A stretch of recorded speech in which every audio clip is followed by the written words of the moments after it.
Good evening, everybody. Happy Friday. Hope you are all doing well. Let me say hi to folks. Also, Frost King, thank you for the 130 stream streak. I feel like I've barely been here for 130 in a row. Right, will I be playing quests 1 through 63? Probably not. It is time for Brian's game. Let me say hello to everybody. Hello, Cool Cats. Hello, Furrow. Hello, Panis. Hello, Boniface. Hello, Iast. Hello, Frost King. Hello, Floof. Hello, Darples. Hello, Volpez. Hello, Lunar Wind. Hello, Lady Miss Dragon. Hello, Lyles. Hello, Chappie. Hello... Who am I missing? Hello, Howl. Hello, Koozie. Making sure I'm not missing anybody. Hello, Linguini. Good guesses on the music. PS2 RPG does not narrow it down very much. And Lundia, you did indeed guess correctly that it is Summoner for the PS2, which is quite a good game, I think. Who else we got? Hello, Ponycron. Hello, Phazon. Hello, Petty. Hello, Witness to Destiny. Hello, Emperor Parallax. Nice streak. Hello, Bearer of Peas. Hello, Null. We will do Brian's Journey at some point, the more complete quest experience. Quest 64 is one of those games that there is endless pontificating about it. And despite it selling quite well, I think it sold like 300,000 copies or so, not a lot of people actually played it compared to the number of people who have opinions about it. And you all know me well enough to know that's something that bothers me a lot. Now, I'm not here to tell you that Quest 64 is an incredible hidden gem that you've got to go out and play, or that it's, you know, the worst RPG ever made. It's neither of those things. It's a game that notoriously took a long time to come out, and when it did was very clearly unfinished. But for all that, there's a fun little adventure there. Oh, there's a lot that wasn't fully realized. However, it does require the memory pack for saving. I want to dispel something that I still see online all the time, which is people consistently saying, like, oh, the N64 only has 2 RPGs. And you hear the number 2 all the time. And I don't get it, because yes, the N64 has a small library of RPGs. It's more than 2. You did it, you beat Yu-Gi-Oh! Jones. And I'm not even counting Zelda games as RPGs. I'll accept arguments for it, but you got Paper Mario. You got Ogre Battle 64. You got Eidon Chronicles, you got Quest 64, you got Hybrid Heaven. If we're expanding to like stretch it a little bit, we've got Harvest Moon 64, we've got Shadowgate 64. Shadowgate 64 is a cool one too. Hercules, see, I'd put that with Zelda, where it's not quite an RPG, it's more an adventure game. And if we expand it to Japan, we've got Shiren, The Wanderer 2. We've got, you know, a whole bunch of Japanese games that didn't come out here, like an Ultraman RPG, a Zool RPG. If you want to count Custom Robo, I kind of could. You beat the scripted unwinnable fight 5 times in a row. Yeah, Nushitsuri as well. Yep, I mentioned Eidon Chronicles. It's a small library of RPGs, but the N64 has a small library. Relative to the, you know, number of games on the system, it's not proportionally that much fewer than most other platforms. There's just not that many N64 games. There's under 400 across all regions. How is Eidon Chronicles? Ambitious, but not the best. It got an infamously low review from Game Informer back in the day. I think a 0.5 out of 10. Which, it's certainly not that bad. A 0.5 out of 10 is unbelievable. Hey, long time since we had one of those. Yeah, ambitious but not the best is my bread and butter. Why'd I peel the sticker off my cartridge? It came like that, Ego Angel. Right, if you wanted RPGs, you were much better off on PlayStation. Or Saturn. Oh, what am I praising here, Hanabi? Oh, little brother. He can make it on his own. He's doing his best. He won't let anything stop him. Iden Chronicles is still worth picking up because it's cheap. Shadowgate 64, definitely pick up. Yeah, ambitious but rubbish. It's what they'd say on old Top Gear. Now, Quest 64, slightly ambitious. Yeah, there's a Shadowgate 64, and it's awesome. It's really good. Yeah, a lot of people do consider Zelda games as RPGs, and they were talked about it that way in the gaming press all the time. People's definitions vary, but even just keeping it to pretty traditional RPGs, you can muster up, a solid double digits on the N64 without really stretching your definition very much. Which is still pretty respectable, I would say. I mean, if you want to split hairs that much, Lunar Wind, you could say, well, you're playing a role in most games where you have direct control over your character. Now, Quest 64, a lot of opinions out there about it. It's not that big a game, so I shouldn't have any trouble getting through it in one sitting. Actually, one of the other games, I put it up to a vote tonight for what people would want to see me play, because I couldn't make a decision. The other ones that were up for debate, there was Hybrid Heaven, also on the N64, which is a very cool kind of action RPG from Konami. And that's one for sure to check out. Quest 64, which a lot of people have opinions about without much experience of it. You're going to see it very soon, Pride. Don't worry. 7th Cross Evolution on the Dreamcast was another one. That's one I picked up knowing almost nothing about it at a game shop, and it looks weird. You have opinions, Zoe. I'm excited. Actually, the company that developed Quest 64, Imagineer, has developed lots and lots of really good games. Lots of good RPGs, lots of strange games as well. You loved that one, Kefka. Not a lot of people know about it, which is pretty cool. And then I was also considering Blue Forest Story on the 3DO, which apparently... Yep, that Imagineer. And hello, Nanara. Yes, that Quest 64. But Blue Forest Story apparently is the video game adaptation of a Japanese tabletop RPG setting, and that's quite cool. Delia, come on, you had a nice house and you turned it into a hellscape. What's up with that?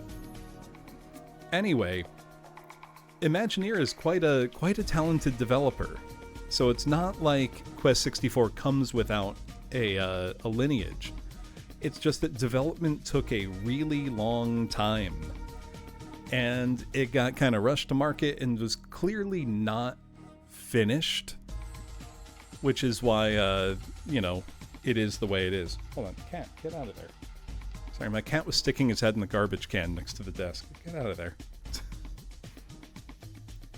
Now, there's a lot of things I can tell you right up front that I think are very cool about Quest 64, which is battles taking place right on the overworld as you explore. That's a very cool feature that was not common at the time. I don't know any 3D RPGs on console that had done that at that point, because that's very similar to Chrono Trigger.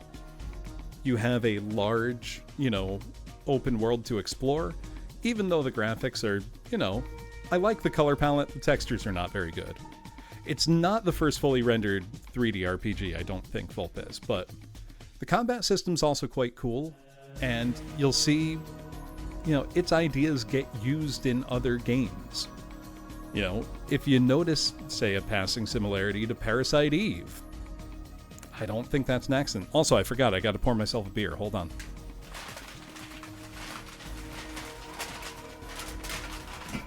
I do indeed have cold ones with me tonight.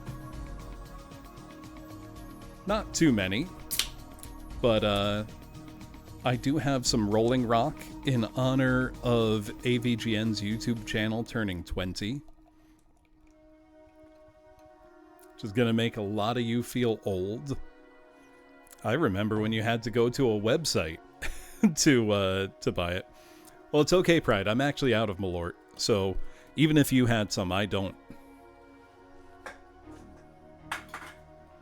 I gotta get more. Alright, though. Yeah, in spirit. You have so much Panis. It's good. You should drink it. Why don't we read the manual for Quest 64, and then we'll just get right into it. 2 whole bottles. It's a treasure trove. Also, one thing I give massive credit to Quest 64 for. I love RPGs where the main character has just a totally normal guy name. Quest 64 is the journey of Brian. Much like Final Fantasy Mystic Quest, it's the journey of Ben. Hydlide, Jim. Trying to think of other good normal guy RPG names. Also, here's Ben. Charles. David. Oh, I should play Light Crusader. I have that one. Yep, it's Brian's Quest. But not so much a normal name, though. There have been people named Butts. Luke, Tales of Abyss, that's true. What else we got? Trying to think other canonical normal guy names in RPGs. Lloyd. The Tales of series has a lot of regular guy names. Chester, Lloyd, Luke, Jude, Dean, Wild Arms, yup. I don't know, there's something fun about that to me, you know? Jack, Final Fantasy Strangers of Paradise, don't let me forget. I haven't played that game, but it's so funny. Is it as stupid as it looks, and I mean that positively? Like, is it, yeah, bro, let's go kill Chaos? Is it that stupid? Because if it is, I'm in. It's stupider.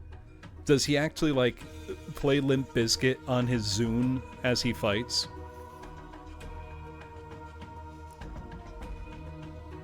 Isaac and Felix, yeah, those are pretty normal names. Jack constantly refusing to acknowledge obvious important plot things. Okay, I might be sold. So let us read the manual for Quest 64, which I've got to say is a quite attractive looking manual. Full color. Getting started. Okay, we do need a control pack to save. We know how to use our N64 though. Controls.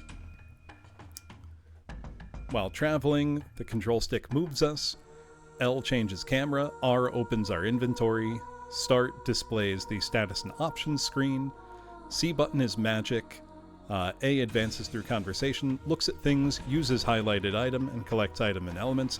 The B button rotates our view. In battle, we've got kind of the same thing. We've got fire, water, earth, and wind mapped to the C buttons. R to open the inventory, A to cast spells, attack with the staff or bypass your turn, and B to cancel magic. Yeah, the L button does stuff. It's kind of nice. The Z button is also kind of the A button again, which is all right. Oh god, I saw one of those awful, like, kind of clickbaity YouTube shorts that's like, did you know the secret way to hold the N64 controller? And it showed you could hold it by the left prong and the middle prong to have an analog stick aim in a first-person shooter and the D-pad move. And it's like, yeah, that was a menu option in GoldenEye. It's not like a secret. It's in the game. You could use 2 controllers if you wanted for twin-stick controls.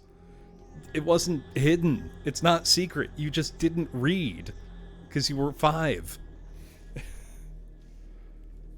Fire, water, air, dirt. That's what I'm saying, Hanabi. One-way spikes that flatten your tires if you drive wrong. I mean, don't drive wrong. I mean, I claw grip all the time. When I'm playing not just Monster Hunter, but most games.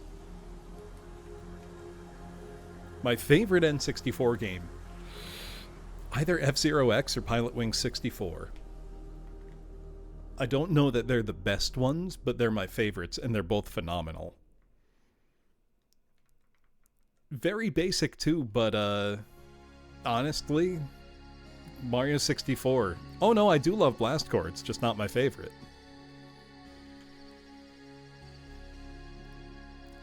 Not at all, Caleb. I've gone over this so many times. Here's the quick manual on how to use an N64 controller properly. So why does the soundtrack just have voices in it? Let's go. Let's ask around. Oh, it's already... Yeah, so you hate pancakes. AVGN clones that just shit on games. Be more creative. You can do better. Alright, I'm changing the music. Let's see if there's even a soundtrack upload for this. It's a bunch of one-off uploads. Are they in a playlist?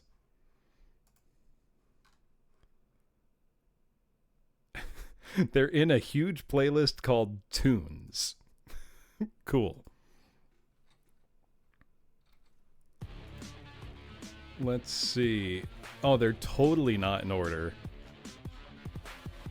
Awesome. I'll put on something else then. Here we go. All right. The N64 controller. Nintendo were hedging their bets. What they were doing was saying, okay, we're going in on 3D, but we're not sure how well, 3D is going to work. So let's pretend you ignore the analog stick in the middle.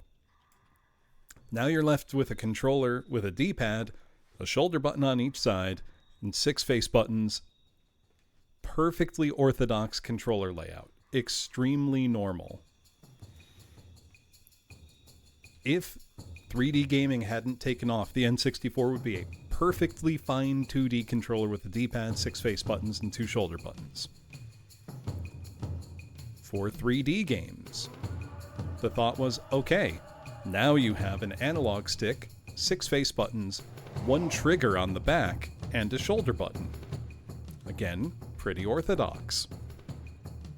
Or, you could do this if you want, but you could have also just, use the C buttons like a D-pad.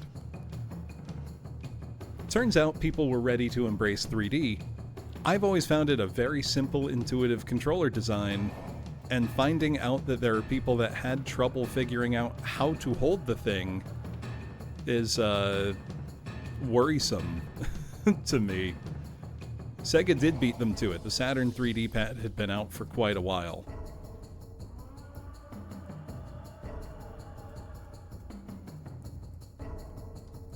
The Saturn 3D pad is great. But we can go back to the manual like normal. Saturn 3D pad is my default Saturn controller that I use for everything.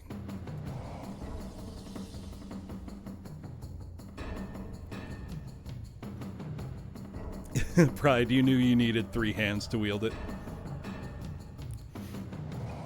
Anyway, controls are simple. This is the part we want to know about. So I think the music's a little loud. Let me turn that down just a touch.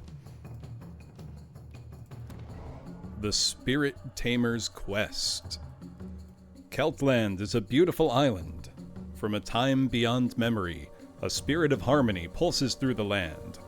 The surrounding seas are calm and inviting, and the flame of freedom burns strong among the people. This world is watched over by spirit tamers, magical guardians who hold a pact with the spirits of nature. Their powerful magic secrets are inscribed in Eltale's book. Only those worthy of becoming spirit tamers themselves are allowed to read from this sacred volume. But now an evil being has stolen the book of the spirit tamers and is using it to cast deadly spells over the land. Strange beasts lurk in the countryside.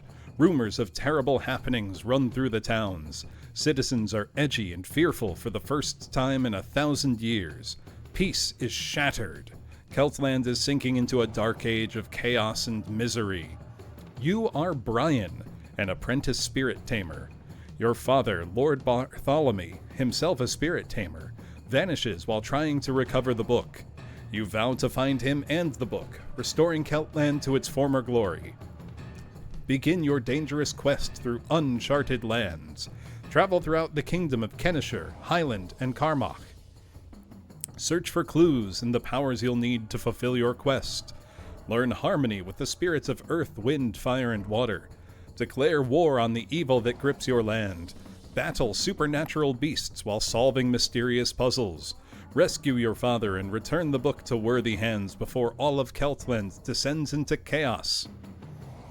Come on, writers, we understand the quest connection. Don't let them find Hot Topic. So I love these little 3D renders in the manual. I think they look great. Oh, look at Brian! Look at him. This is what I'm talking about. We have the power now to make video games look exactly like this. It is Zoka. Absolutely 2 long farts. Hello. Also, Waka, thank you so much for 17 months. He does have an American Kirby box art aspect to him. Playing the game. You begin the quest at the Melroad Monastery, where you live and study. Treacherous souls are on the loose, and you need all the help you can muster to fight them. Hey, thank you as well for the follow, 2 long farts. Also, you have a very entertaining name. Oh, I think Jim Hydlide would put him in a body bag, Jones. No question. You begin the quest at the Melroad Monastery. Yes, we saw that. Throughout the quest, you learn what you should do by speaking to friends, strangers, leaders, and countrymen. Your weapons are magical spells and a staff for hand-to-hand combat. Your powers are at their weakest now, so you must learn to increase your strength by drawing on the power of the spirits. Evil is growing and beasts will attack you. Can't be Quest 64 official everywhere. Makes sense. You must learn to increase your strength by drawing on the power of the spirits. Evil is growing and beasts will attack you. Your wits sharpen, and your powers become monumental as you learn the art of summoning the forces of nature. Gain vital elements through battle victories and searching. Collect enough elements and your spell-casting abilities become formidable. Travel throughout the island on foot or move magically from place to place. Sometimes you must complete a task in order to gain valuable information or items. Manual, just call it a shillelagh. We know what it is. Then we can see our screen layout here, our HP max, our HP value, our MP max, and our MP value, the elements we possess, and a clock/compass. Colleen sighting, indeed.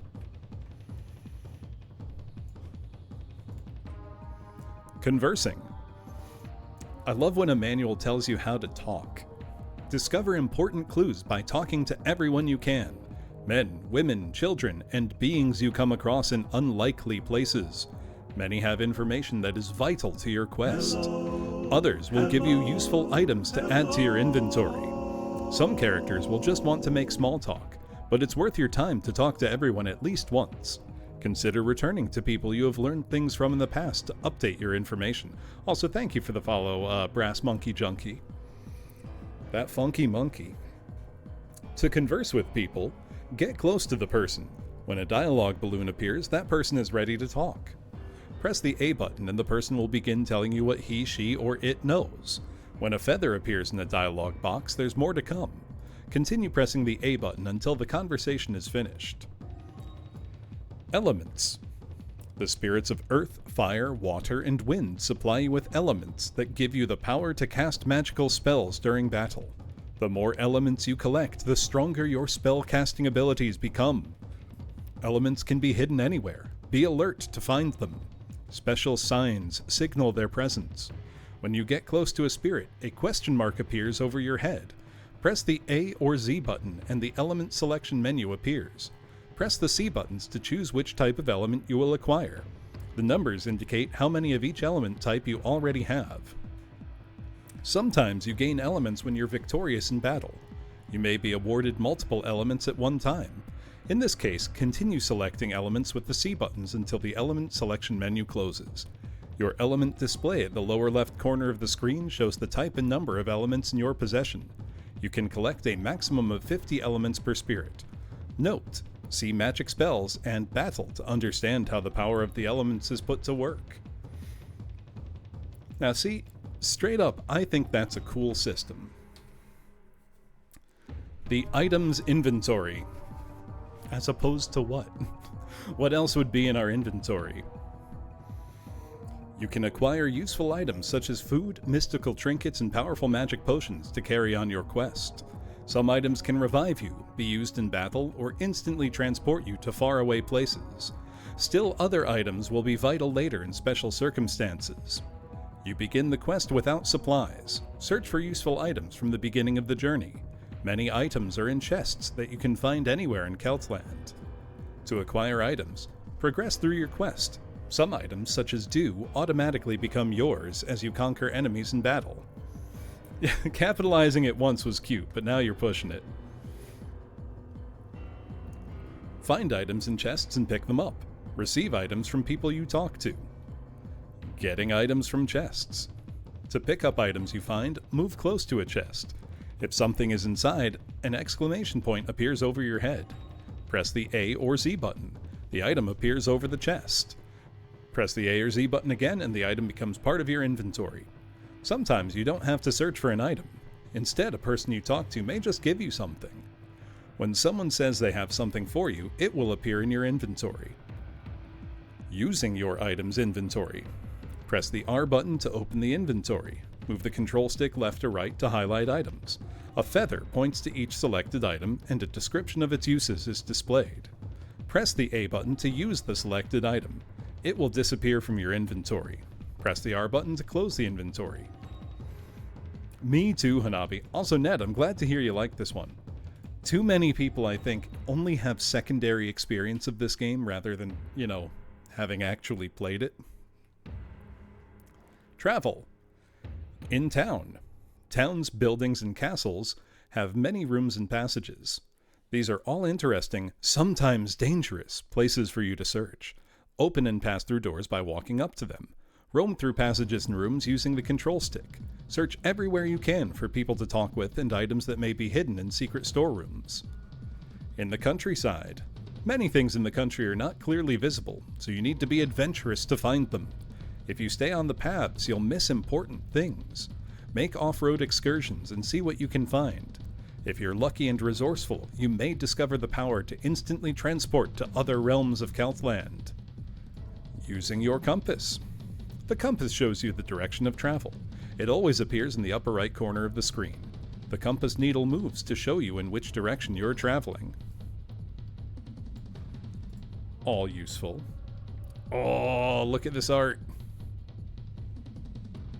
Yeah, Brian. Kicking ass. He's like 10 years old. He killed a wild beast. Looks yoked. That's what I'm about.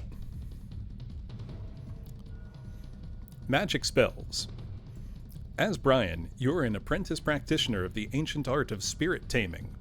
Your father, Lord Bartholomew, was in the process of passing his secrets on to you, but you still have much to learn. In order to save Celtland, you must become a master of the magic arts, but this will only happen through many trials and battles. You will use magic by summoning the spirits of earth, fire, water, and wind. Cast spells to wage war and heal yourself. Your spellcasting powers increase as you collect more elements, use magic, and win battles. Some things to remember. Fighting spells can only be used in battle. You can cast healing spells at any time. Spell types. Each spirit element makes many spells possible. You can send a whirling cyclone careening into a crowd, hurl boulders thundering over a monster, roast it with a volcanic blast of flame, or shrink it to miniature size. As you advance in power, more powerful spells become available. Press the appropriate C button several times to see if you've acquired additional spells. Some spells must be aimed by positioning yourself with the control stick to face your victim before you select and cast the spell. Not your target, your victim. Other spells seek out the enemy, or attack every monster in the battle. Note, see Attack, cast a lethal spell to understand how to use magic during combat.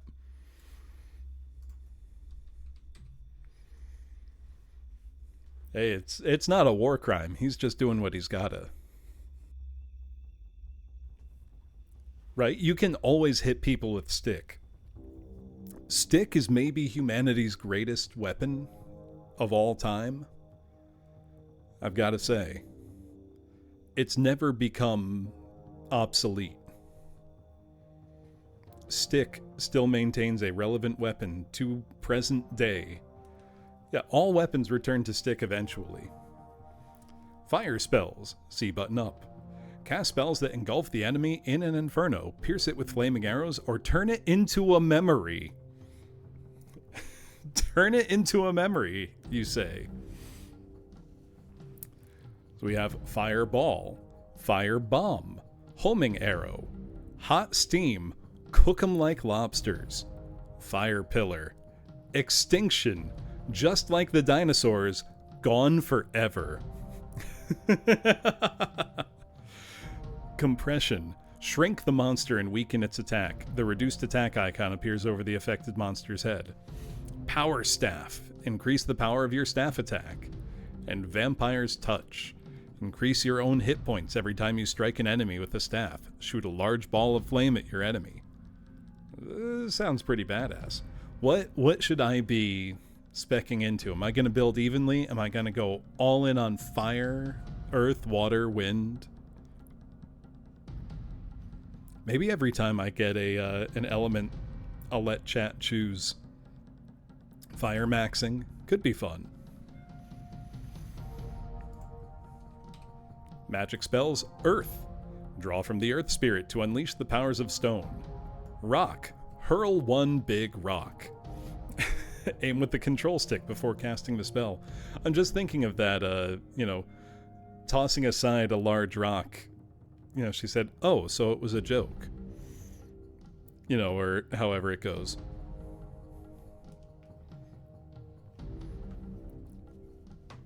It was on beat to a song called Stick.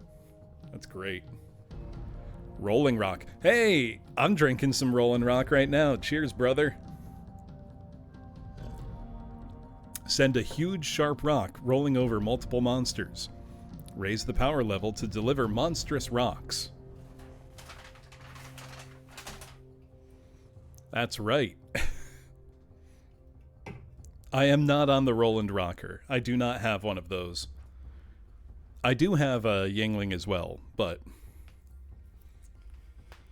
I've never found a Roland Rocker for sale, unfortunately. I have plenty of other weird NES peripherals. Hey, thank you, Bill. I'm looking forward to this. I put 4 games up to a vote for what RPG I was going to do in a single sitting, and it was this, Hybrid Heaven, also on N64, 7th Cross Evolution on Dreamcast, or Blue Forest Story on 3DO. And it was surprisingly close. Quest 64 pulled ahead in the end, but Hybrid Heaven was not far behind, and surprisingly, Blue Forest Story got a good number of votes. I think only one person voted for 7th Cross Evolution, unfortunately. Praise the Quest 64 manual. This is a full-color manual full of illustrations and renders and useful information. This is a straight-up good manual. Elemental armor, boulders fly in from everywhere. Rock shower, rocks fly out from you like shrapnel. Hurl a huge rock attracted to monsters, magnet rock. Can weaken enemies. Simple enough. Yeah, we need more bad font and black and white pictures, clearly just a photo of a screen. Avalanche. Become furious and increase your resistance to attack. I love that Become Furious is a prerequisite for that one.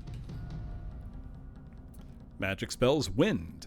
Lash out with the power of a deadly storm. The Wind Cutter. A razor-sharp wind slices into your victim. Not your target, your victim. Large Cutter. A larger, more intense wind cutter. Restriction. The beast is bound and powerless to attack. Silence. The monster is stilled and unable to cast spells. Cyclone. The sky darkens and a miniature storm slams into an attacker. Aim carefully with the control stick before attacking. Let's see. Nothing else too funny. Ultimate Wind. A broad blast of air slams into all enemies. Wind Bomb. An explosive blast spreads a shock in every direction. Evasion. Simple enough. And Water Spells. Water spells can sustain life and repair damage, or inflict grave injury and icy devastation. Do they have evade twice? They sure do, but they're different. One is to increase Brian's movement, the other is to reduce the enemy's movement. They should have come up with separate names.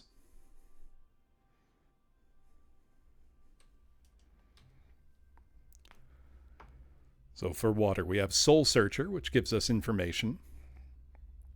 Water Pillar. Drown your victims in a devastating column of water. Move close to your target for maximum effect.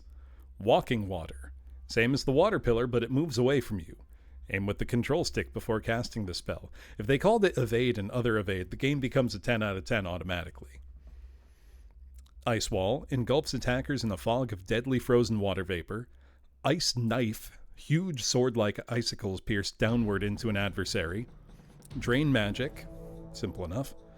Invalidity will negate a freeze spell. Healing. Restore your HP. This may be your most important magic. Escape. Runaway.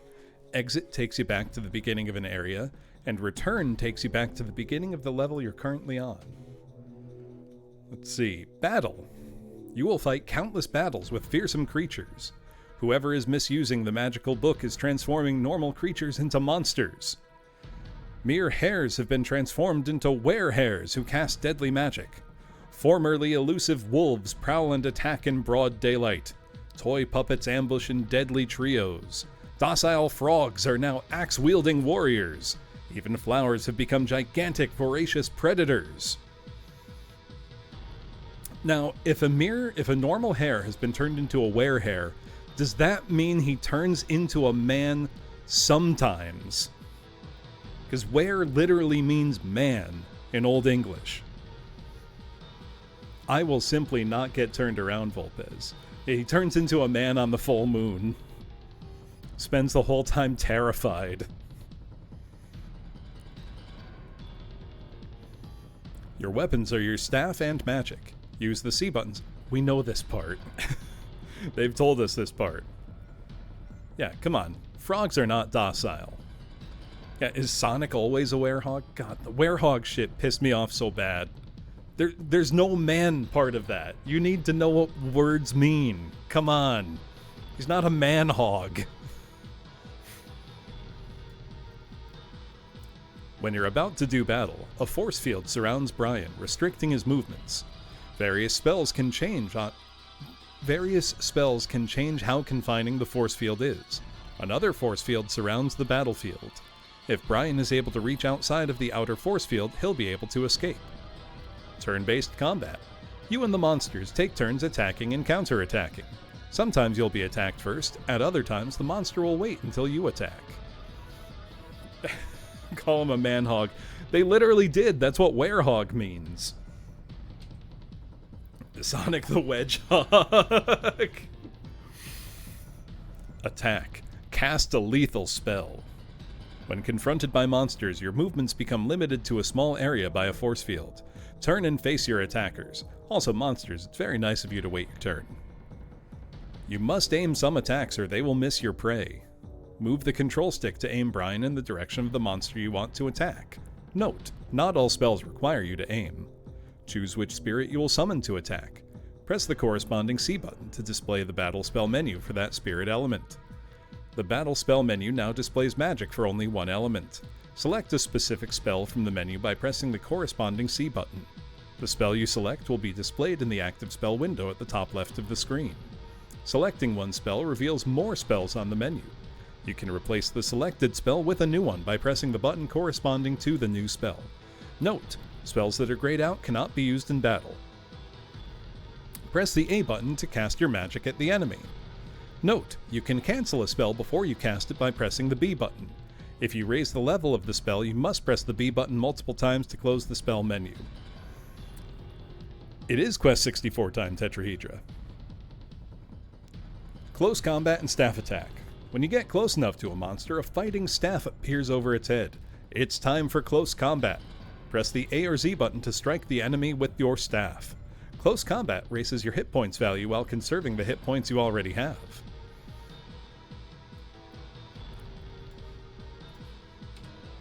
Attack. Cast a lethal spell, defeating an enemy. You must inflict a certain number of hits. We understand the concept of killing something. When your hit points are dangerously low or you become exhausted from battle, you begin to sag and look winded. You're in danger. Quickly replenish your battle-depleted hit points with healing spells, food, or potions.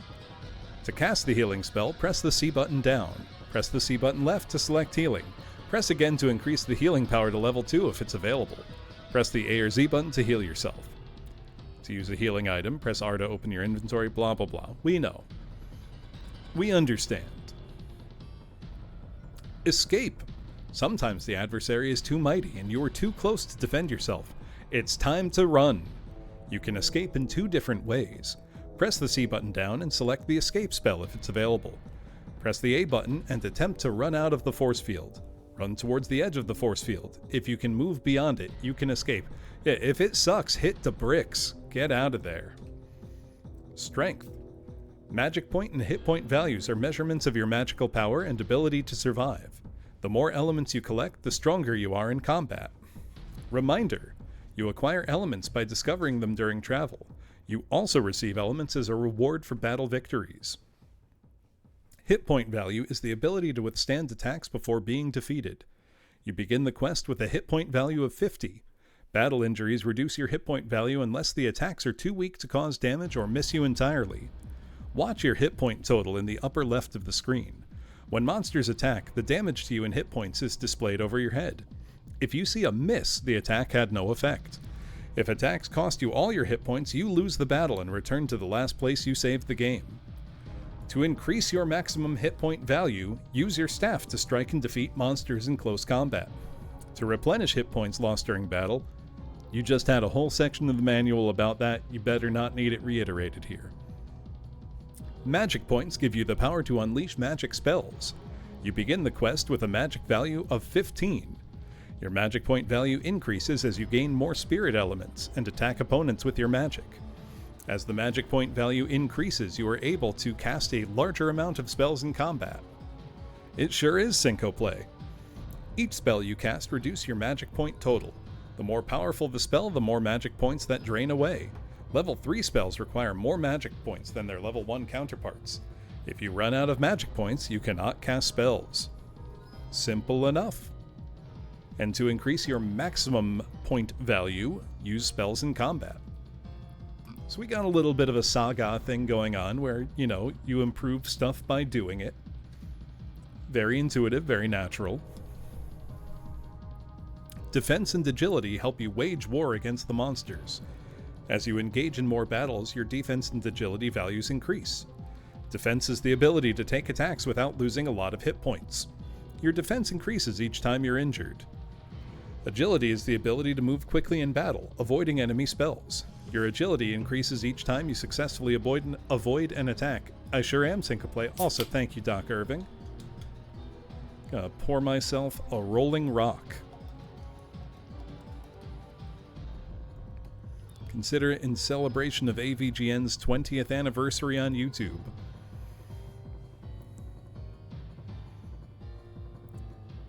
There we go. Take a sip. There we go. Now it's a Friday night. You can view defense and agility values on the status screen. Know the enemy.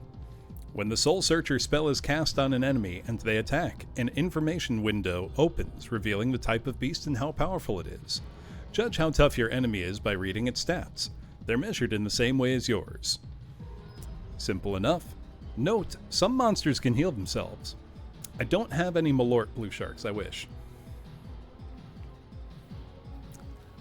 I'm gonna say something. I think plot is one of the least... Not least, but I don't think plot is the most important part of an RPG, and it's not even close. Gameplay is number one. If an RPG has engaging gameplay, I don't care if the plot's generic or kind of boring, I'm gonna want to keep playing it. If the plot is great and the game sucks to play, I'm not gonna want to play it. That's not a counterpoint, Hal. Both are bad in Lunar Dragon Song. The gameplay moment to moment is wretched, and so is the story. There's not a story in that one until like 6 hours in, when the hero, Gian Campbell, decides he wants to fist fight the CEO of racism.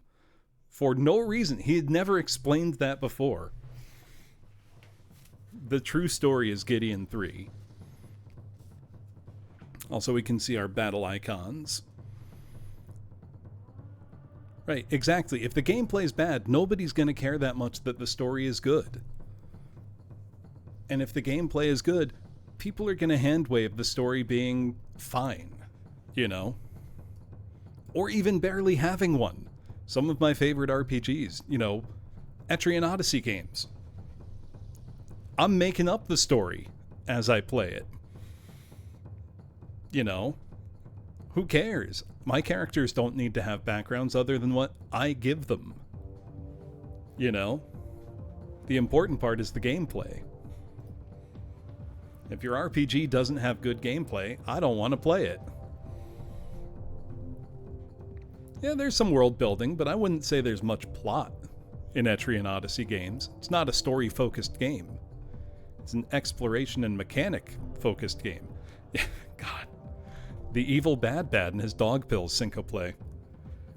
Anyway, we know HP, agility, defense, movement, attack, Soul Searcher, silence. Simple enough icons. Nothing complicated there. Status and option screens. It's really just kind of telling us stuff we already know here.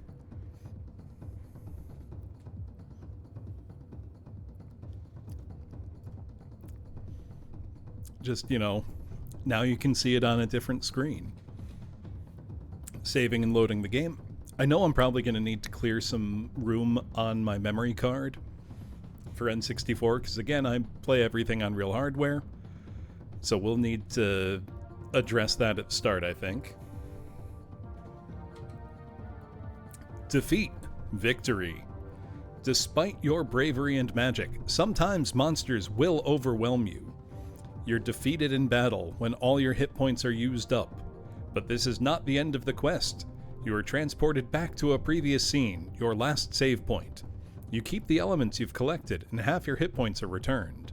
The final victory is yours when you rescue your father, recover the stolen book, and return it to its rightful place. Serenity will once again return to Keltland. So thank you for the follow, Rechief. Appreciate it. And then we've just got a lot of space for notes and advertisement for the official guide. An ad for the SharkPad Pro 64. Or for the Mako Pad 64. WCW versus NWO World Tour. The Giant demonstrates his most devastating new wrestling move. Nuclear Strike, Road Rash 3D, Rugrats N64, lots of advertisements. And then the back cover, we got a great render here.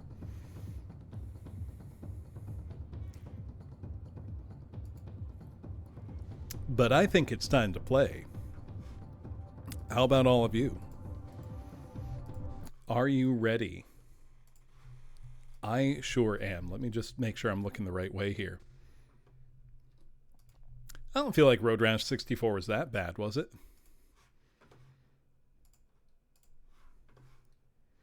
The best Road Rash is still Road Rash on 3DO. There's not enough space on the controller pack to save the game. 1 note and 2 pages are required for each game save. To access the controller pack menu, press the start button while turning on the power. Okay.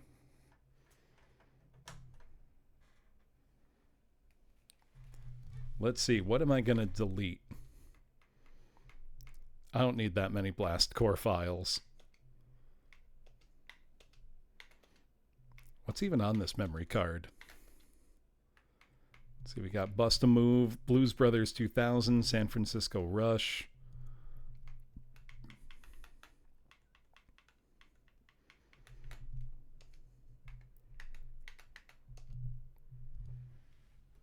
All right, let's go. Imagineer, developer of many a good RPG.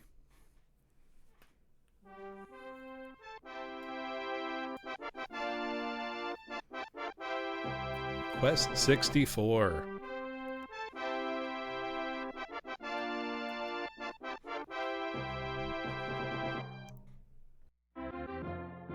Now I will say, in the 5th gen of gaming consoles, Keltland, an island where magical spirits abound. This is the abode of magicians who have become powerful through a pact with the spirits. These are apprentices of the Melroad Monastery. Among them, the young apprentice, Brian.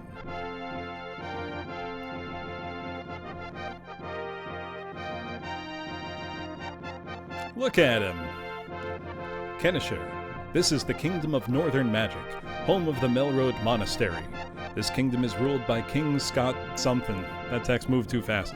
Massive Ahoge. You know he's great.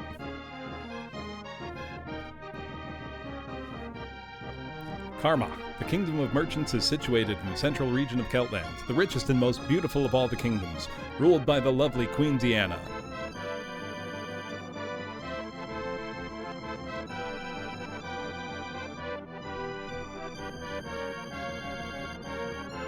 Highland, the Kingdom of the Sword, located at the southern edge of the Isles. The Kingdom of Fire and Steel, ruled by the ambitious and warlike King Pages. Thanks to a treaty among the 3 kingdoms, the people live in peace and prosperity. Did they not have a second key art of Brian? No, they did not. One night, however, the monastery fell under an evil spell with the theft of an ancient book.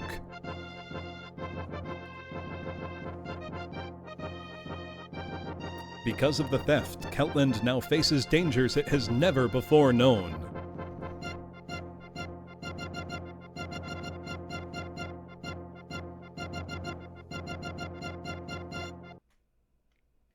Time to go on a Quest 64.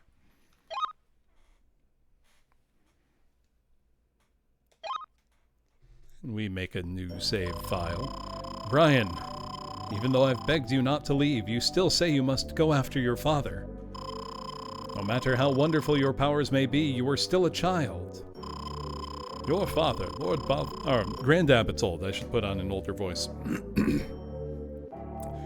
Your father, Lord Bartholomew, left to search for the stolen Eltail book, and has been missing for a month. No wonder you're worried about him. Contained in the words of the book is a power that exceeds human knowledge. I wonder who could have possibly stolen it from the crypt of the monastery. If an evil person should use it, the country and all its cities will be destroyed. The spirit's blessings will disappear, and Keltland will once again be visited by a day of grief. Bartholomew's disappearance may mean he is caught in the fighting over the book. If you go, you may find yourself in danger as well. Paladin's Quest was earlier. I should play Paladin's Quest. If you still insist, begin by going to Dondoran. I'll ask the King of Dondoran Castle to protect you. Okay. That's our quest. 64. And there we go, we've got control.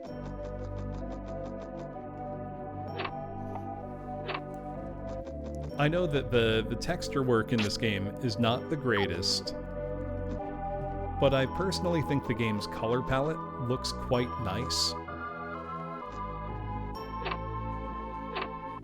And I like the character models.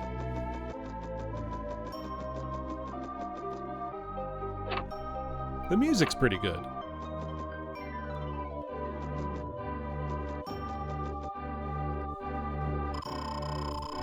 As you get close to a hidden spirit, you'll see a sign. When you see it, press the Z button. The mark of 4 spirits will appear. Press one of the C buttons to choose which of the spirits you wish to increase. You'll need as much help from each of these spirits as you can get. Use the C button like this. The fire spirit is up, the water spirit is down, the earth spirit is left, and the wind spirit is right. Memorize these positions. Okay.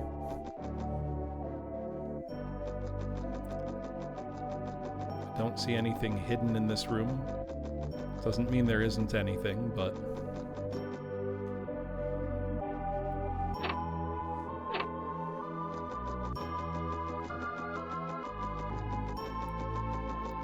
We're questing. Quest 64 and even. I haven't played the first 63, but, you know, we'll probably be okay.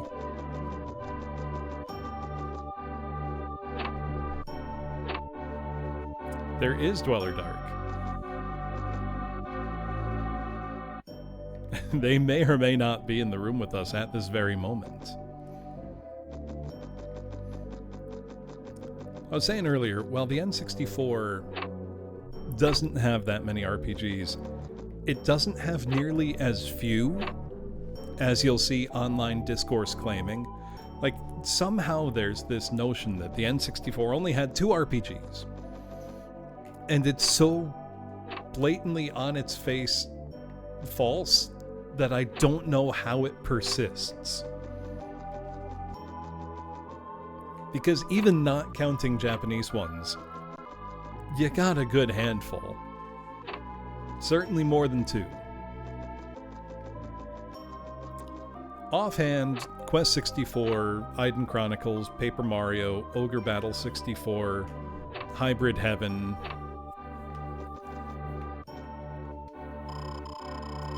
Harvest Moon 64, Shadowgate 64. That's 7 off the top of my head.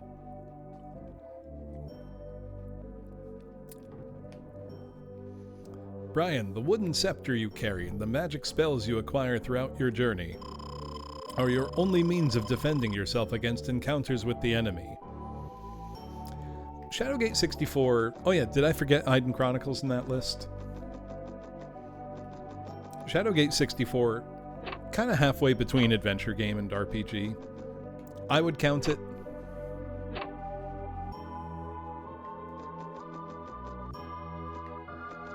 Oh yeah, Mega Man 64.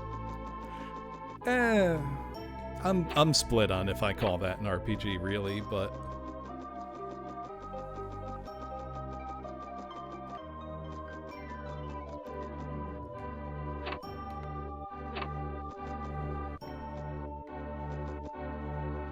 does have numbers that go up.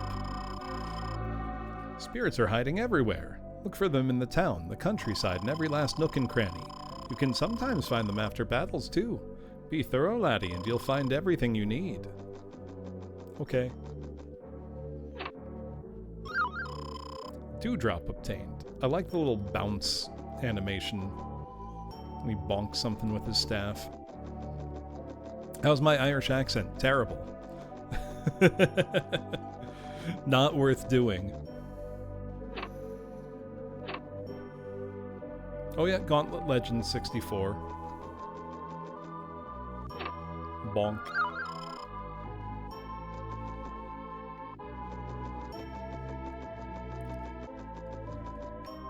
So that's nearly to double digits, not even getting into Japanese exclusive titles. Now, consider that the N64 library... Is the North American library even 300 games?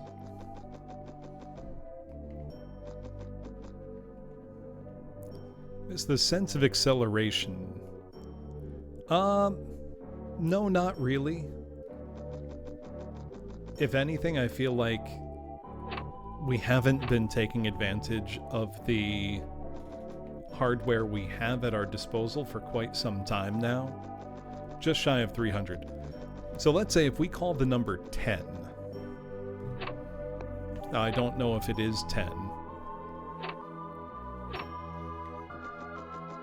But that would be... what, roughly 3.5% of the library being RPGs. What percentage of the PlayStation's North American library are RPGs? Because about 5%. That's not a huge difference. The PlayStation just has vastly more games. The N64 has a tiny library. Leave now, Brian. In his last letter, Lord Bartholomew said he crossed Lord Kildare on the way to Larapool. Be very cautious. Evil creatures lie in wait beyond these monastery walls. You know, yes, obviously the PlayStation would be a much better system to have. If you wanted... I mean, the PlayStation's a much better system to have in general. But if you wanted RPGs, the PlayStation would be a better system to have. Proportionally, though, it's not like the N64 is particularly, you know, lacking. It's lacking in every category. The most dire is shmups. You've got Star Soldier, Shattered Earth, the recently unearthed Viewpoint 64, 2064, Star Fox 64, Forsaken 64, if you count that. It's a good track. Yeah, that's if we're counting Japanese games, Darples. Right. I'm not arguing that the N64 had RPGs on the quality level of the PlayStation. Just that the notion that you see online that it's only got 2, I don't know where that number keeps coming from, because it's very clearly not. Compared to any other system of the generation, frankly, I think the N64 has a disappointing RPG library.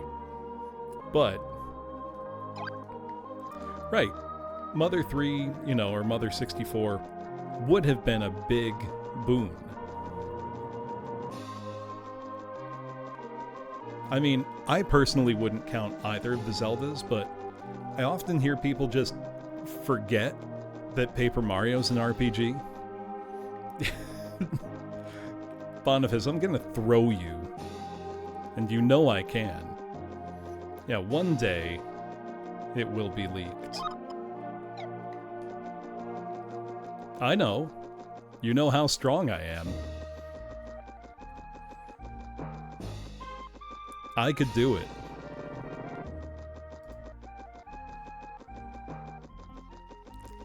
Also, one thing I've got to put big time in favor of Quest 64 is having a large 3D open world. Not common, particularly for RPGs at the time.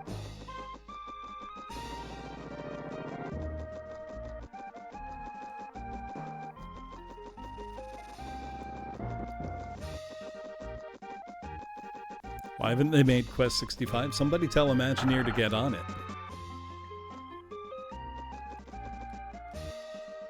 Also, look at Brian.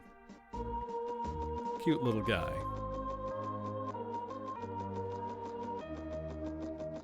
Imagineer is still around, still putting out games. So we can hear the ocean.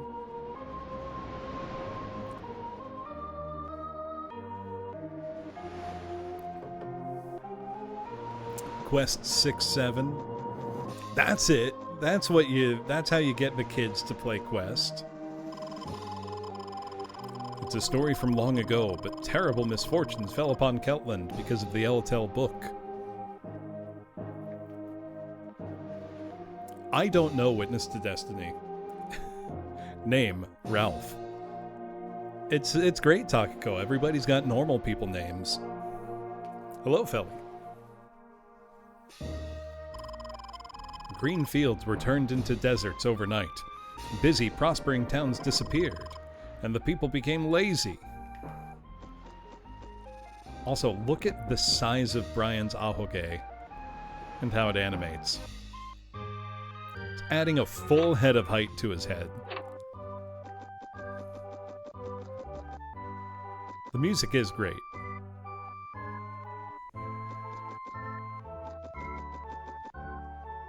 I should stream Brian's journey on Game Boy. I mean, hell, I consoleized a Game Boy Advance. I can do it pretty easily. My grandchildren have gone out to play despite the dangers that lurk just outside our gates. I worry that the monastery will not be able to protect them much longer.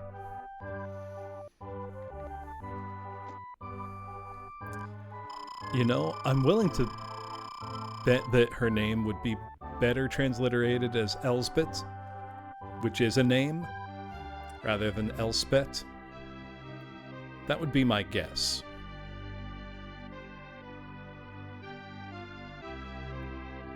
Don't know, though.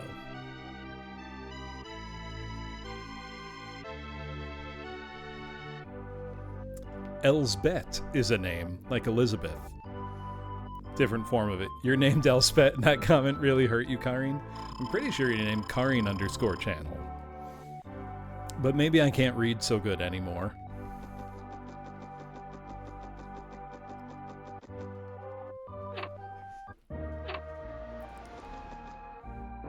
We'll protect them from the monastery.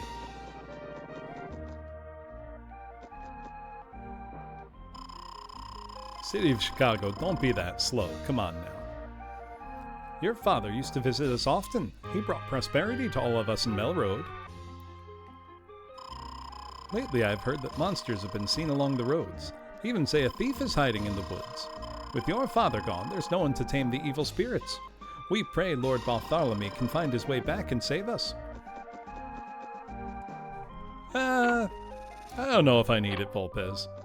I'm not trying to 100% the game or anything. Wow, does your father let you play outside? My mother says the monsters will get me. Aren't you afraid? My father's gone missing, and I'm on the way to find him. Sorry, little girl, I have to be a man now.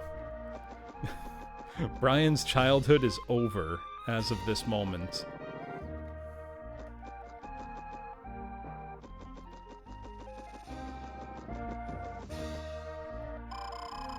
Brian, when fighting, you will have two octagonal areas surrounding you. The large octagon represents the entire fighting area. The small octagon represents your personal area of movement.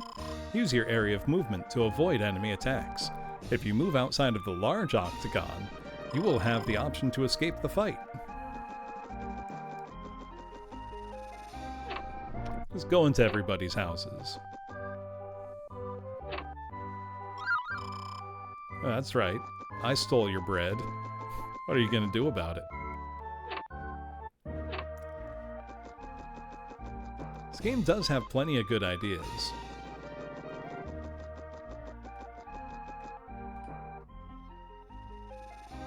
Yeah, leave the apples. Also, just having, you know, a vista like that, pretty nice for the time. You know? I'm trying to think, if we're talking about the 5th gen of gaming consoles, though, the worst systems to own for an RPG lover. It gets worse than N64, I think. I think if you had a Jaguar, that would be worse. No, the N-Gage I wouldn't call 5th gen Alma. Now, I'm actually unsure how many RPGs the Amiga CD32 has? Because that's got high compatibility with a lot of Amiga software, which could include quite a lot of RPGs. Halt! Who goes there? Oh, it's you, laddie. Ever since your father went away, we've had to stand guard against the monsters that are surrounding our town. Lord Bartholomew is the spirit tamer, and will not be safe until his return. 3DO actually has a pretty decent library of RPGs. I almost played one tonight. Neo Geo, I'd call that more 4th gen than 5th. Even though the Neo Geo CD came out in 1994, it's just using CDs as storage. It's still functionally a 1989-1990 platform. That's true, Volpez. The Game Boy's a great console for RPGs.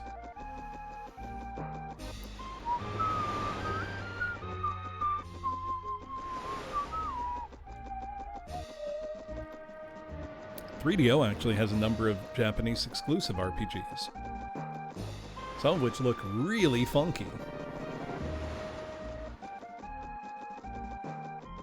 I mean, we have Samsho RPG on Neo Geo CD, and it's pretty amazing, especially now that it's been translated.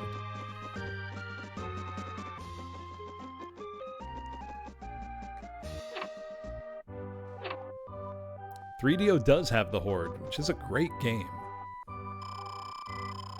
Ready to travel, are you? Fine, we'll give you some white wings. They'll bring you back to Melroad any time. It's important that you understand that wings will only work in wide open spaces. Take care. I mean, there's also Crossed Swords 1 and 2. Sword account. .3DO was quite popular in both Japan and Korea. There's a Korean exclusive strategy RPG that got translated a year or so ago, called Battle Blues. Crossed Swords, I wouldn't quite call an RPG, but... Don't you feel tired, Master Apprentice?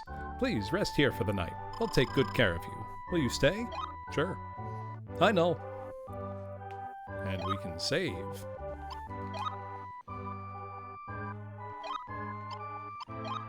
Double save.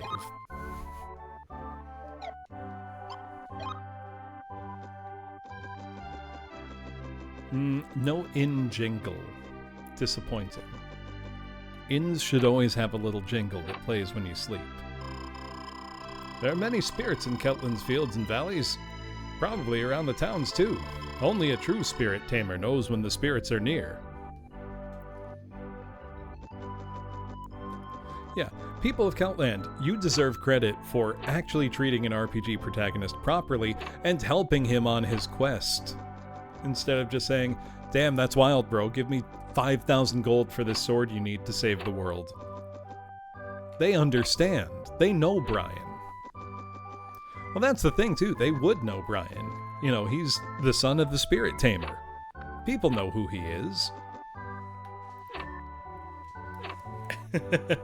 Imagineer, you could have included the greatest save game feature of all time, Uncle Save from Tecmo's Secret of the Stars, also known as Octalion.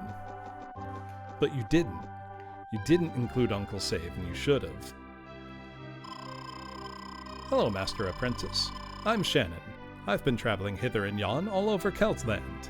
I see you're setting out on a quest too. I trust we'll run into each other along the way. Yeah, Brian is well known. It's nighttime now. Music's a little more muted. Isn't that lovely?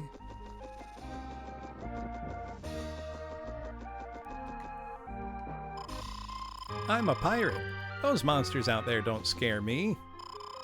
If I want to be a spirit tamer just like you when I grow up. Who's afraid of the big bad werehair? Brian, sometimes you'll need to use the B button to adjust your view.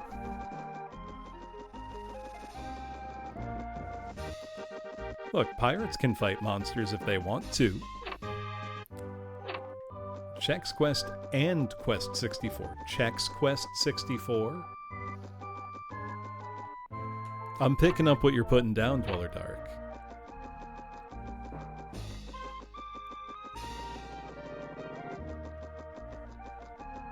Quex 64. You know, I should know this, but I don't. Has there ever been Chex Quest 64? This is where I was before, but I think I missed a spirit. Or no, I went the other way.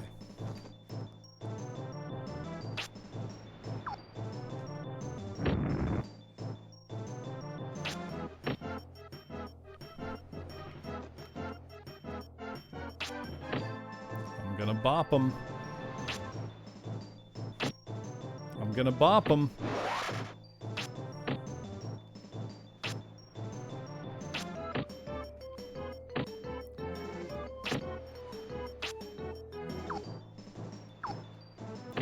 Local boy clubs rabbits to death.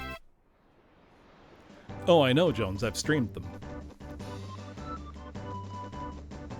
That's where I came from.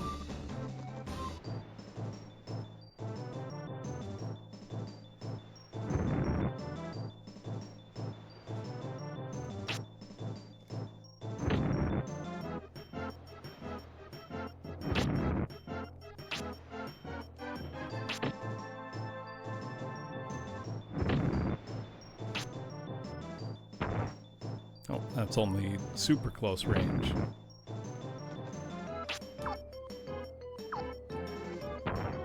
Oh. You gotta get bopped, Hellhound.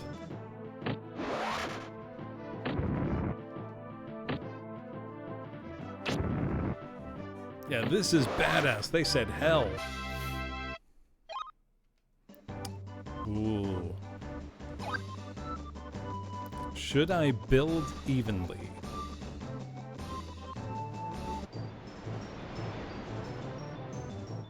Or should I just go all in on one element from the start?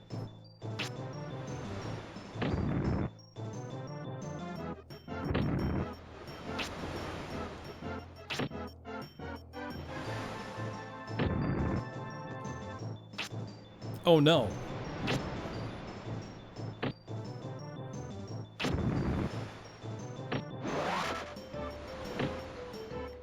If I were to solo an element, I feel like fire is awfully seductive, you know?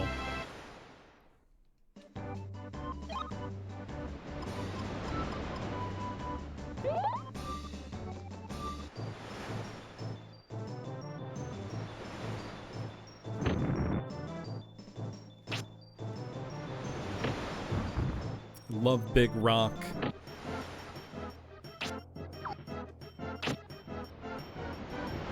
Okay, wind doesn't work well on the Hellhound.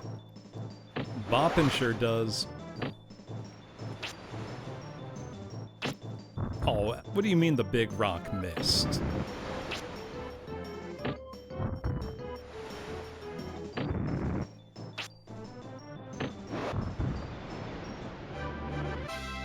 Is it Robert Frost hours now?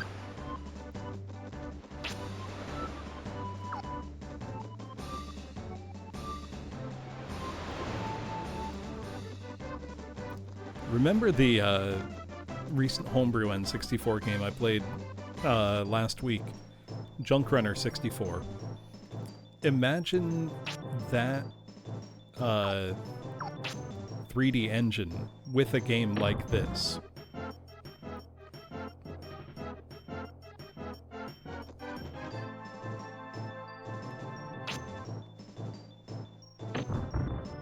I think that would be awesome.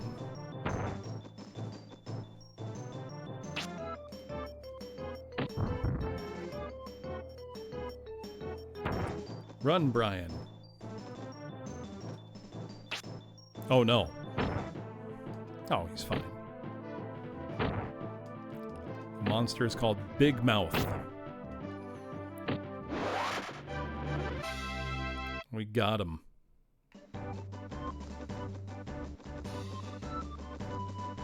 He do got a big mouth. He's back again. Brian's looking tired.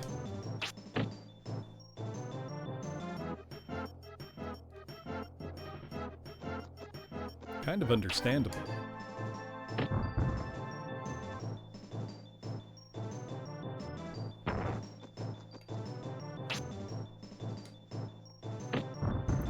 Hit Big Mouth with rocks. That'll work.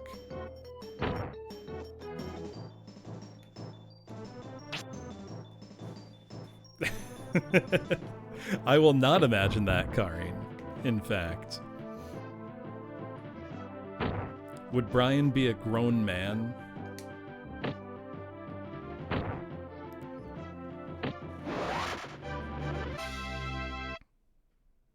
Ooh, evil clone called Brain. We're cooking now. RPG with regenerating magic. That's very generous. I like that. There you go. Brian spouting one-liners.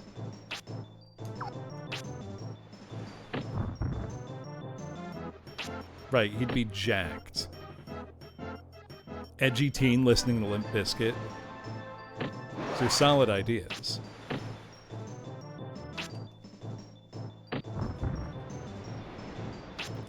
Brian S. Kennedy, 64. Now we're getting somewhere.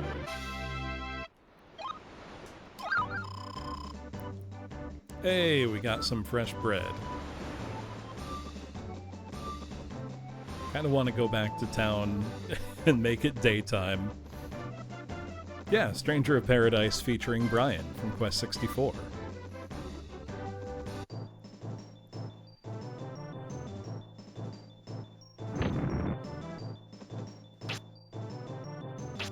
Oh, I can water pillar level 2 now. Ho ho ho!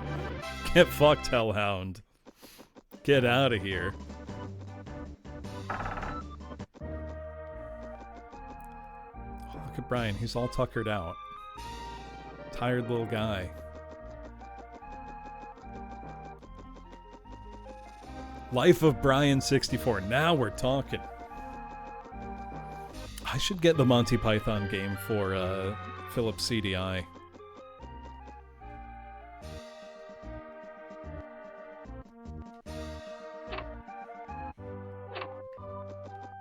Right? Brian grows up to be the Solstice Wizard.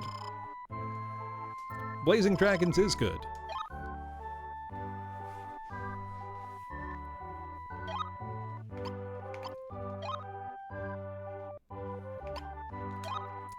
Always look on the bright side of Quest. No, it's the same as the PC game Boniface. But I think it would be funny if I got it on CDI.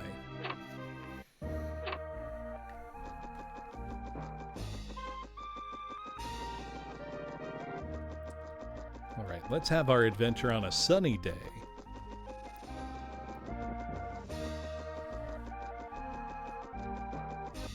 I do really like this music.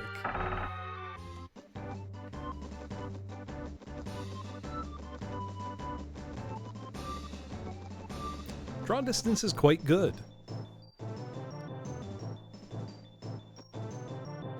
There's a lot of impressive things about this game. How much are they asking for it, Meaty Spag?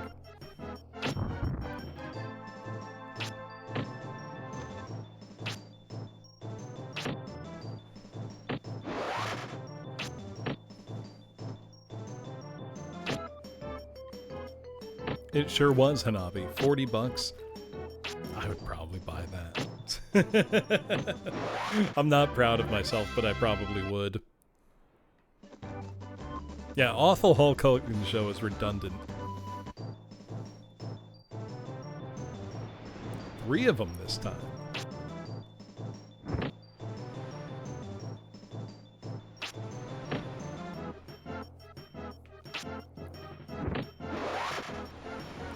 I mean, the reason N64 games could have larger environments and draw distances than their, peer games is really down to how the N64 renders things versus how, the PlayStation or Saturn do. PlayStation is really good at putting a lot of polygons on the screen really quickly. It's really bad at doing large open environments with texture, perspective correct texturing. It did have twice the RAM, that's true. Thank you, Bridge Burner.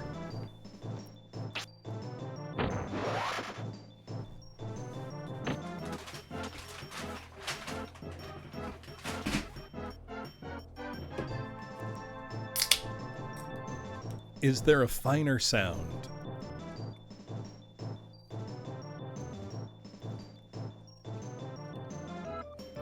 The N64 is very nearly an entire generation ahead, hardware-wise. 1996 versus 1994. If the N64 was CD-ROM, would it be better? Most of the N64's problems were not related to storage medium. Thank you for the follow, Vrothgar.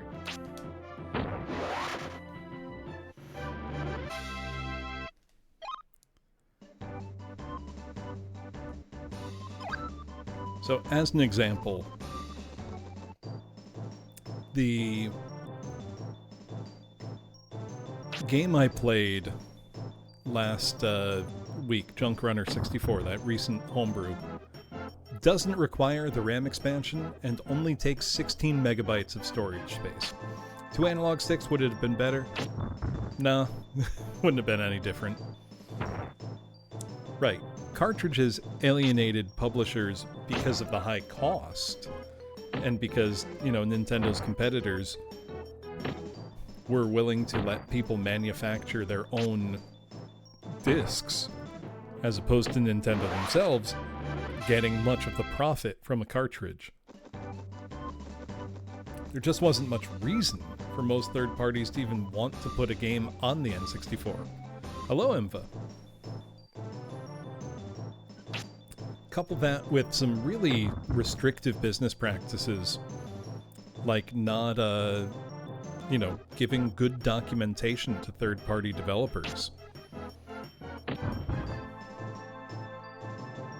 Nintendo held back code that would have improved lots and lots of games from third parties, in part because they wanted their own products to look more premium by comparison, and also because they gave it to their, preferred partners. Sega did also pull that with third-party devs. Sony didn't, and look at how that worked out.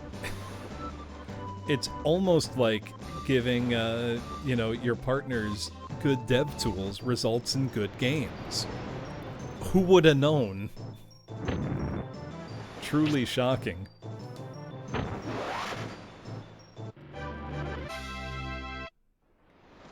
The funny thing is, the N64, despite having relatively few, traditional 2D games, it does have a number of them. It's quite good at it. It's not, a deficient system at all when it comes to pushing sprites around.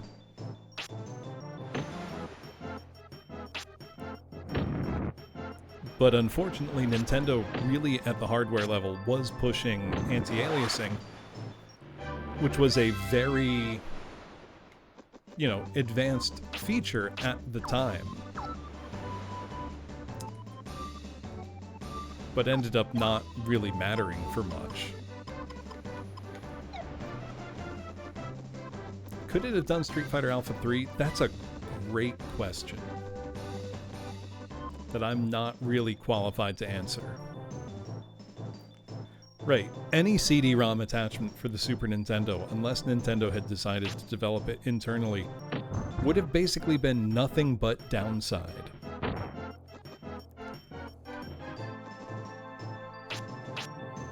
This probably won't be helpful. Yeah. Ooh, that was a powerful block. I'm strong now. Holy shit.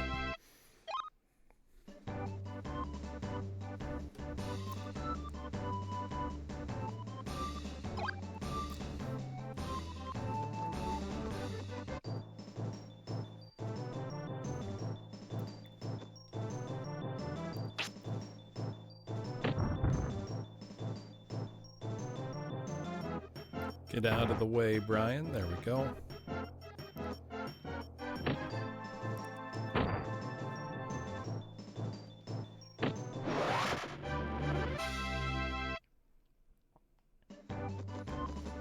I think we're starting to see now with, you know, more N64 homebrew becoming commonplace and with better modern tools. The N64 hardware was very, very powerful, and we saw almost none of that in its retail lifespan.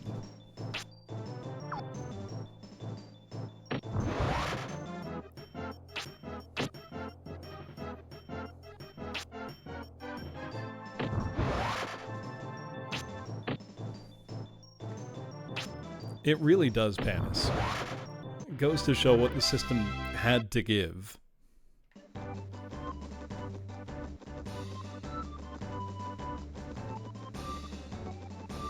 Let's look around. Maybe a circle just felt nicer, I don't know.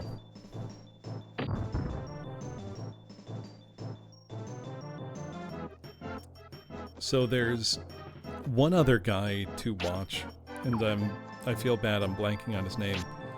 James something, I think. Put out an incredibly impressive homebrew demo about a week ago called Junk Runner 64, which has a gigantic open world. This is a really great example of what could have been done.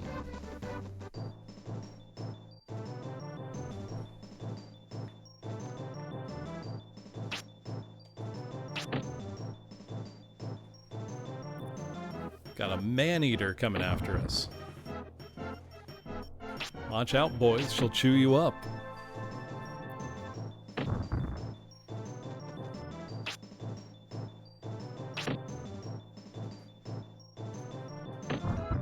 Yeah, James Lambert, that's it. He also did the incredibly impressive port of Portal to the N64.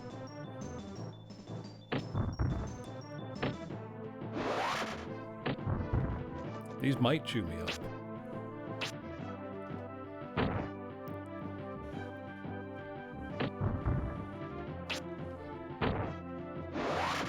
Oh no, we're gonna make it. Barely, maybe.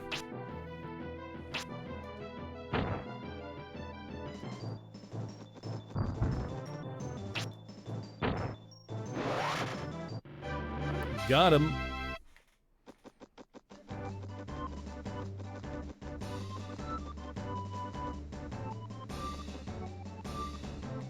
Huh? Could really use that healing magic soon.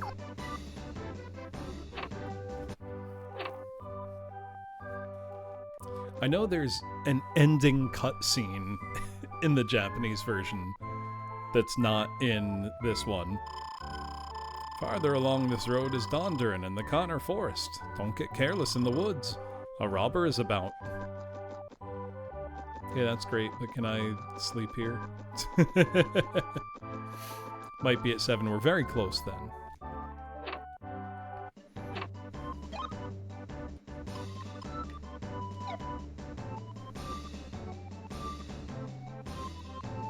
Yeah, no, this is not a terribly long game.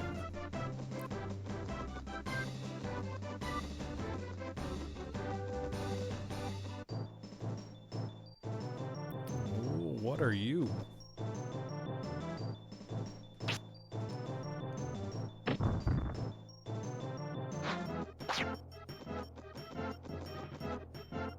That hurt a wee bit.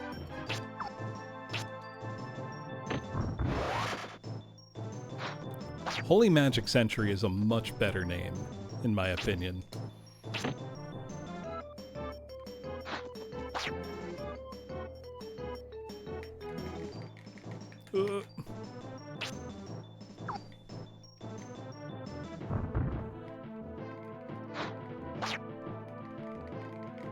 I'm frozen in place.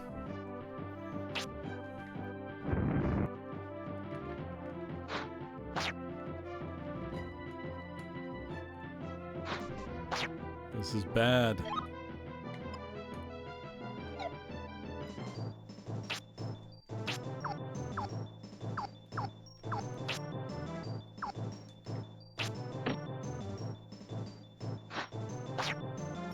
Look, Thing 64 is totally fine in my opinion.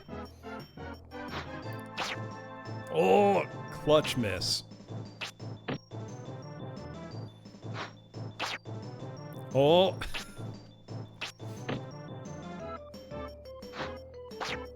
We're fighting tooth and nail for this one.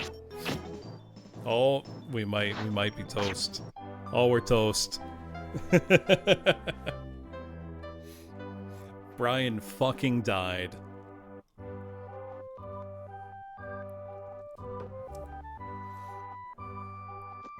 It's okay. No bread.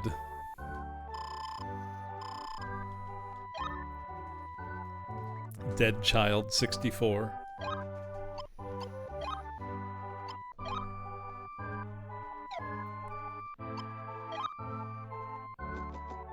It's fine. There's really not much downside to dying. Other than, you know, a little progress loss, but not much.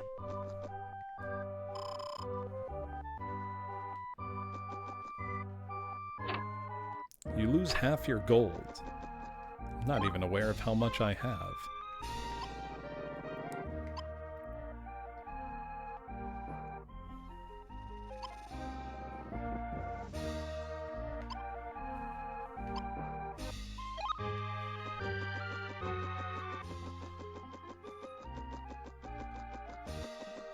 Yeah, twice as much as I have now. Is there economy? I'm not convinced there is.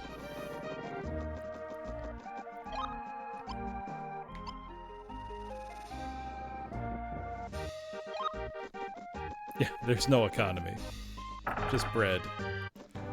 I mean, that's how it should be. Who needs economy when you have bread?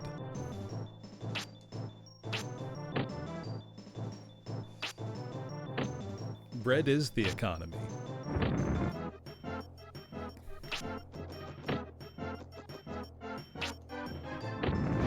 It's a proper economy.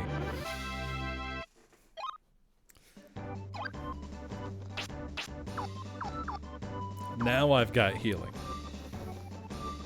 Good old-fashioned bread and water soup. It's a proper meal.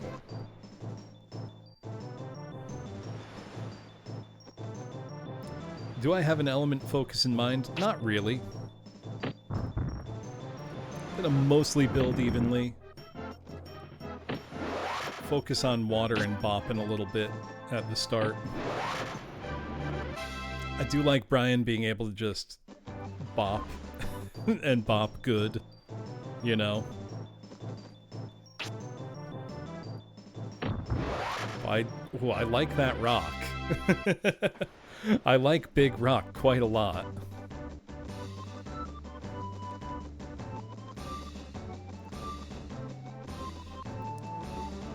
Can you play this game and win without using magic?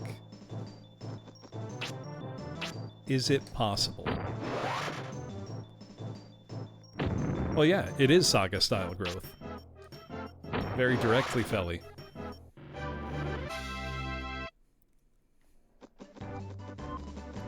Rather than discrete levels, that's how it works.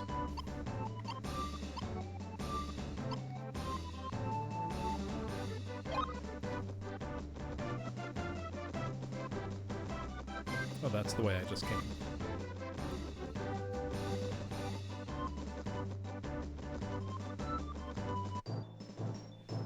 Ooh, you're new.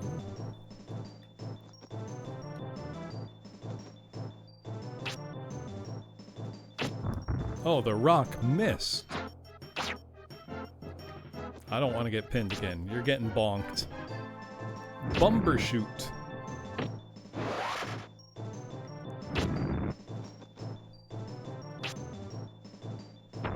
Oh, not close enough yet.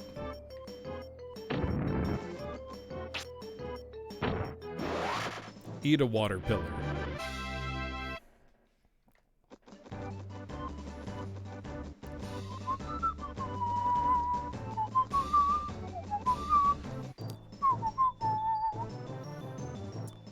You know, Brave Fencer Musashi is a game I wish I liked more. It's just... it's got too many problems for me to really give it the thumbs up.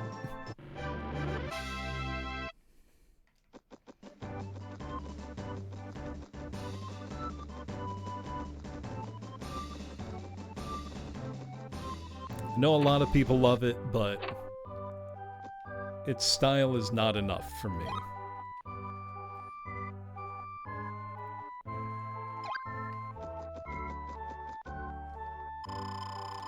Travelers don't show up here very often. It seems that it isn't safe anywhere on the road these days. I see a future for you fraught with danger and challenges that no ordinary human could meet. It isn't clear, but your destiny awaits you at the end of the longest road. Thank you, Marion. Do you have some bread for me? That's all I really want.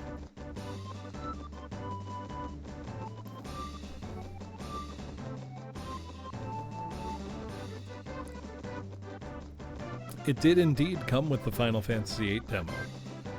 Much like a lot of people only bought Zone of the Enders because it came with the Metal Gear Solid 2 demo. Though Zone of the Enders is at least, you know, good. Why didn't you think you'd see this here, Alruin? Is Quest 64 not rather Bloomcore?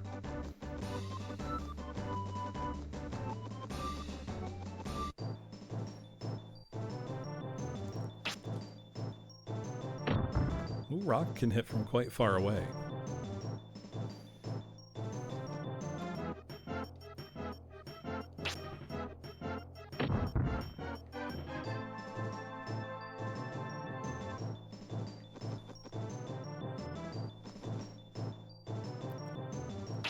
You know, I forgot that Dragon Quest VIII came with a Final Fantasy XII demo.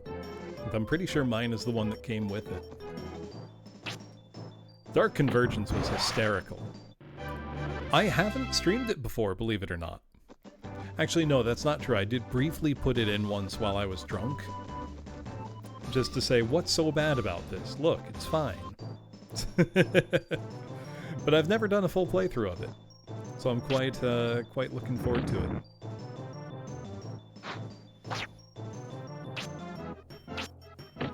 I think I'll want to level up Wind just to get the kind of scrying ability.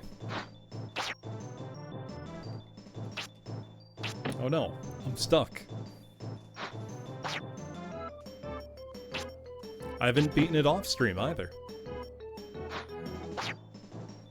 I would advise against the Zone of Enders HD Collection Waka. They're not very good ways to play the game. You'd be much better off just emulating the PS2 games.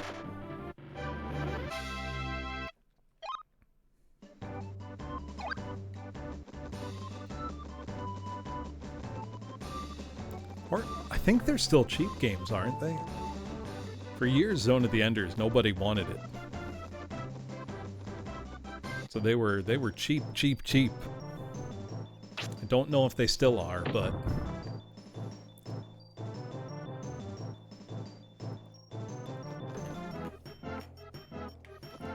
lots of games had a life cycle like that where, for years, nobody wanted them.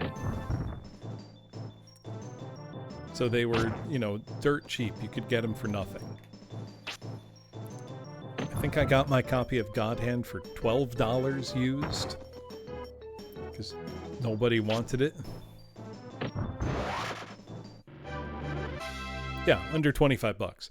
They're great. They did Plasma Strife. Oh!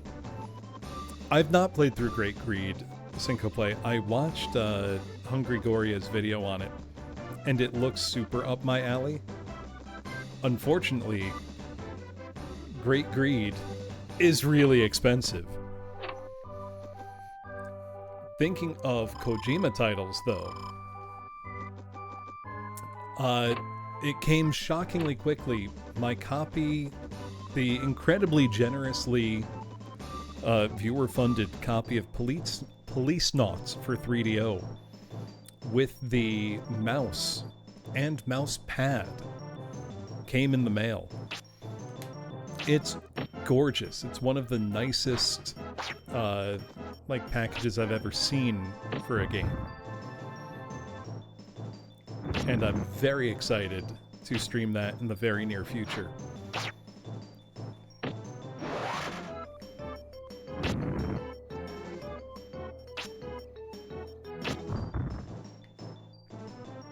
Praise Brian. Brian is a brave lad on a heroic quest. Yeah, she's one of my favorite channels, Syncoplay. I don't always agree with her takes, but I always enjoy the way she comes to her points. And she explains herself well.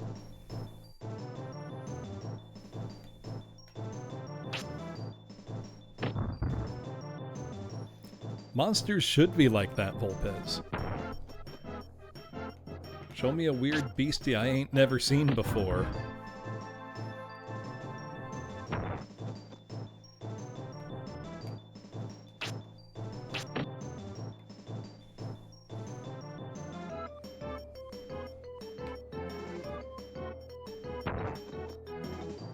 I love being able to run around to avoid enemy spells. That's a super feature, in my opinion.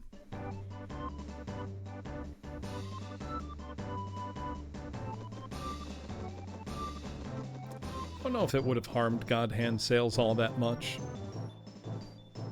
Probably didn't help them, but doubt it hurt all that much, you know? Wow, my healing does shit all.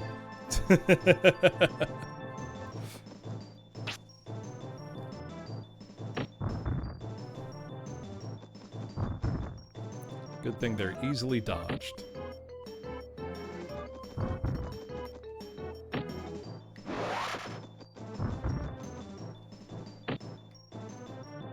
Right, the great thing about buying PS2 games from like 2008 through 2012 is that nobody wanted PS2 games. You could just get them for nothing. I had the soundtrack of it on earlier. Summoner, I got for $1.79. Ephemeral Fantasia, I got for $1.79. Or $2.79. Unbelievably cheap, is what I'm saying.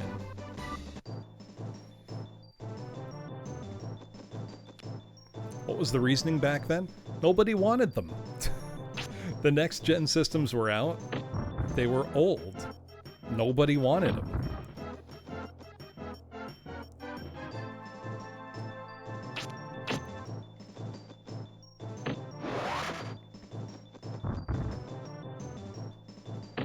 Right, bargain bins were stuffed with gold. Oh, very nice, Rio. Yeah, they were dumpstering it.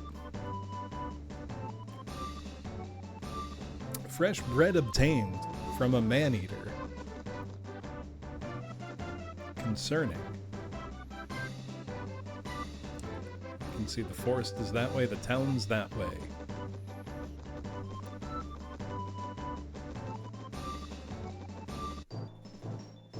True, he eats men, not bread. Sensible.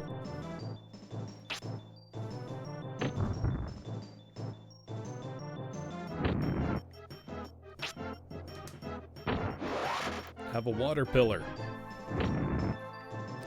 Now, isn't the speedrun of this game, like, super fast?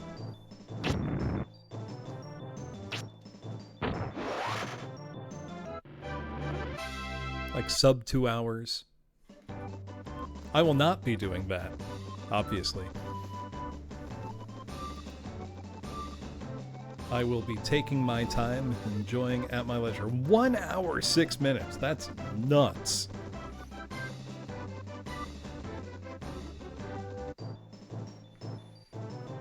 I mean, I've still got a local place that does PS1, PS2, PS3, DS, Wii, and original Xbox games.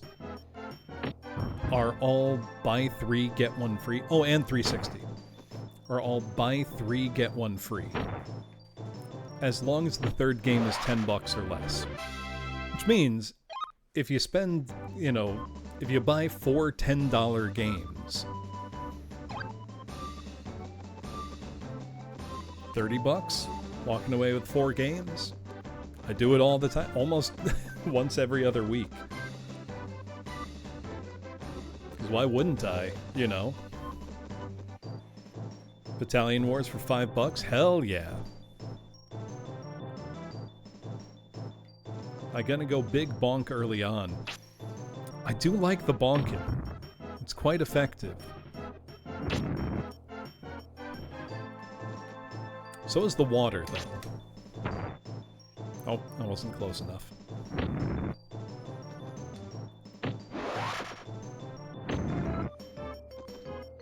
Thing is, when the bonk is this good, it's hard not to want to do it,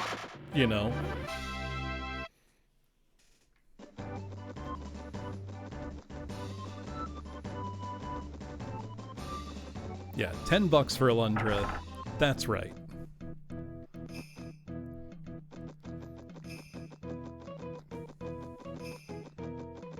So we are in town. I'm gonna take a quick bathroom break with this ad break. Then we'll be right back to it. So I'll be back in about 5 minutes. Yeah, he can bonk better with his magic. It all adds up, it all works together. Be right back.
All right. Thank you for waiting, everybody. And sorry, Barrier Trio Bean, I didn't mean to miss that raid.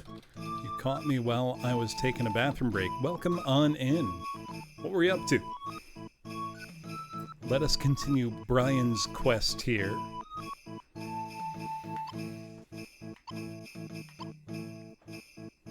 We can crank some of the sound if we so desire.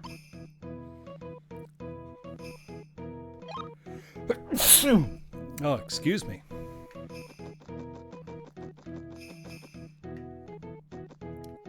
Sneeze even caught me off guard.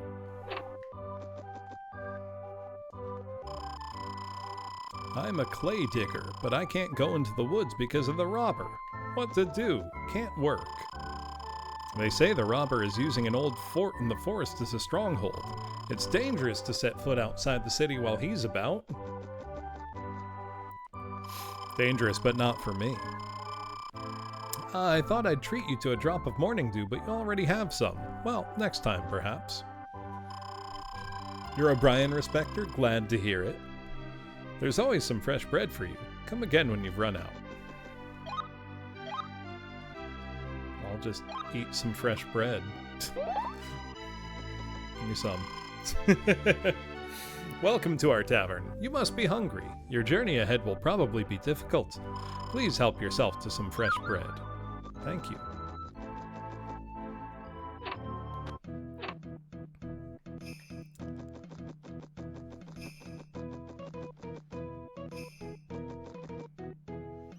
Let's save our game here. Oh, Shannon, good to see you. It's nice to meet you again, Master Apprentice.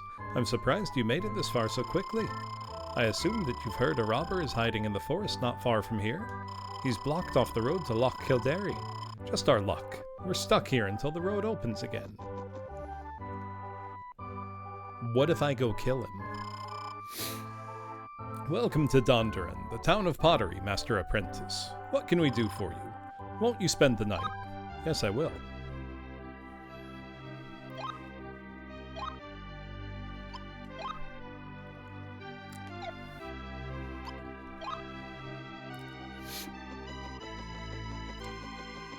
May as well check the rooms.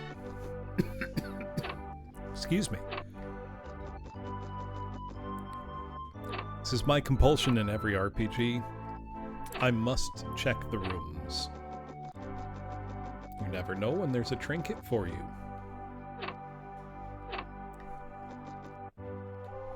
Oh yeah, Neil, we're on a quest to save our father who's gone missing. There could be a loaf of bread in there. I don't want to miss a loaf of bread, are you crazy? Yeah, a guy that teaches us a recipe. Steve.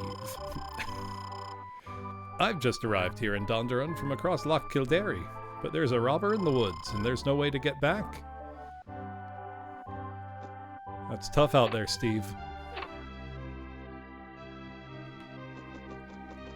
You could almost say we're on a quest. 64. Is that Snufkin? Don't disrespect Snufkin like that.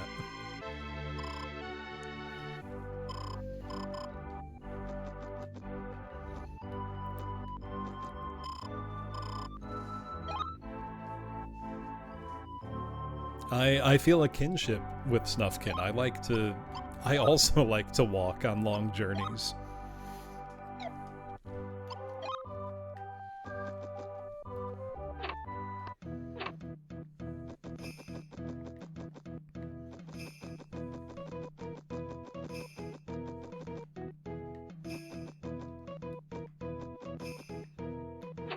I think we don't actually need to go into any of these houses. We can just run straight to the castle. But it's fun to explore, you know?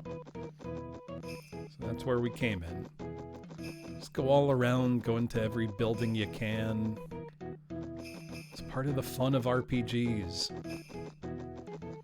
That's why we like them, you know? Did I go in here? You're the Melroad Magician's apprentice, aren't you? Your quest is very difficult. I'll give you yellow wings. They ought to help. You must remember that wings will not work in the forests or caves. What do yellow wings do? Oh, they bring us to Dondoran. Right, you must burgle every house. That's part of the fun. Also, there could be little things in the environment we can find. And those are worth the finding.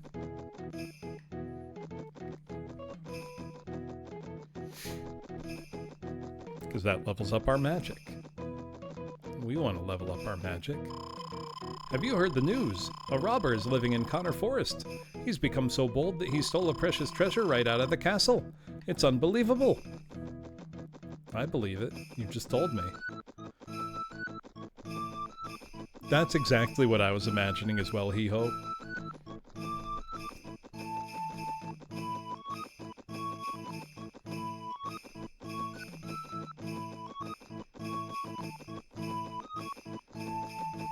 Are you calling yourself a liar when you call it unbelievable?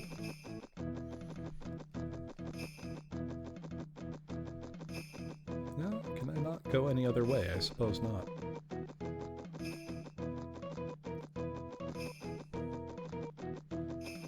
No, I can. There we go.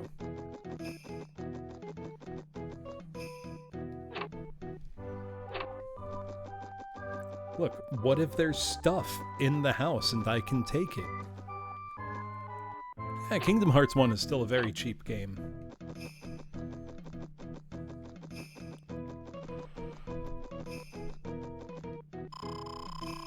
Have you seen Princess Flora? She's a tomboy and is always getting into mischief, exactly like the late Queen when she was young. But she'll turn into a real beauty in no time. Even the king is worried about the robber. I heard he even sneaked into the castle. No one knows when the robber might come back again. I just hope he doesn't find our house. Father's hidden all of our valuable pottery just in case. Tomboy gene activated. I've heard the randomizer is great. I'm not a randomizer guy myself, but I've seen people play it, and it does look very fun.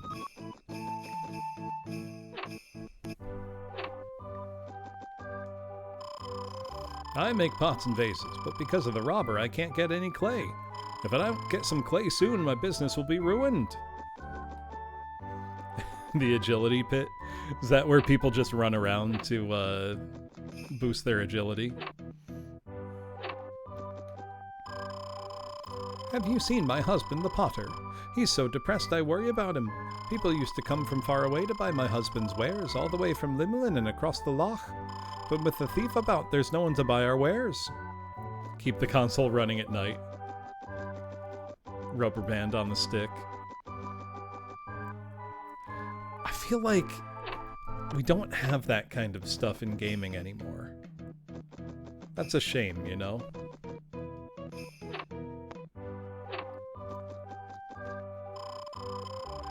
My mother and father won't let me go out to play. It's because of the robber in the woods. If you want, I could go out and help you catch that guy. But Mum would make me sit in the corner for a week.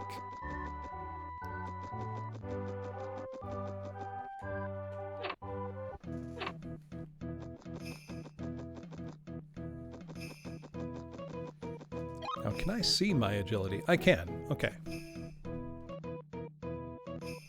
I'm curious.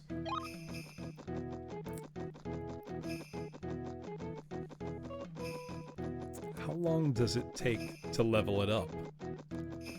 It's not that weird, Mike. It's quite similar to like the Saga games.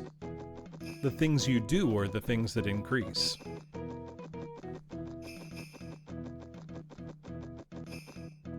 Wait, I saw...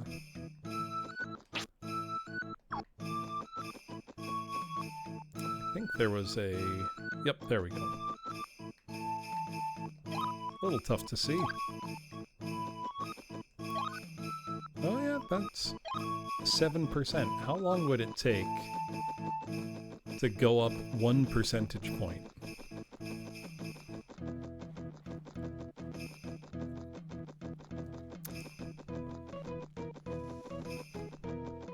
I'm gonna finish the beer I've got poured currently, and we'll see how Brian's doing when we're done.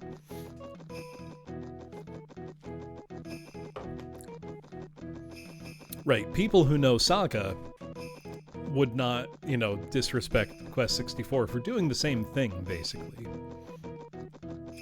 But I feel like people who criticize Quest 64 for it also don't know Saga. Probably don't play that many RPGs, to be honest.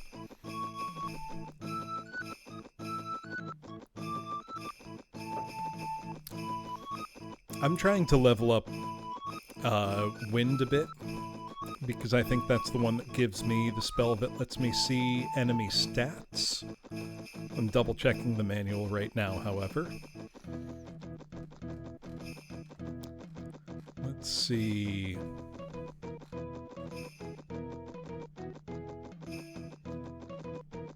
Or is that an earth spell? Which one lets me see?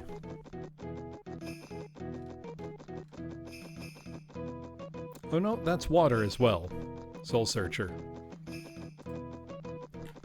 Let's see how Brian's doing. 30%!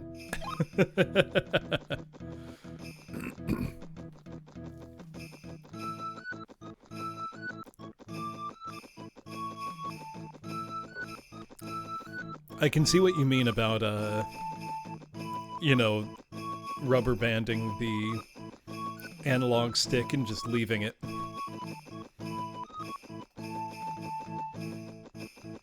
I never did anything like that, but I did leave consoles on for days and days at a time to not lose save progress. Actually, hold on. I've got a rubber band right here. One sec. Let's get the full experience.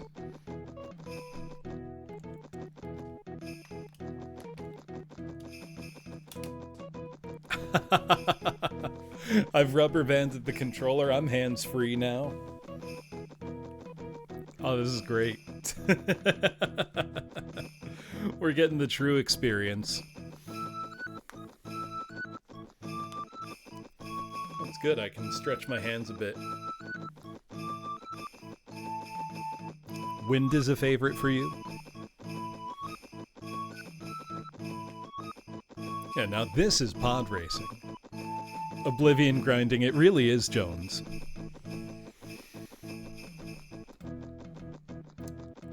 Also, if anybody would be so kind, I'm ready to pour myself another beer at any time. Let's check young Brian's performance here. 53, okay. Thank you, Hiho.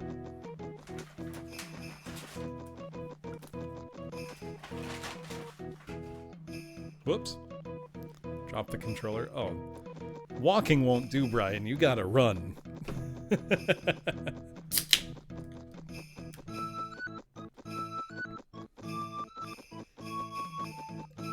Yeah, it's funny that this one requires the controller pack, Felly.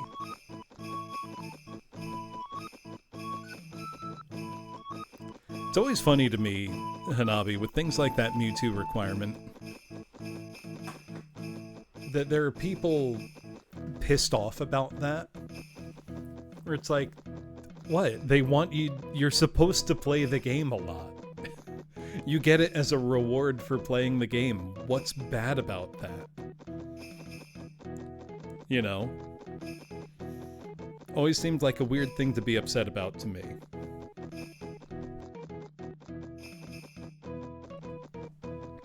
Also, cheers everybody.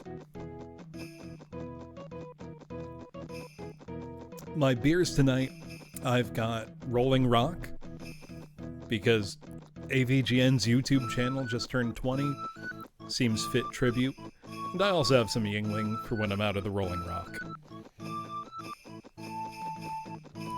Right, but I think a lot of N64 games, rather than a save battery, just save to, like, EEPROM.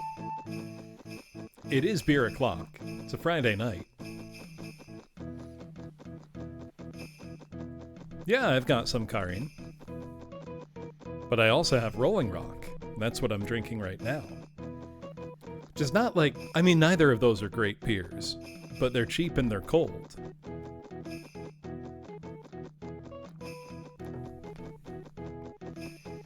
Neil, you can't be saying things like that.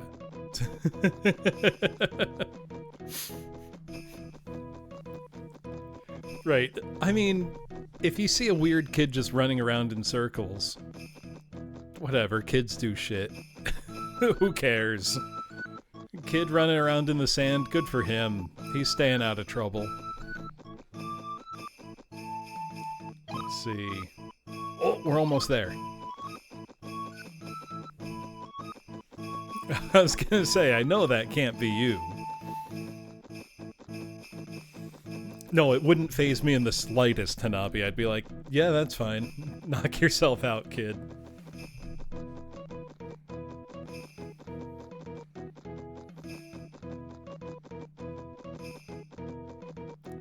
I mean, if you think about it in real world time, he's only been running a couple minutes. That's not a long time. It's a very tight circle that he's in, but...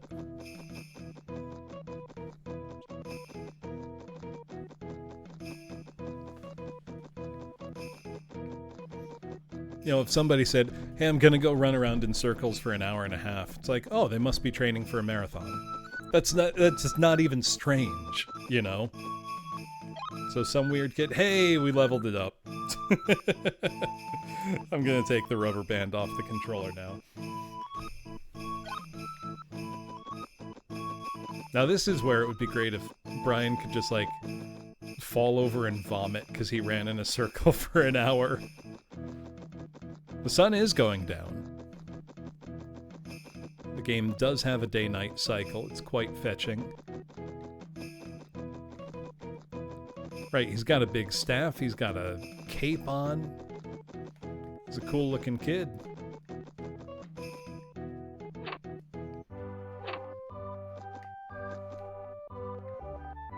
Save our game.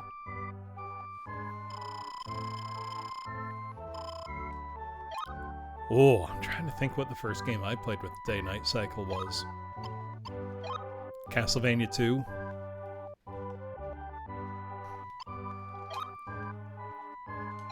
Yeah, probably Castlevania 2.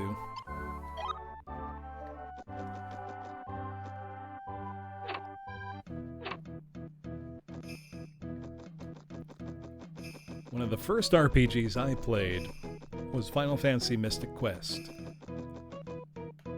Everybody's gotta have a first RPG, you know? Welcome to Dondoran. You're the lad from Millroad Monastery, aren't you? King Scottfort is waiting in the throne room. A hearty welcome to you, Master. Oh no, the first I played was Dragon Warrior 1. But I didn't really understand what was going on. The first one I understood was Mystic Quest. A hearty welcome to you, Master Apprentice. The Grand Abbot informed us you were coming. Can I break the armor?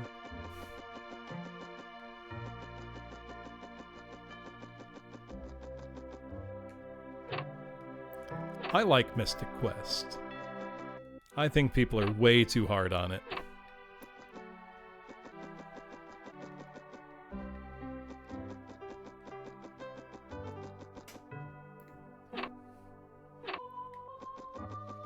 I mean, that's a great Christmas gift, Felly.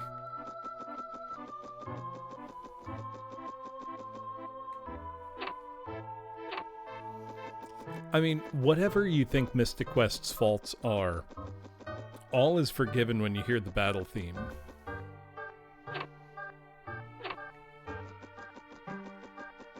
Or at least for me it is.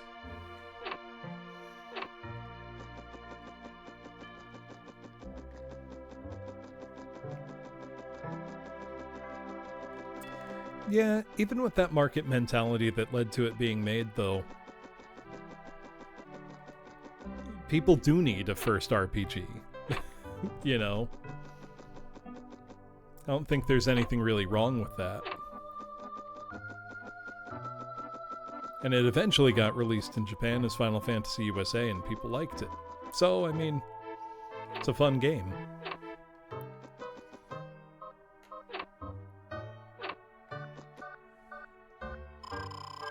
Well, well, it's the Magician's Apprentice. This is Princess Flora's room. Should the king see a trespasser enter here, there'll be an uproar.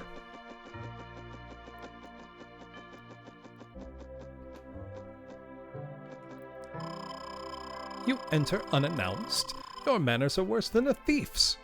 But there's something about you. You're a magician, aren't you? Have you come to help us capture the thief? I wanted to go after him myself, but Father forbade me to leave the castle. I command you to go into the forest, find the thief, and return our rightful possessions. If you have the courage, my father will reward you handsomely. Speaking of thieves... Flora, I'm looting your bedroom.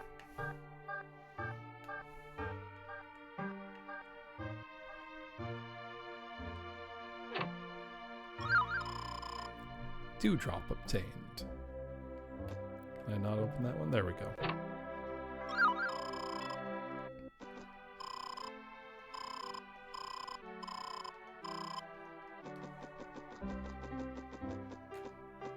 Who just has 3 chests in their bedroom? A princess.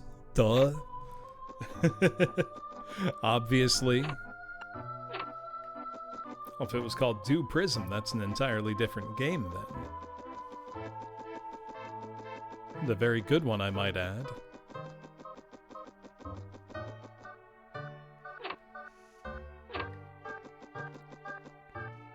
I do wish we had gotten Final Fantasy V. You startled me. I thought you might have been the thief coming back for more. We never suspected that one man could pose such a threat to our castle, but his magic was overpowering. The castle guards went after him, but they were no match. I'm still nursing my wound. When fighting Solvering, try to avoid his close-range attack. It does too much damage for such a small lad as yourself.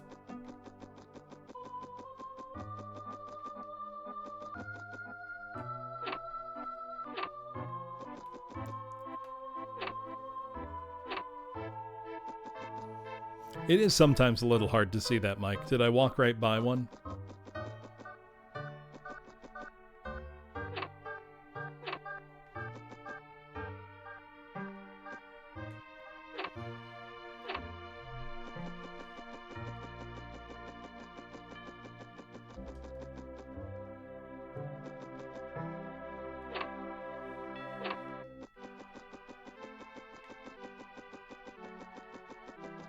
Alright, let's go talk to the king.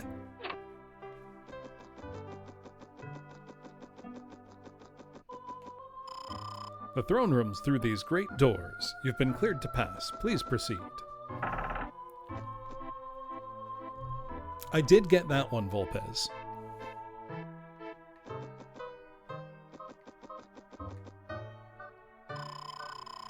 Why have you kept us waiting?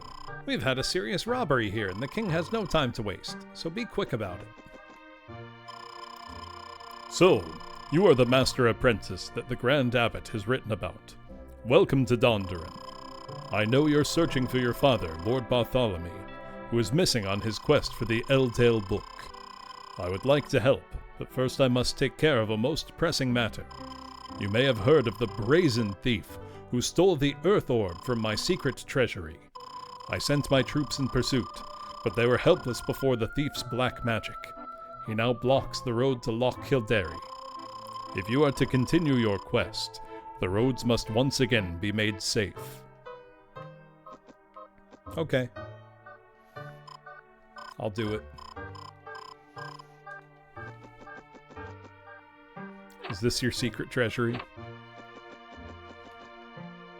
I'm gonna take what's in here. I hope you know that.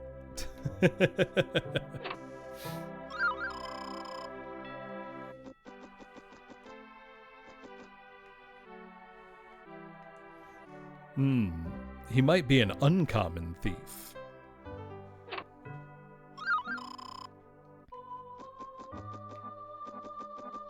No, that's just his bedroom. I do love 7th Saga. even though the version we got is really messed up.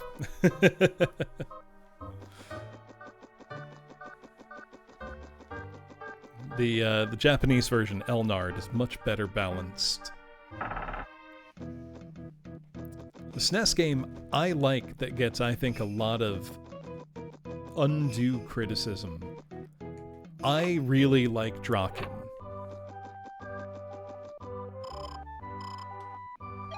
I think once you learn how to play the game, which is certainly the biggest, stumbling block, once you learn that, it's really fun.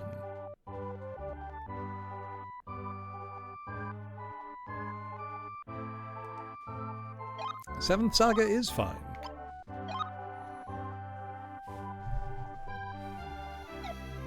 Draken also is extremely atmospheric and extremely weird. And I mean that positively. It's very French, put it that way.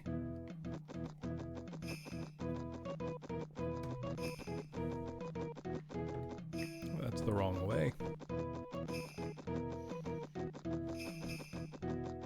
Yeah, the enemies just explode. It's awesome. So I'm trying to control her with one hand and drink my beer with the other.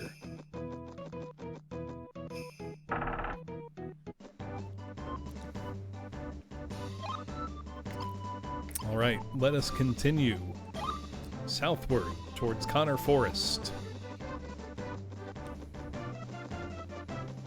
And the thief.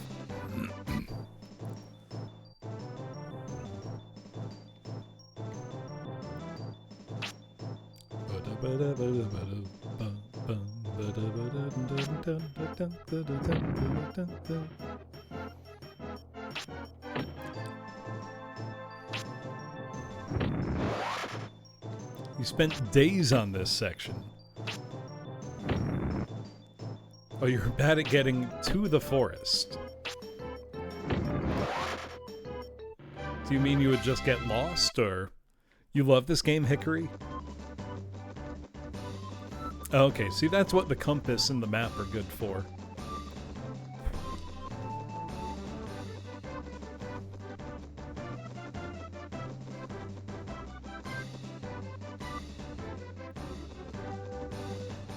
I want to get in a few more fights before I go in the forest. There we go. Yeah, you realize that game exists, Boniface. It's called Skies of Arcadia. And it kicks ass.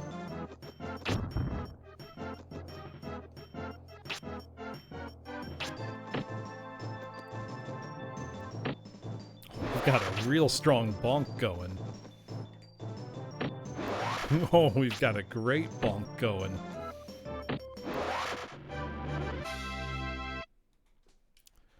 That's the thing, Volpez. Like, you hear people talk about this game like it's one of the worst games ever made. I think it's just pretty good. Like, come on. It's not some horrible, horrible game.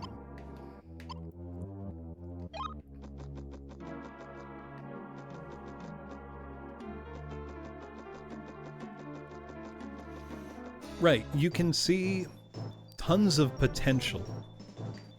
Oh, we got kobolds.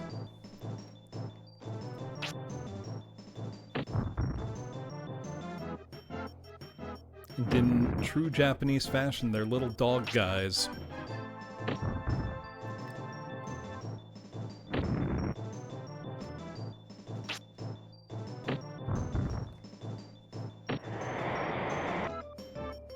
I mean, it's quite literally unfinished compared to the Japanese version, but...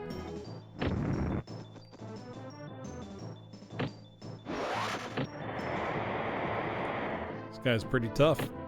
Yes, it goes down to, basically misinterpretation of a sprite in wizardry. If I'm thinking of the right thing. Who are you?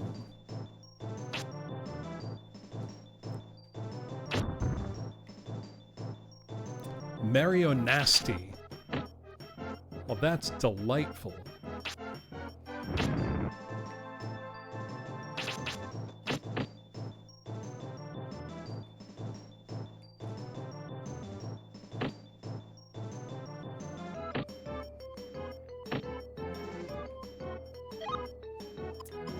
Alright, I'll eat some bread.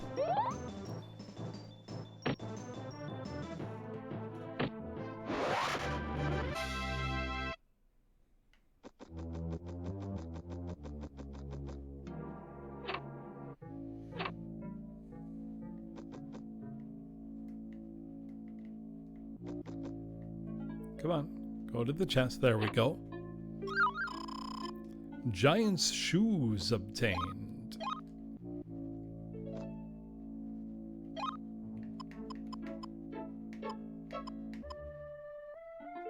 Take giant steps in battle and double your range.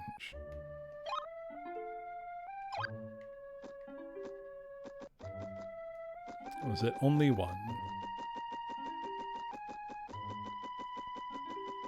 I mean, in the case of Quest 64 versus Brian's Journey, it really comes down to they needed to get the game out the door and couldn't implement all of their ideas. Because the Game Boy Color game is really kind of the same game, but more fleshed out. It's not drastically different.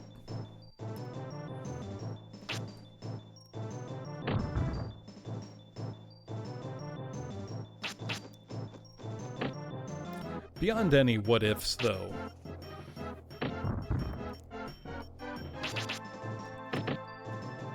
I think because this game has a lot of obviously very good ideas, it makes the places where it's deficient stand out more.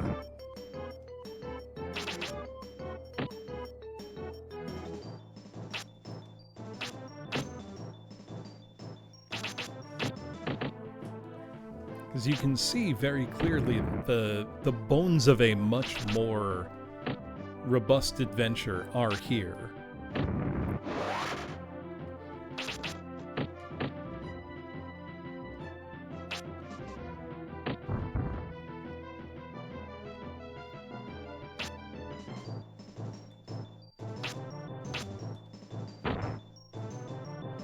Let's blast you with some water.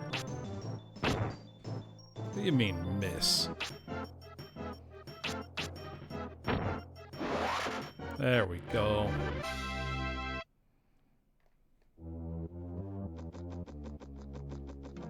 You know what? I can do a little healing.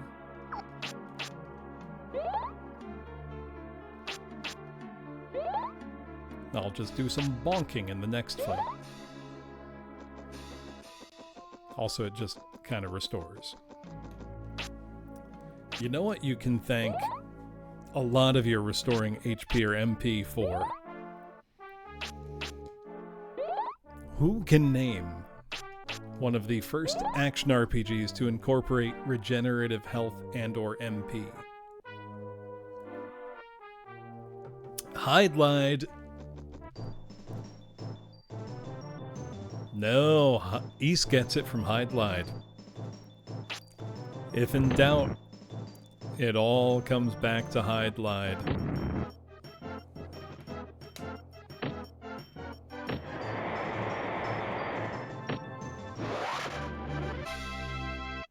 That's true of so many things with action RPGs in general. If you're ever wondering where a genre convention came from, there's an extremely high chance that it comes from either Hydlide or Dragon Slayer. So it was inspired by those games, Jones, but was made differently specifically because series creator Tokihiro Naito thought that the kind of like slow turn-based, stat-based gameplay of, you know, Western computer RPGs was interesting, but hard, you know, sometimes inaccessible. And so he wanted to take that kind of experience and combine it with the, you know, arcade-style action that Druaga had made so popular.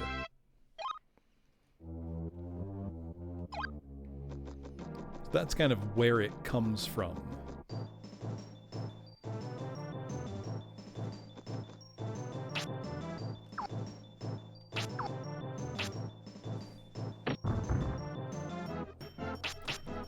Druaga is one of the single most influential video games of all time. That is not an exaggeration, I do not feel.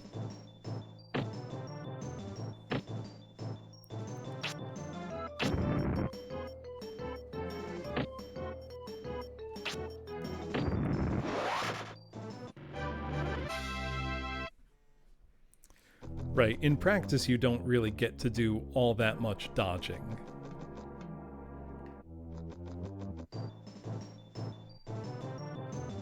Whoa, what's that frog dude? Other than kinda sick. Frog Knight.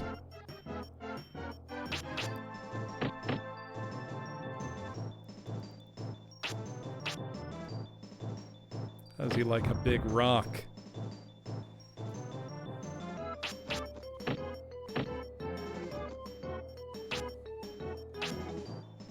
Yeah, Jones, it exists. It's called Parasite Eve. And it is a 10 out of 10.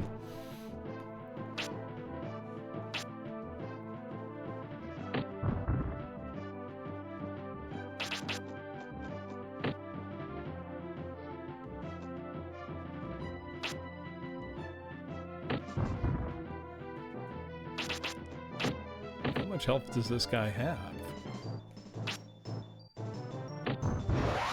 There we go.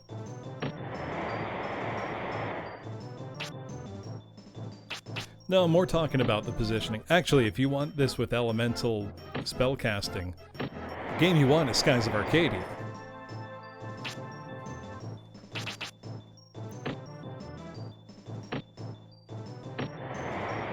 God, I love Skies of Arcadia.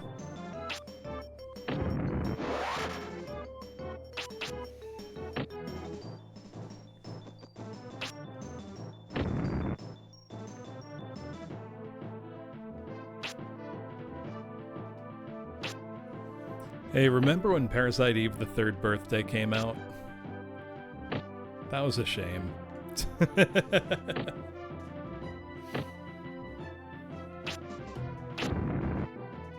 It doesn't exist. What do you mean? They never made a third Parasite Eve game. Bloom's just yanking your chain. Is it actually your favorite Karine, or are you just trying to rile people up? This combat system ported over to Elden Ring? Do it. Do it, Jones. No, Jones, do your dark magic. Port this combat system into Fear and Hunger. I know you want to.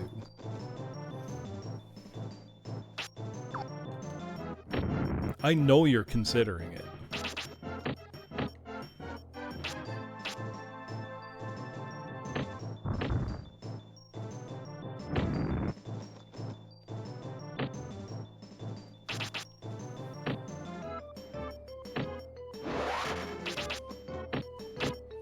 You already took inspiration from Brandish for it, and did evil things.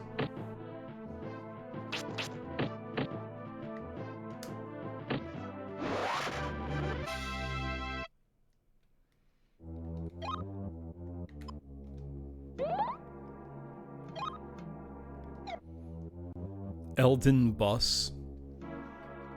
Does that mean what I think it means?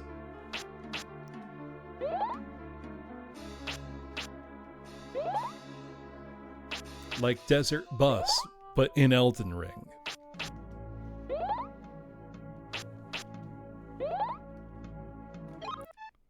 Eight hours of riding Torrent in a straight line.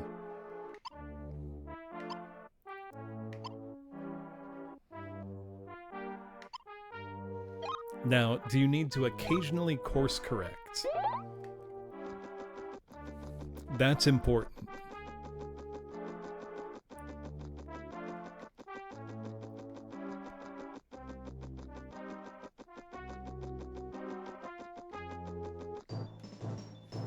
Oh, frogs!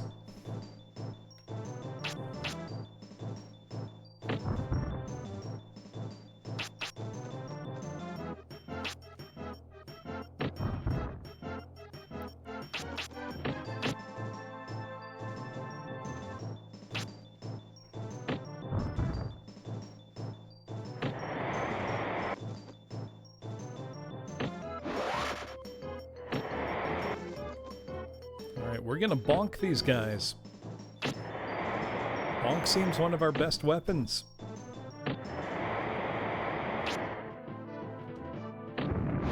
Let's use some magic, though.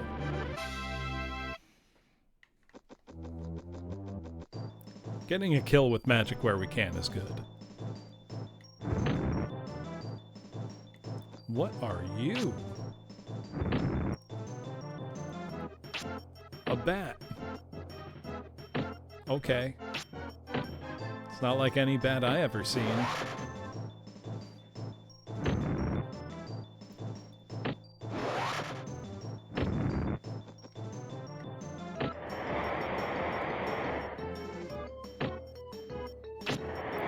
Good bonking.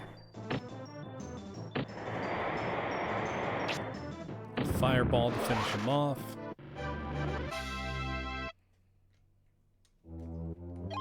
They're pretty cool.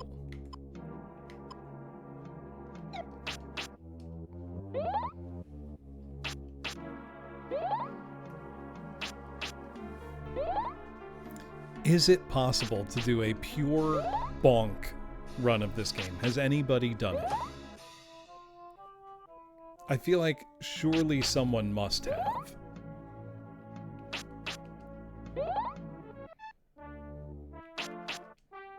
You can't. So you can't, like, run away enough to make it work.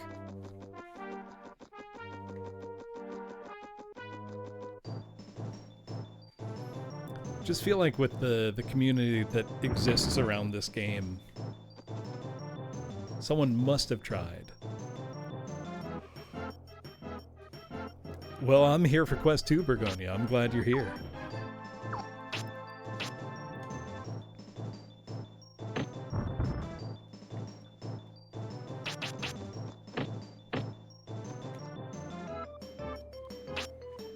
Oh no, my bonk missed.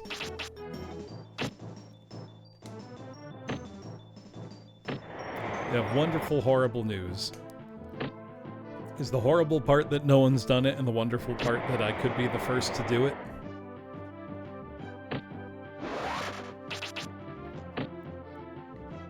That makes sense, Papedo.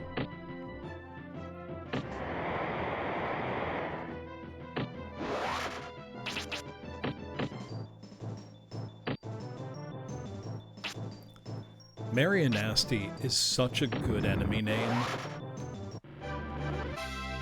It's honestly a little disgusting how good a name it is.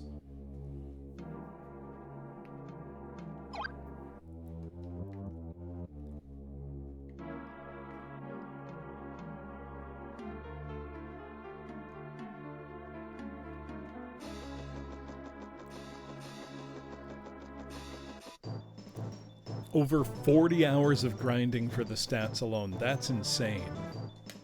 That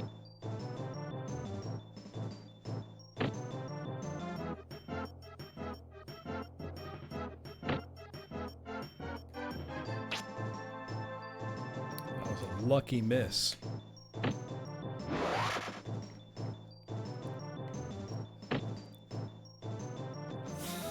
This is gonna be close.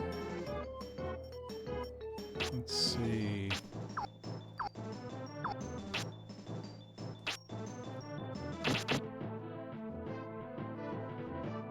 Wind Cutter is not any better.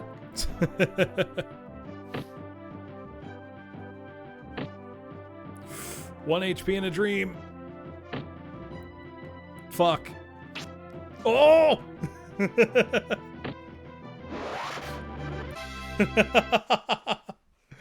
The supreme luck I just experienced. Unbelievable.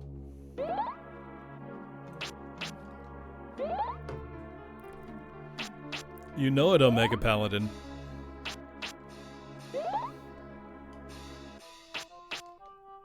I was at 1 HP, would have died, and he missed. Means God is on Brian's side. 6 of them? Okay. I am Omega Paladin.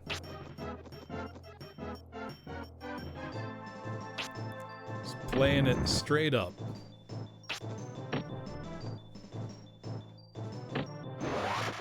I'll be fine. I've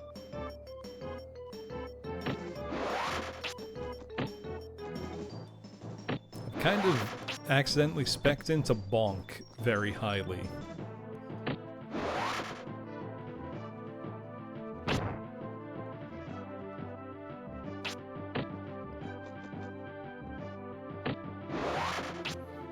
Yeah, have a good one, Neil. I might still be playing when you get up. Right, getting lost just means more level ups. Celine's Bell obtained. What is Celine's Bell? Captivate your enemy with its sound. Freezes enemy.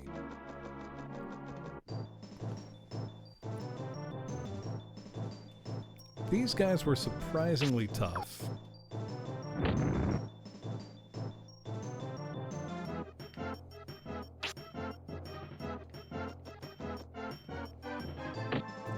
Bonk really is...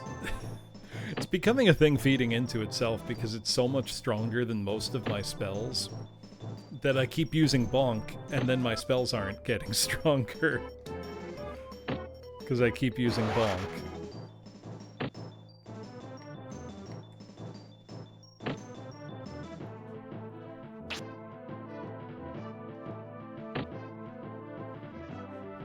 Alright, now let's use some spell.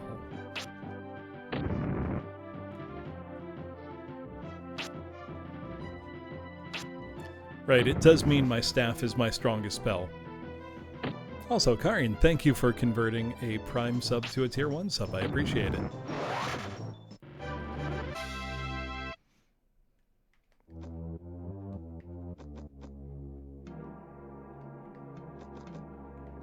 No, I was just there it is.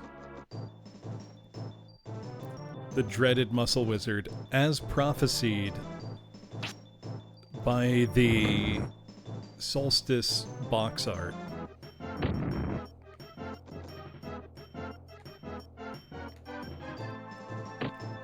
Look, if I'm a wizard, I'm gonna cast Punch.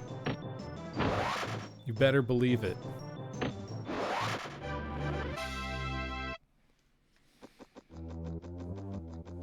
Swolcerer. I'm chugging it. Okay. Give me one moment.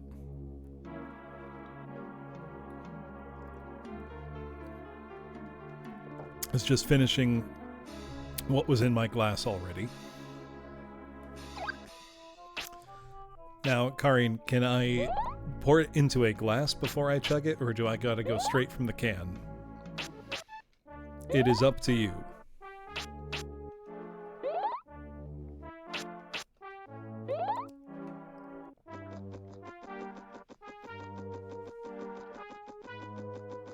Up to me.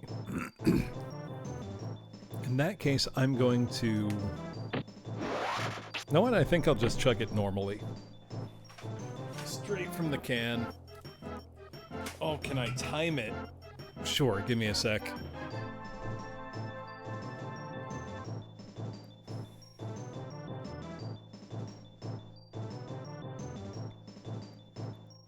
Give me one... Shotgun it. I'm not shotgunning a beer inside my streaming room. That's a bad idea. That makes a mess. Okay, hold on. Let me get the live split up. Oh, now I'm knocking the beer over.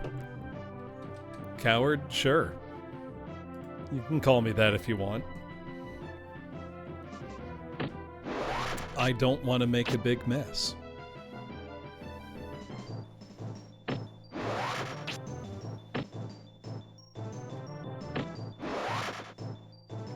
Brian wouldn't care. Brian's 10.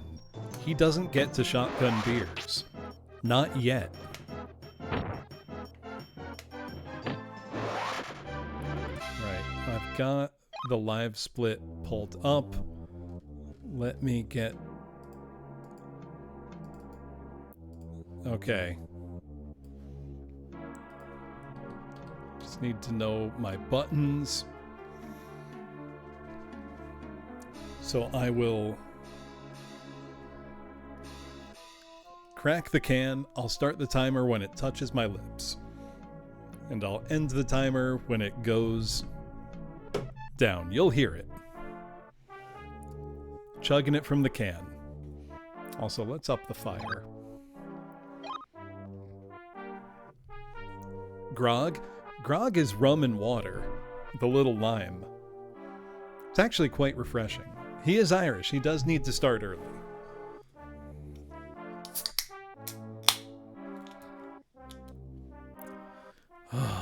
All right. Let's see. Does he sneak booze from his dad? Ooh, too soon. All right. Gotta psych myself up here.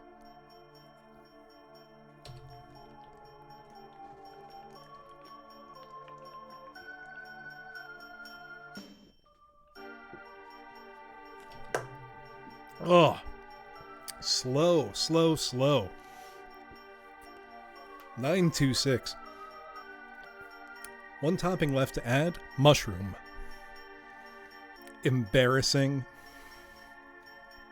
The next one will be better.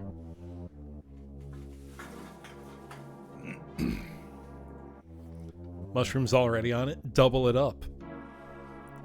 Twice the mushroom. Excuse me. Brian might be able to drink whiskey. Excuse me. He's a growing lad. He should.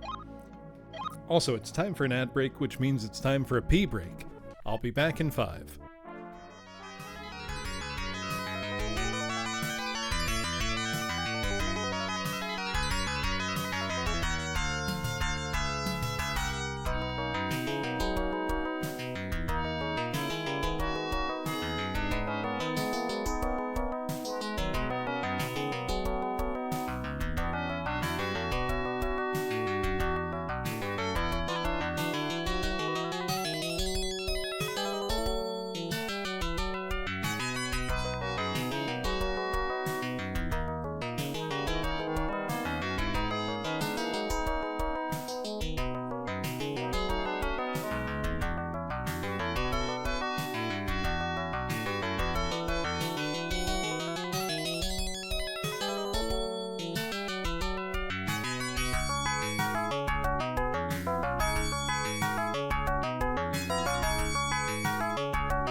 All right.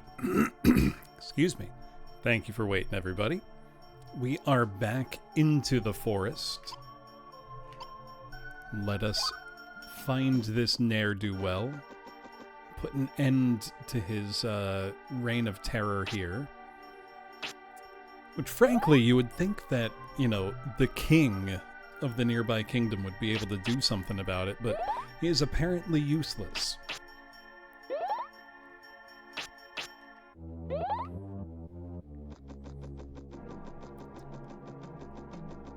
Gotta keep exploring to try to find little points of interest to get more magic points. Let's do fire level 2. Oh! Wait, was that? No, that must have been 5-6, not 56.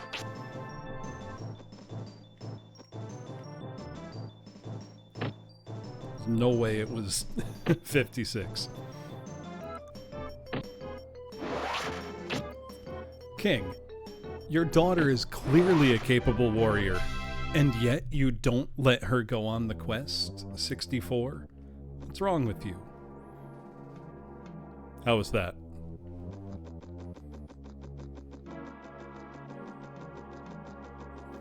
It's a nice idea, Witness to Destiny. It functionally rewards exploration.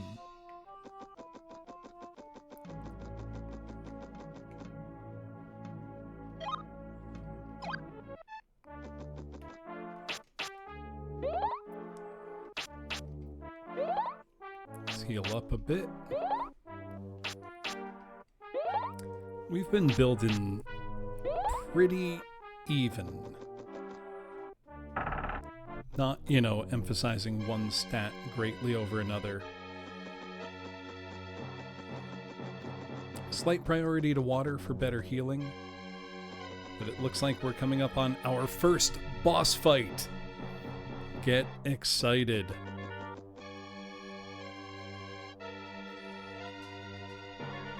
Right, it is just a replacement for one other similar system that might be in another game. That's not a bad thing, you know? So I'm making one slight change to the Cold Ones Redeem. Because a couple drinks puts you in the mood for a couple more drinks, so I reduced the cooldown.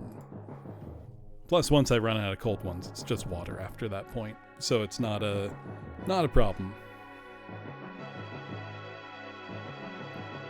Robber time. What's this? What business do you have in the castle of Solvering, king of beasts? Did that fool in Dondaran order you to come after me? Idiocy. I stole the Earth Orb and it's all mine. With it, I'll become the ruler of Kenashir. I'll show you humans what real power is. We're fighting already.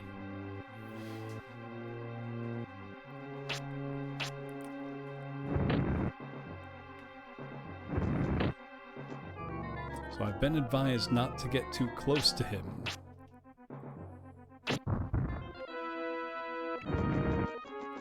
However, I appear to be able to dodge him pretty easily.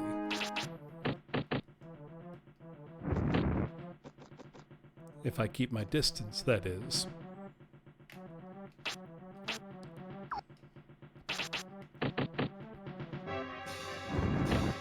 Well, sometimes I can dodge him.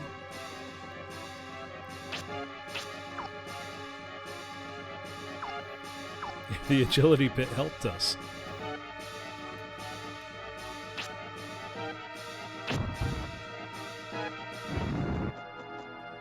Sometimes it helps us. It's a fire laser, because, you know, why not?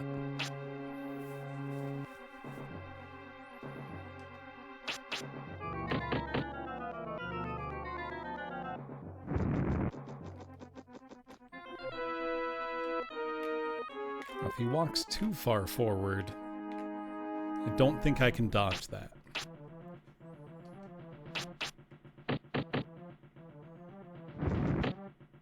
Yeah, like that, that's no good. What if I try to get closer?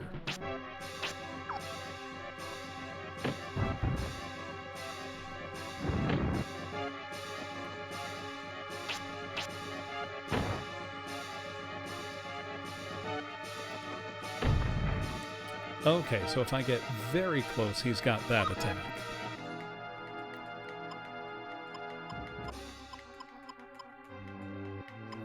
Oh wait, I thought I still had bread. I don't. Oops. Oops.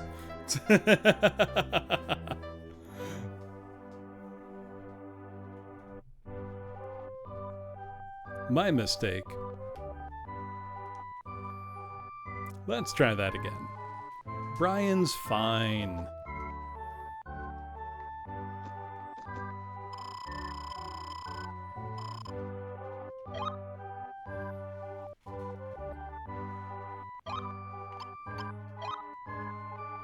How you doing, Big Hat?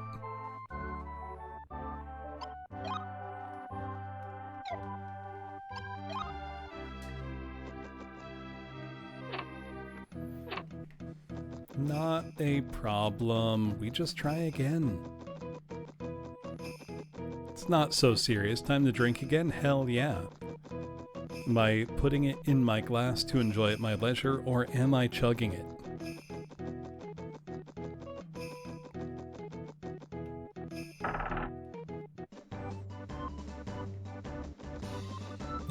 Think you're a jazz enthusiast, the way you're making big bands. Hell yeah, brother.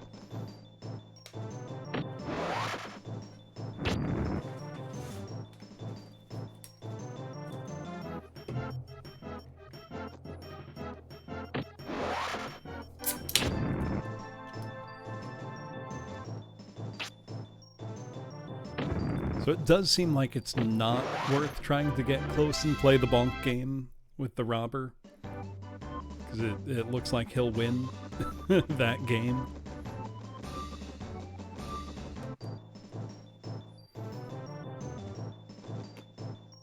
It's a good battle system. Straight up. I'm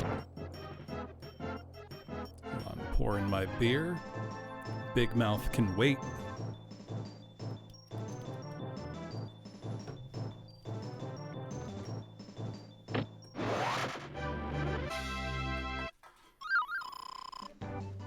Oh, and we got fresh bread. Let's go.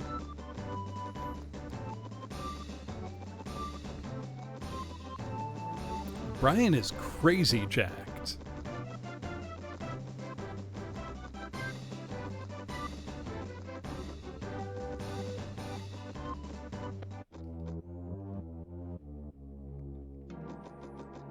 Surely the forest at night won't be a dangerous place for a young boy.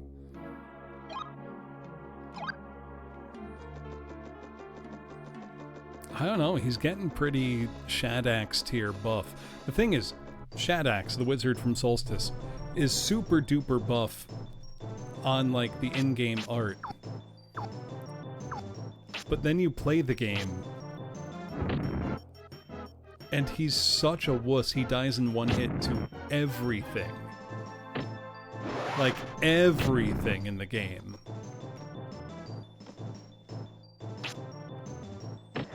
Oh yeah, Arc the Lad.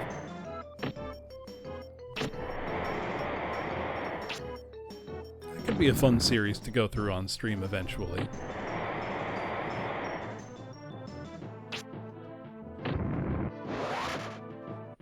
You know, I've only played a little bit of Equinox, but I've beaten Solstice on stream.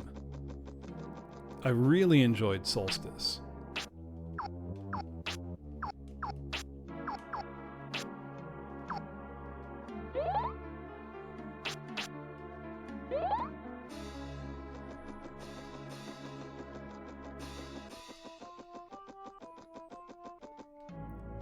The time I beat Solstice on stream,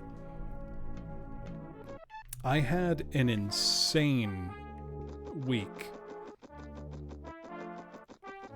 The 3 NES games I played in a 1 week span Cleared all of them in a single stream, like one stream each, not all three in one. I cleared Milon's Secret Castle, the Immortal, and Solstice, all is like one after another after another. Which might be the most psychotic string of games I've ever played.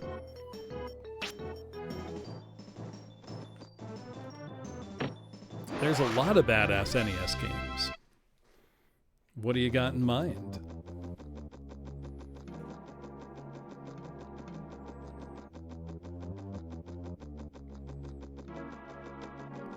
Cobra Triangle is pretty badass. Oh, Batman NES kicks ass. I've beaten that on stream.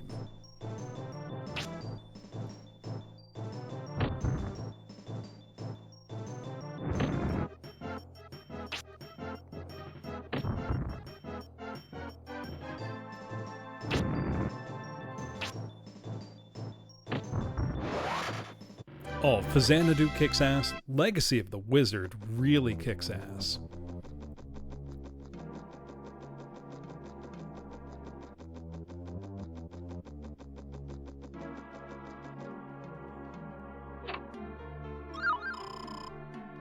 Also, Legacy of the Wizard, you got that killer Yuzo Koshiro soundtrack. That's a personal all-timer game in my opinion.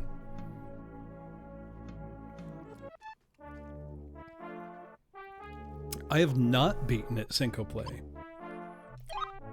I do intend to stream it someday. I just have yet to do so. I've gotten pretty far on my own before, but I haven't beaten it.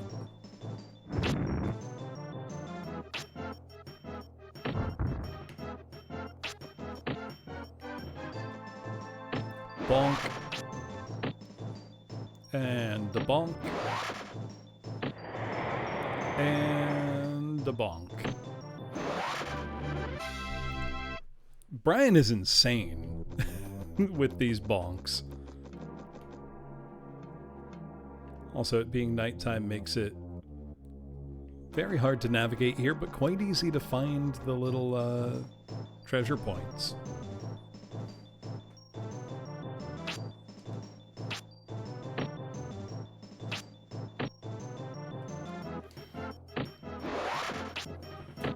I'm just gonna build pretty evenly good enough.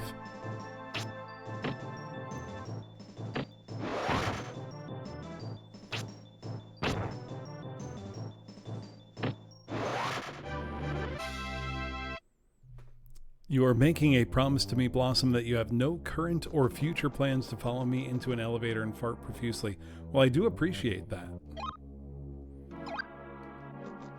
That's very good of you.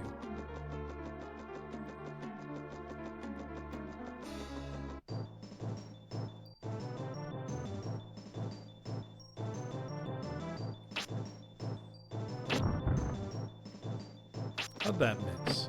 Come on now.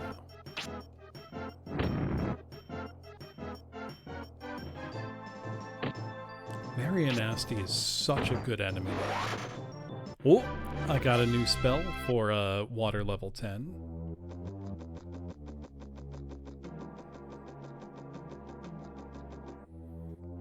I'm here playing retro games all the time, Sleepy Little Rem.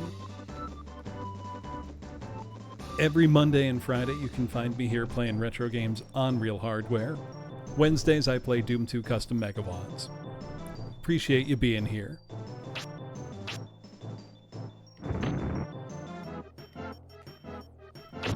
Always real hardware too, I make a point of that.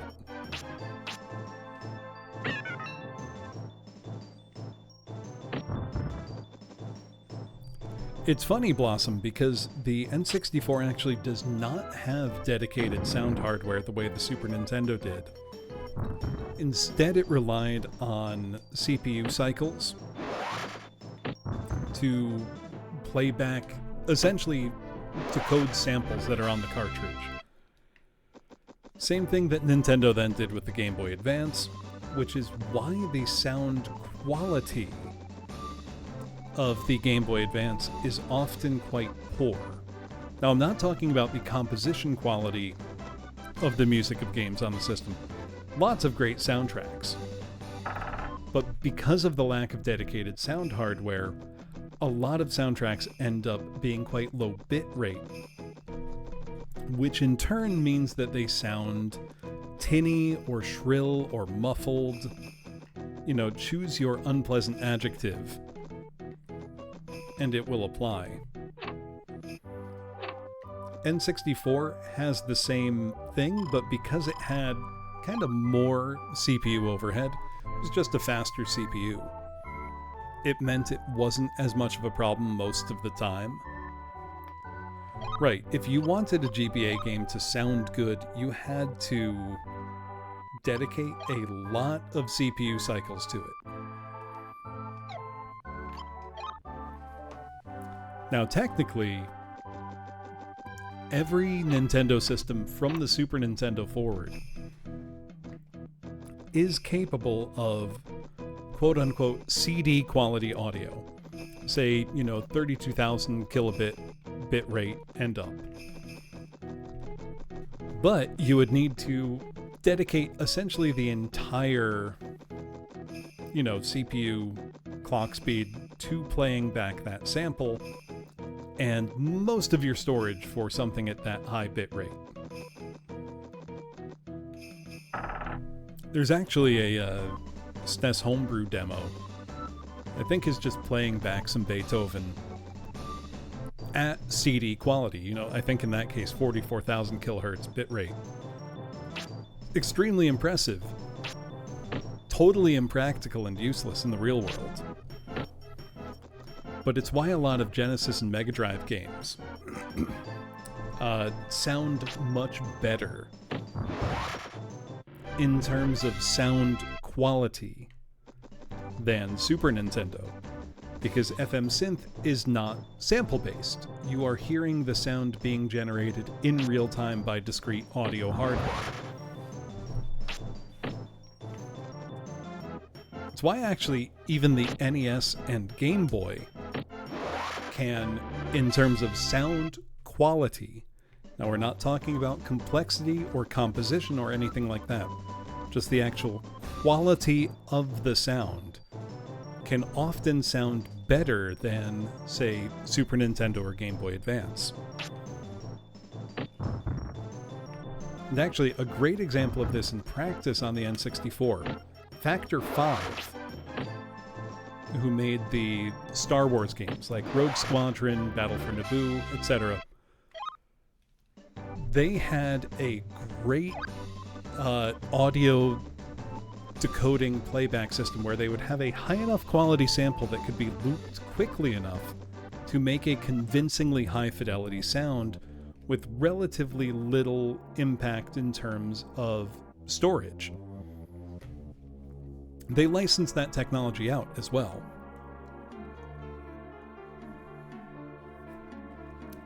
But if you ever wonder, why do some N64 games sound so crisp and some sound so muddy? That's why. Essentially, blame Nintendo for cheaping out and not including a real sound chip on those systems. It's why this is just me being very pedantic about retro games. It bothers me a lot when I hear people say like, oh, the N64 sound chip. It doesn't have one of those. You're thinking of the sound fonts and the samples that a lot of the games used.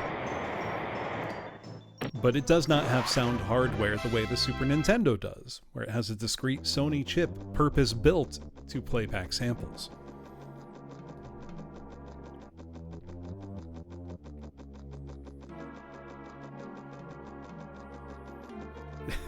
I'm gonna break you, Hanabi. Yeah, Evangelion using the same sound font as Mario 64, for example. Extremely funny. Because you have Cruel Angel's Mario 64.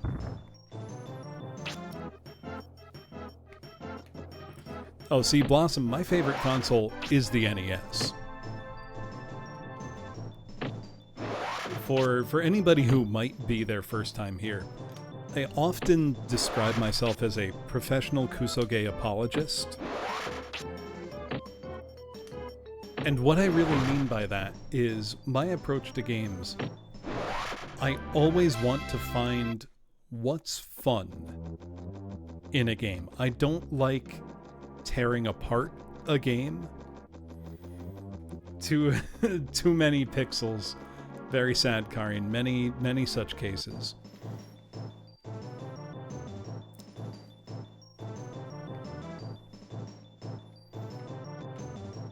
What was I thinking? I distracted myself. Oh yeah, professional Kusoge apologist. I always think it's more fun to say, well, what's good about a game? What does it do well? What does it do differently than anything I've played before? Can I find value here? And sometimes finding value, the game might still be bad. But that doesn't mean you can't have fun with it.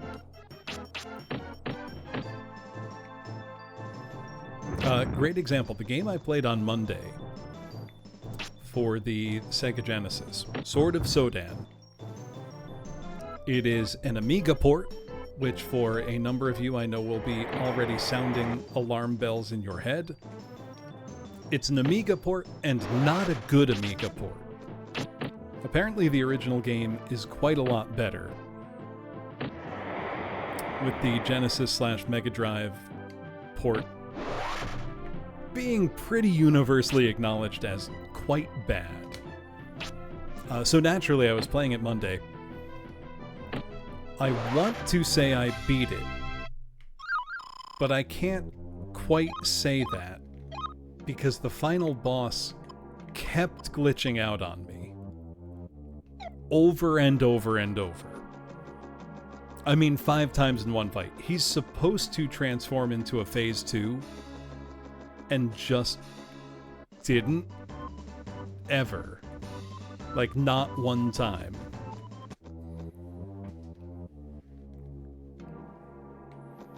I did beat it after I finished my stream on Wednesday.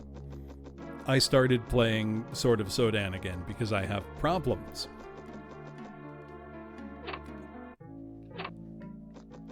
And so I did beat it, finally. If I beat this game reasonably quickly, by which I'm going to say under 12 hours, then I will probably stream Sword of Sodan again to beat it. And do it in public on stream. But the thing is, I'm not going to pretend that, oh, Sword of Sodan is, you know, oh, it's a flawed game, but if you can, you know, get past a few things, it's not that bad. No, it's straight up, it sucks. It's an awful game. I found a lot of fun and satisfaction in beating it despite the flaws. In beating it because of the flaws. In refusing to let the game beat me. Beating it in public. I did just say that, Papedo. I would not call Silver Surfer a Kusoge at all. Silver Surfer is an overall high-quality game. It's got great graphics, incredible music, good play control, pretty good level design. It's tough, but not even, like, overly so. Sort of, or Silver Surfer's just like a pretty good game. I think a lot of people just play it, die immediately, and then decide, this sucks. It's like, no, you just suck at it. Those are different.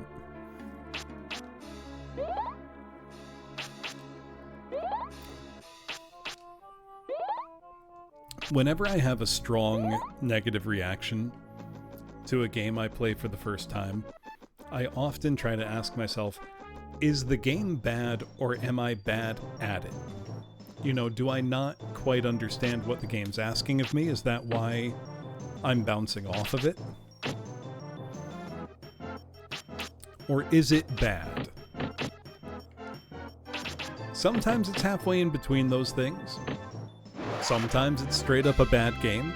Sometimes, though, maybe I just wasn't in the right mood for like a new type of gameplay. Now, there's a lot to consider. Athena is not excellent. You got me laughing, Jones.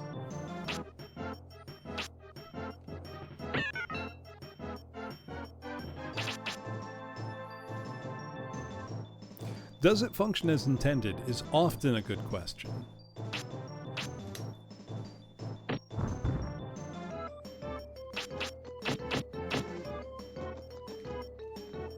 Get bonked, loser.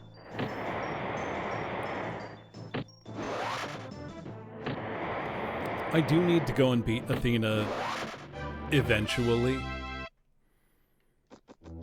I gotta tell you, the mental load Athena places on you is tremendous. And difficult.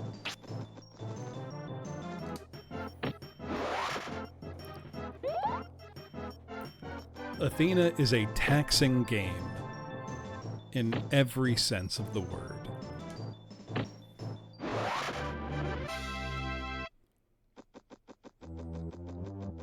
It's a rough one, is what I'm saying.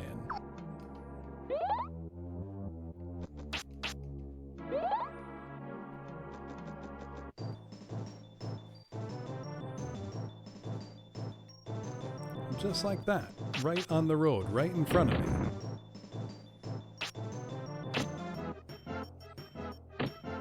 Does Athena function as intended? I don't know. I really don't. Athena is one of the single most bewildering games I've ever played in my life. I can't tell. Because some of the things must be as intended, because for them to not be intentional means that both SNK, when they designed the arcade game, and Micronix, when they made the home port, didn't take into consideration things like, well, what if they don't have the bow and arrow? The answer is, if they don't have the bow and arrow, fuck them. That's it. Yeah, it was part of the SNK 40th Anniversary Collection, Felly. Or, what if you pick up a wrong item drop after a boss fight completes but before you exit the stage, and can therefore soft lock yourself? For that to be intentional is worse than if it's an accident. Do you know what I'm saying here?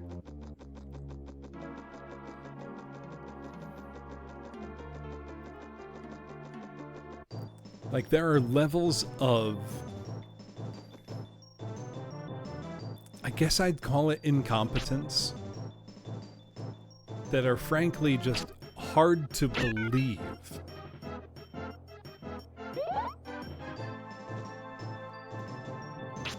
And so if they're not intentional,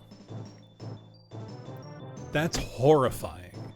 And if they are intentional, that's also horrifying for different reasons.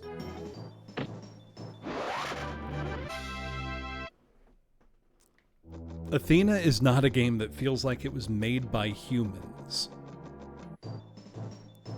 It's deeply confusing.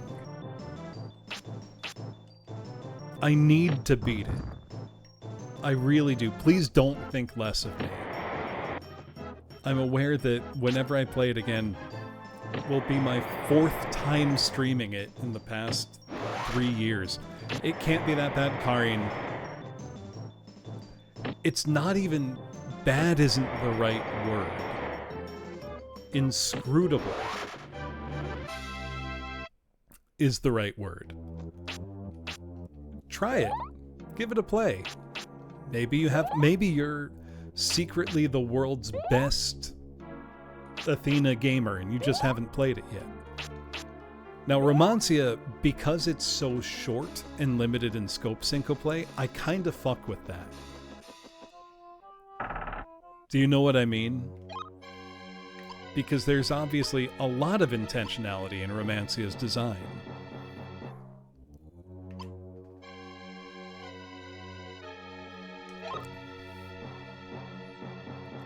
World record in Yonoid, by far. I just gotta practice and grind it out. I know I can do it. Alright. We're gonna kick Solvaring's ass this time.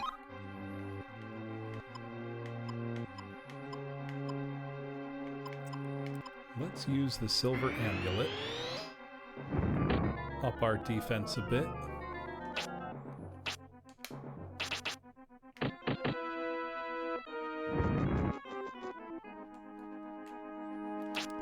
The boss music here just reminded me of Mario 3 a lot. Oh, double shrooms are hitting? Hell yeah.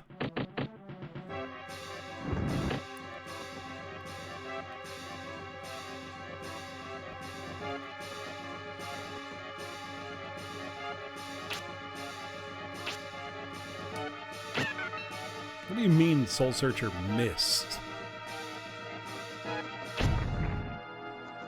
Okay, well, let's see how good a bonk of mine is. 23 versus 12. Can I grind this out just with bonks?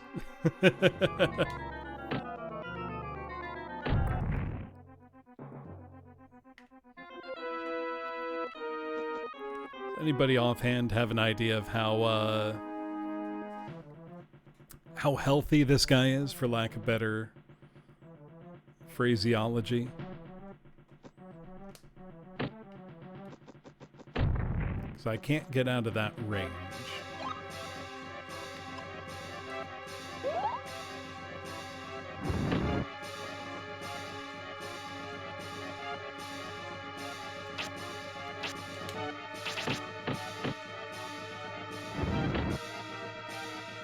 $200? Okay, so can't just trade kind of band for band hits. Hey Bones, how's it going?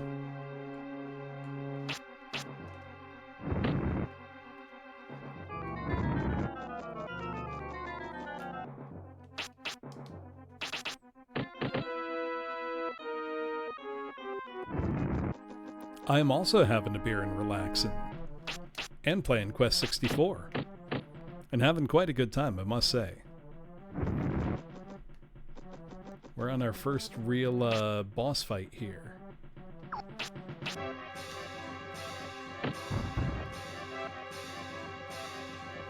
Another cold one? You got it.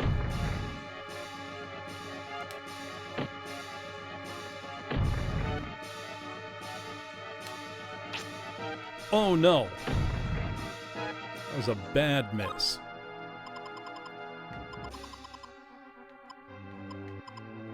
Will this work on a boss?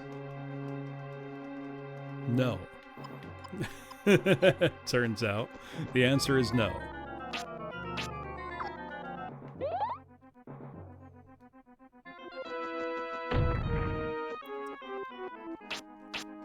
Trying to run away and it might not work. Definitely won't work. I gotta hope this hit kills him.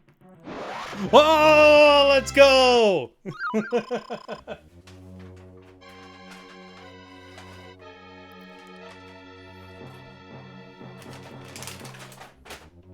Hold on.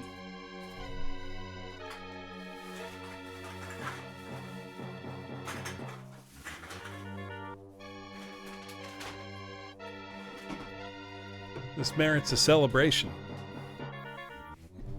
Clutch kill. Earth Orb obtained. Holy shit, my HP. Excuse me.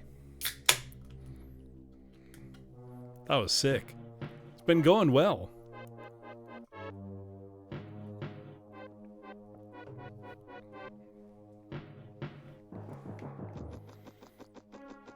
It's the kind of clutch moment we live for in video games.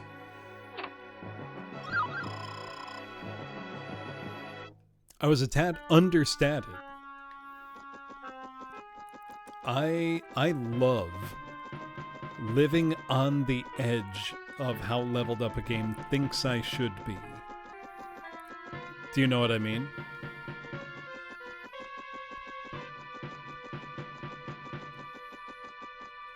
What's in the soup?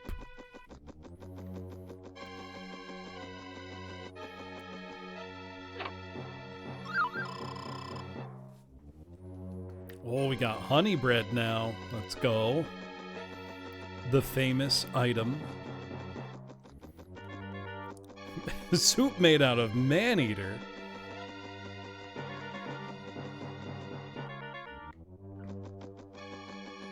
Horrifying.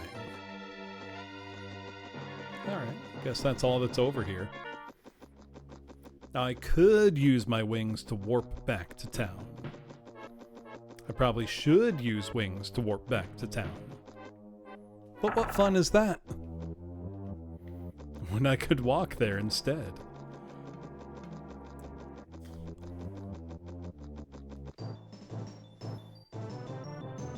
I want to see how much stronger I am now.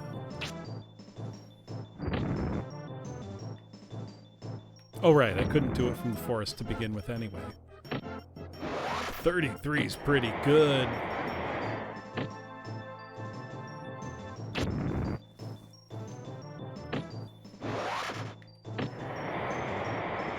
We're crazy good at hitting stuff with our staff now.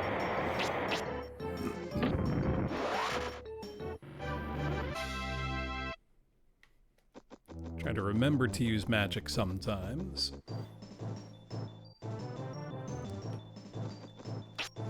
Also, I think I see why people get turned around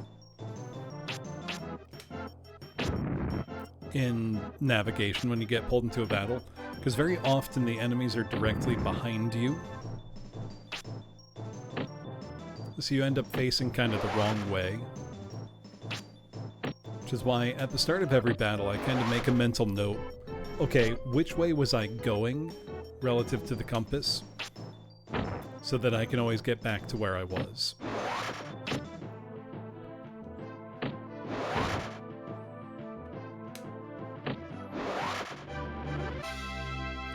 Right, and the camera now does face me to where I was going.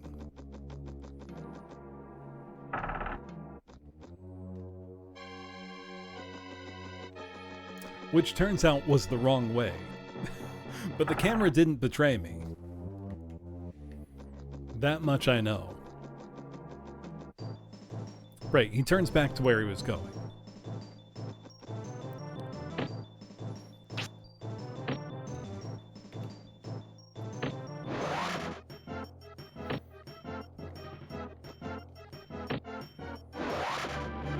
Whoops, I wanted to use magic there. Let's keep building evenly. Right, not a ton of landmarks right now. Yeah, Hydline was a 1984 game in Japan. Didn't come to the US until 1989. Hydline Special for Famicom was 1986, which is what we ended up getting. Which took some elements of Hydline 2 and added them into the Hydline 1 Adventure. So it's kind of a hybrid sequel-ish remake, reimagining of the original with newer systems. Though thankfully they didn't include the proto-morality system of Hydline 2, because it's rough. I do eventually plan to stream Hydline 2 Shine of Darkness on my MSX2. However, I will use a guide. Playing it without one, it would likely take me weeks and weeks of solid streams if I even figured out any of the shit what needs figuring out. Part of what to remember though is that games like that were always social experiences. So if you were a computer owner in, say, 1985 Japan, Probably you had a couple friends who were also computer owners. You were probably playing the same games and you were sharing notes with friends. You know, you weren't just playing alone.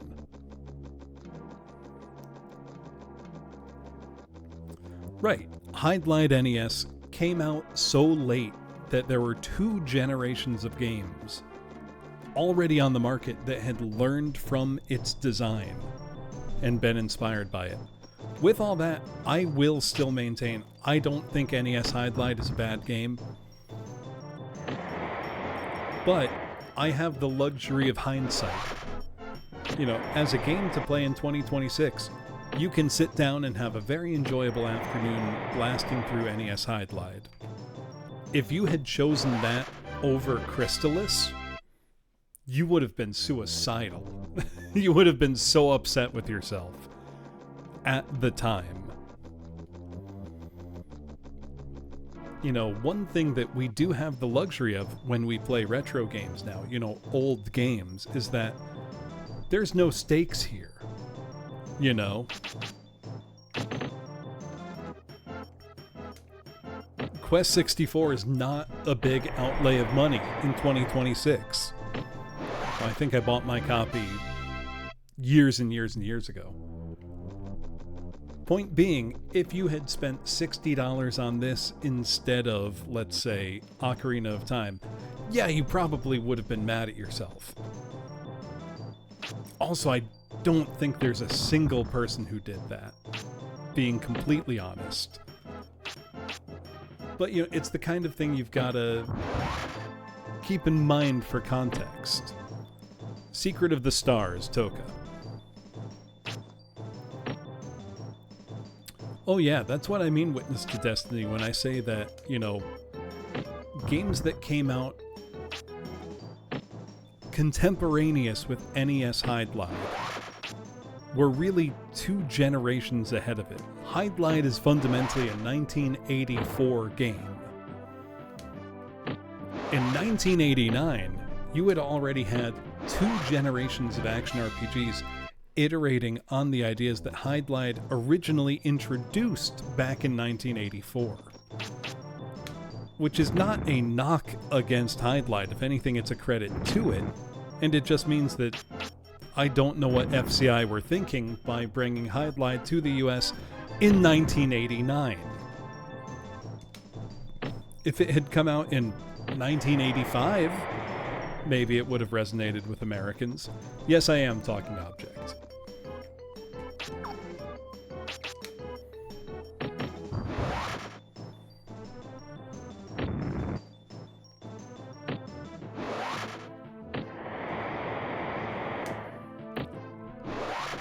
Should they be dogs or lizards? Yes. Doesn't matter.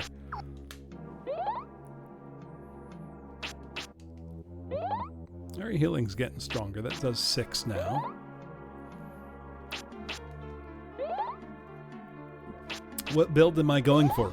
None in particular. I'm not playing with a guide, and I'm just building evenly for the most part.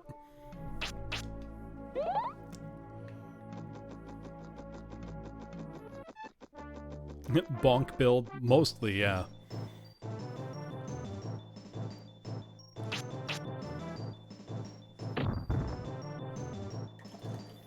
Pouring my new beer. So does anybody have, as an occasional thing that gets stuck in your head, that one episode of Iron Chef where the secret ingredient was beer? And the guy just says, "Beer!" super dramatically. Or are you normal? And don't think about that regularly.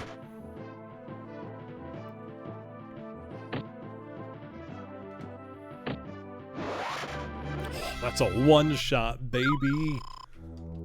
And I got fresh bread for my trouble.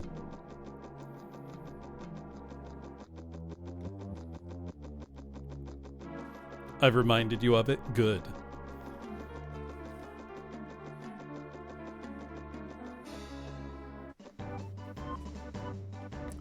I mean, I've got some pretty stupid ones, Hanabi. Some of my favorites. Okay, who here is a big fan of Raiders of the Lost Ark? The first Indiana Jones movie.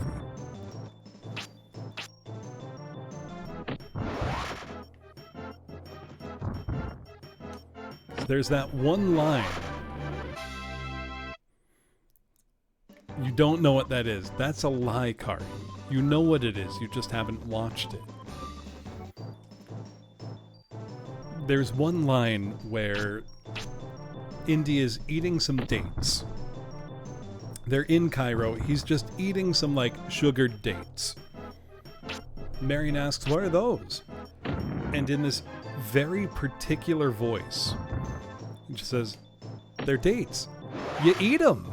And the way he says, you eat them, has been with me since I first saw the movie as a kid. And I'm aware that makes me sound insane, but... yeah, right, Boniface, you know exactly what I'm talking about. Let me just pull up the clip, the voice.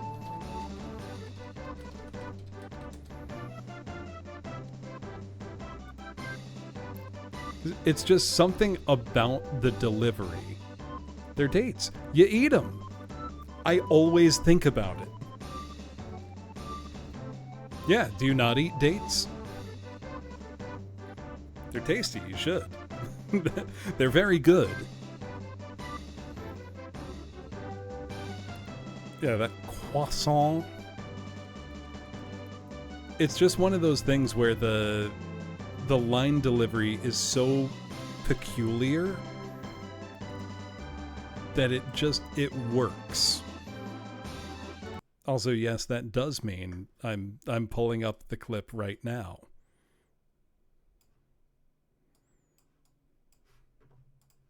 Where are you going? She'll be all right. Have a date. Have a date. Come on. Marion, Hey, what's this? it's a date. You eat them. It's not just, you eat them. Date. You eat them. You eat them. It's a perfect line delivery.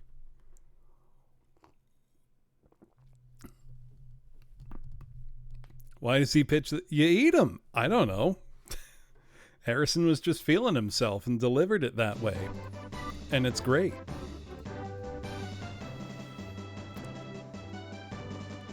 Now, Hanabi, when you say champagne, are we talking the French champagne? Paul Masson. Is that the champagne we're talking about? Orson Welles? Oh, Zap Brannigan, the Champagne. All right. See, I think of Orson Welles. Deeply unfit and alcoholic. The French champagne. That's not an ordinary gem you have. Don't let anything happen to it. I have a feeling you're the one capable of releasing its power. Thank you, Shannon.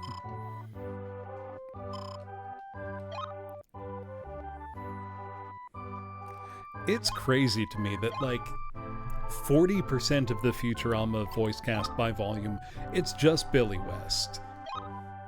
Fry is Billy West, Zoidberg is Billy West, the Professor is Billy West, Zap Brannigan is Billy West. They're all Billy West.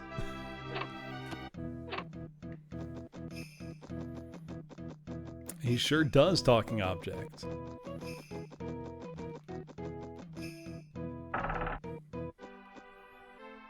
Does he get paid separately for each voice?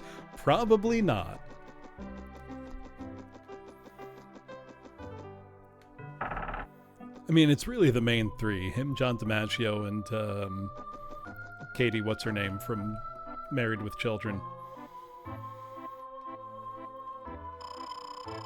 You have succeeded where my bravest knights have failed. It's just as the Grand Abbot foretold. Katie Siegel, thank you. I hereby bequeath you the Earth Orb. It will help help you in the search for your father in the Elltale book. Listen carefully. A hidden door behind the throne is open. You may take from it any treasures you need. Your courage must be rewarded. Well, can I take, the treasure I need is your daughter. I'm gonna go kidnap her. You cool with that, Mr. King?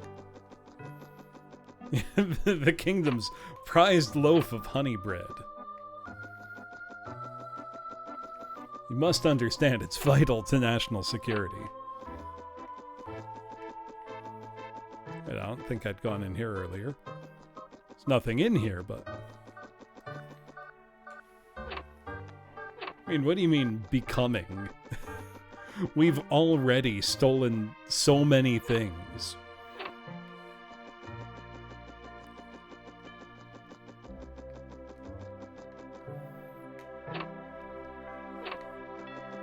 I don't know about stolen implies intention.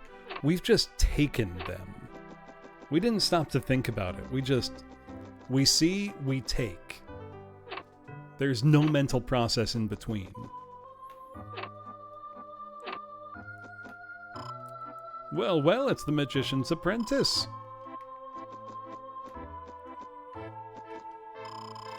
I really didn't think you could do it, but now you have our undying gratitude. Are you sure you're just a Magician's Apprentice? Your powers must be beyond compare. If only she could come with me on the adventure. Go through the door, Brian. Right, Brian, there's no intentionality here. He steals because he must. It's all he knows.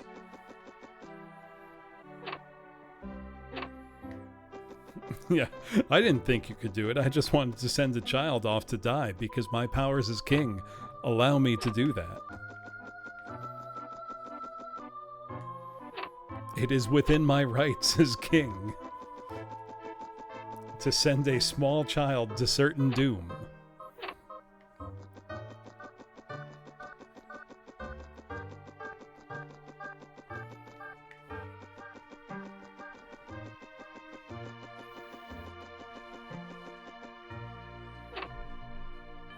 Right, I mean, everything has been for us up to this point. Why would we assume any different at any other time?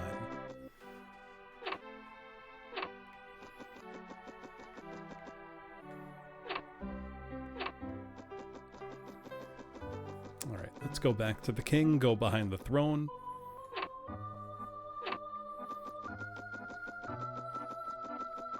You started the stream with 12,000 points. That's very impressive. I did not know that. I will pour myself another when I come back from the bathroom break I am about to take. I'm flabbergasted. It's the Earth Orb. You've got it back. I can't believe it. Well, believe it. I got it. But an ad's about to play, and that's good timing for me to go pee. So I will be right back.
Thank you for waiting, everybody. You could marinate something in Malort, but that would be a waste of both the Malort and whatever you're putting in it. Malort is great, but it is best on its own, I feel. You don't need to do that. Though, Boniface, if you won't put Malort on pizza, you should take a bite of pizza and then a swig of Malort. Hell yeah, my old one. That's what it's about. Also, I realize I do owe a cold one. I am Hiyori.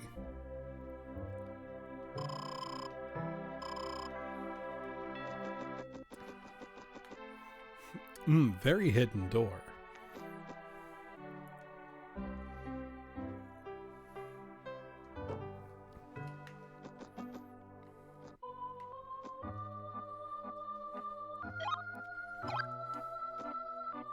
No, it's not that long a game.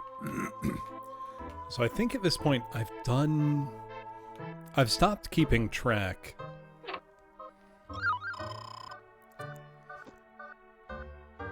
But I think this is probably close to like 18 different single-sitting RPGs I've done. The longest is still Tecmo Secret of the Stars. Excuse me. Hero's Drink.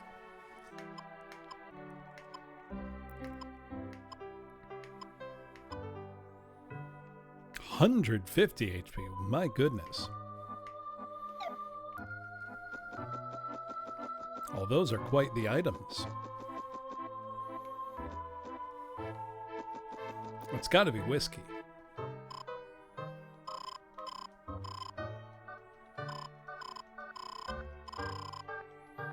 We are letting Brian drink alcohol. It's only fair. Your victory was most unexpected. I never thought the magic of an apprentice could succeed where a knight's sword could not. Well, it wasn't really my magic. It was my stick.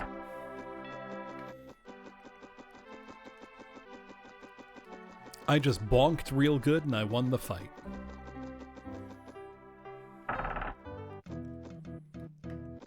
True, the stick is fueled by magic. I like to think it's fueled by Brian's rage, personally, but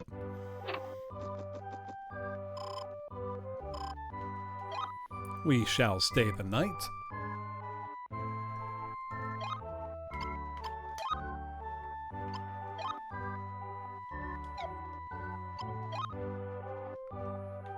Let's talk to Shannon.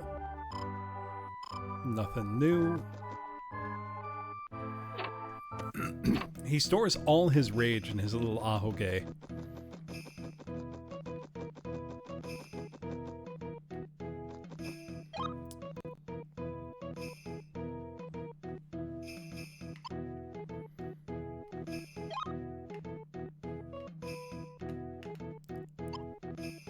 We can make the music even louder if we want. Though I'll be honest,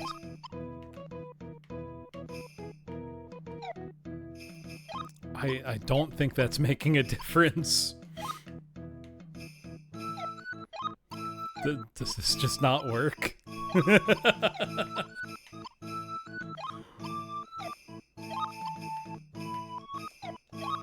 Sure. Nope, I didn't say to go in there. A toast to the master apprentice. He's beaten the robber. I can go back to work in my clay fields. Hooray! The robber's been defeated. My daughter is ecstatic. Isn't it great? I thought I'd treat you to a drop of morning dew, but you already have some. Maybe next time. There's always fresh bread for you. Come back when you've run out. Yeah, right? I was gonna say, there's a big pit right over there. But I guess it was in the forest. Yeah, this is not a complete game. By really any sense of the word.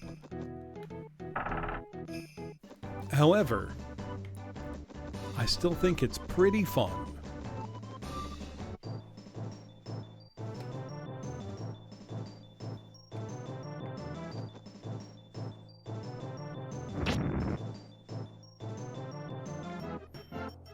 Come on, hellhounds, close in. They can't stand up to water. True, you can play it from beginning to end. I'm gonna do that tonight, my Alden. The whole game, one sitting.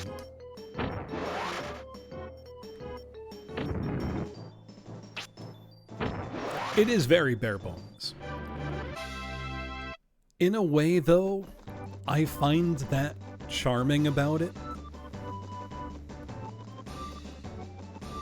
There are also lots of great ideas that would be great to see something flesh out further.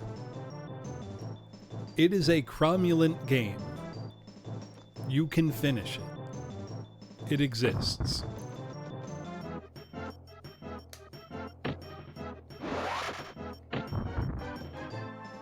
It's a quest on the N64, all right.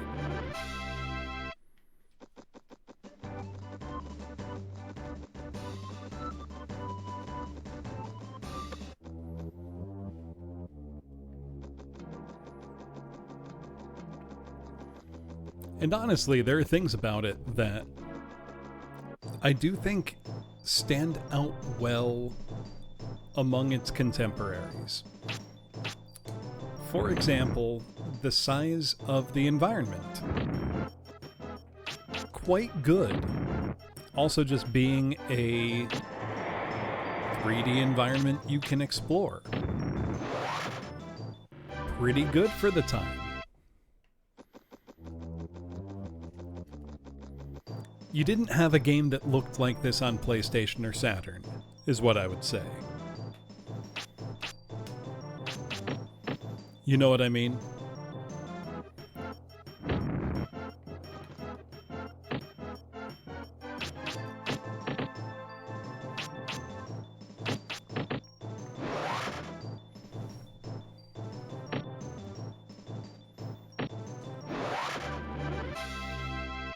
I mean, yes, Final Fantasy IX looks much nicer, but also came out 2 years later than this. And, you know, isn't a real-time 3D environment.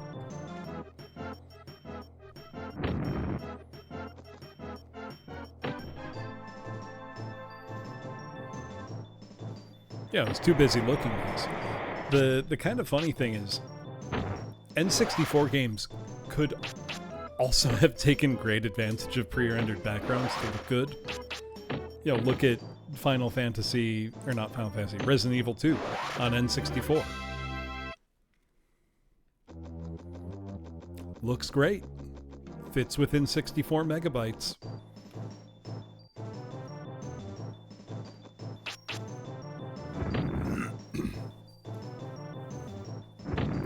I really like the color palette of this game. I find it very attractive. Ocarina did come out on N64. Ocarina also has some pretty terrible textures in a lot of places. You know, Resident Evil 2 N64 has more stuff.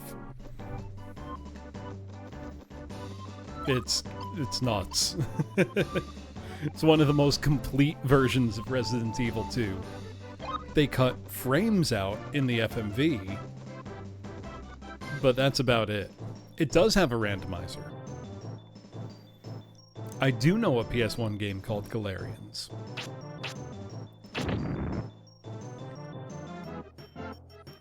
Death Hugger. Do not hug me to death, please. No, no worries, Petty. I would also be distracted by space stuff if I weren't streaming.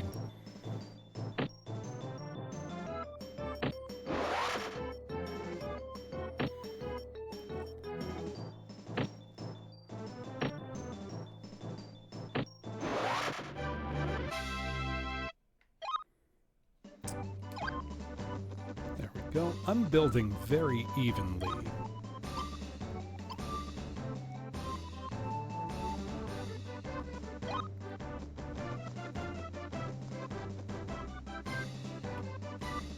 Come on.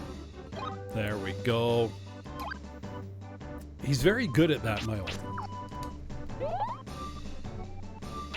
He's a mean hand with the stick.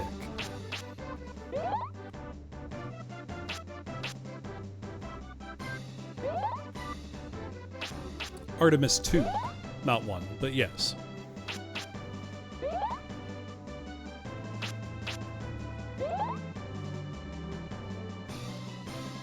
It did not.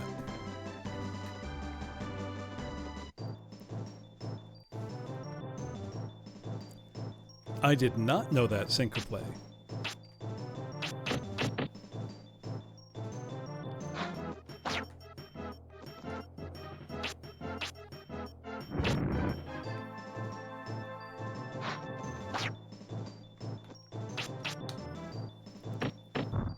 Oh, that was great.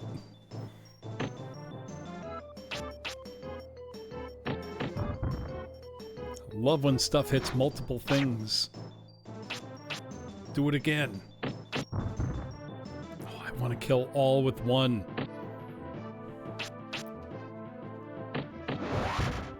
Oh, that was okay.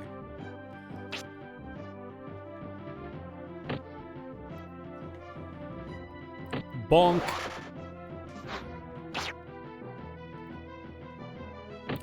Bonk.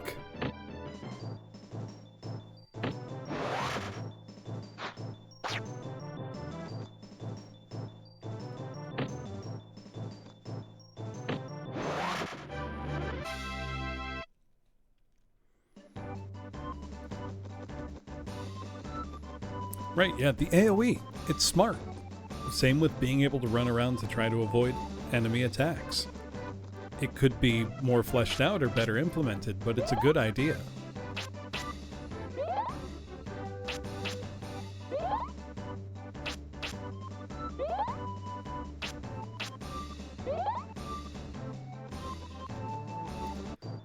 Right, anything involving human life, 95% is not high enough.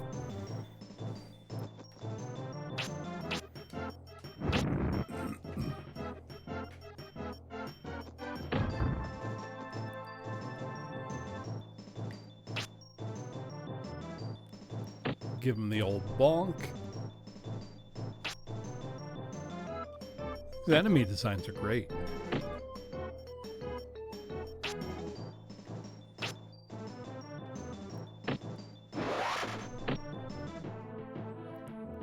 Oh, my Olden, I got a hot take, and it's that I don't like Mega Man Legends very much. I love how it looks. I just don't think it's very fun to play. I should stream it and see if I've changed my mind in the past 20 years, but...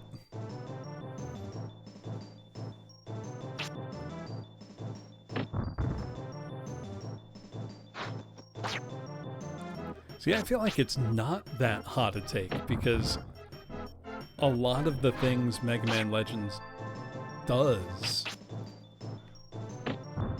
I don't think it does them super well.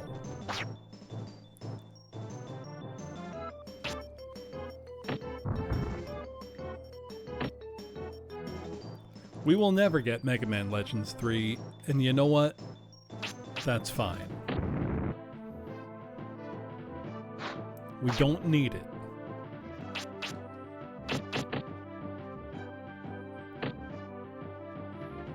On your second, cheers. I'm on my 8th.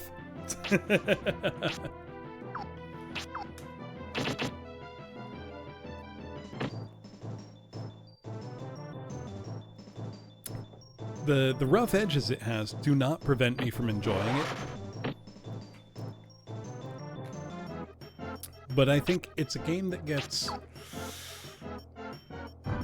It's almost like the opposite of what I'm talking about with Quest, where Quest 64, I feel, gets a lot of negative reaction from people who have no experience of it.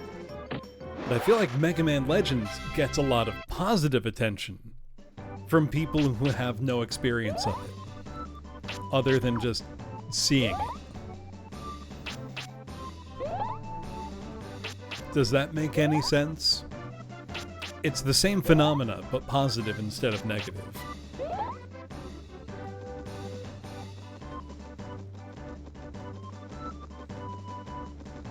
Because obviously, it looks great. It's a beautiful game. Mega Man Legends, not Quest. Quest looks fine. Mega Man Legends looks... Oh, never mind. These guys are amazing. Oh, I love these guys.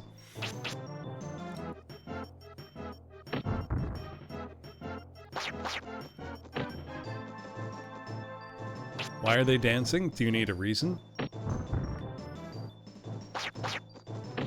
They're goblins. They feel like dancing. Yeah, they hear the BGM.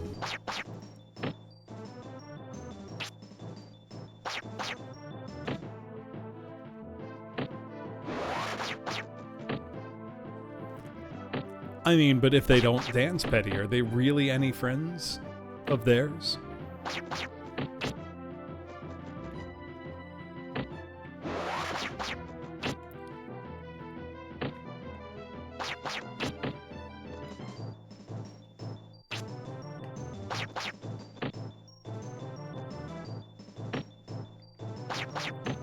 I'm looking at their chins. They're quite imposing.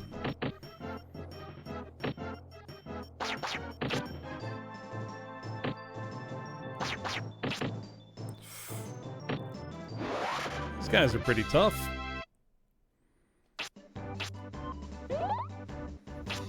Let's just hang out for a bit, heal ourselves.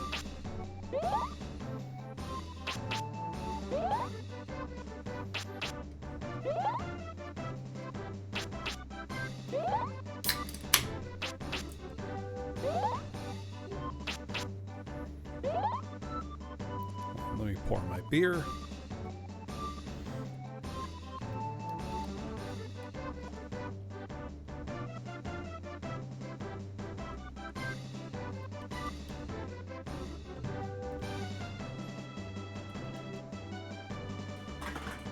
It is a nice large game world. Not common at the time.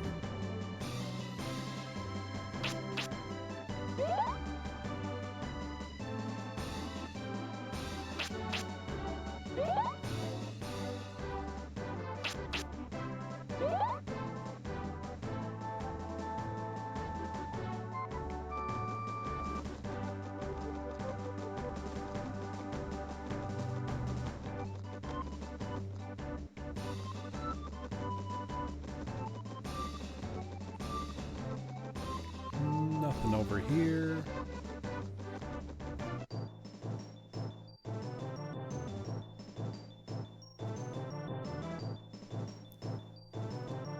What is that? Are there any games that I think had lots of neat features and ideas but could have used more depth and game length to make use of them? That's a really good question. Okay, it's got 128 HP.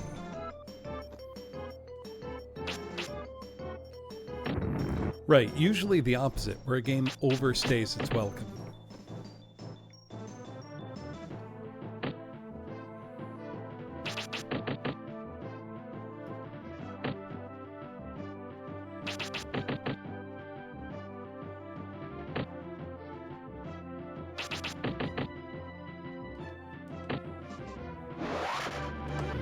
Okay.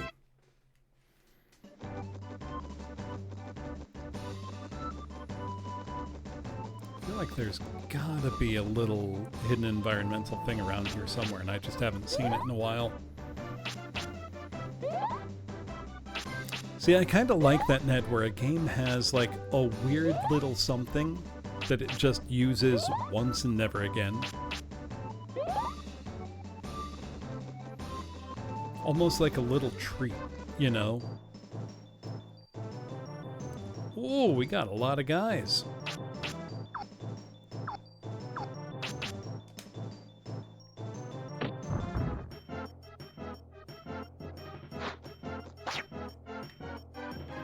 Oh, this is bad. It is a linear adventure AOD, but the environments are rather large.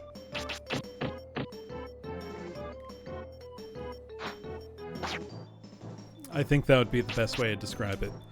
All the battles happen on the overworld directly, which is very cool. Because that was not at all a common feature at the time.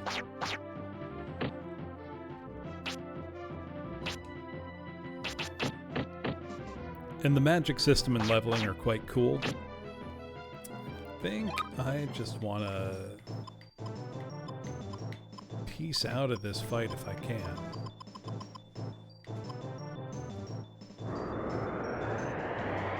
There we go.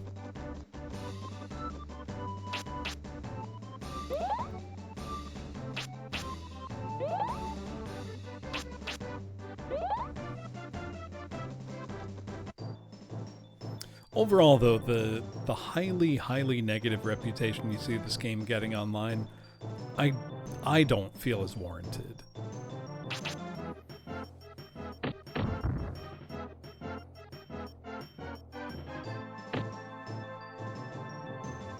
I'm in a tricky spot here, though. Oh, Petty, I saw Ryudo played Battle Golfer Yui the other day, but I think couldn't seal the deal on the final fight. I only had time to browse the VOD, but God, I love Battle Golfer Yui. Yeah, Karin, you watched a video, so you know it's bad. What am I doing playing it when somebody else already made a video? Right, the way you hear people talk about this game, you would think it, like, murdered a member of their family, instead of being just a totally okay RPG.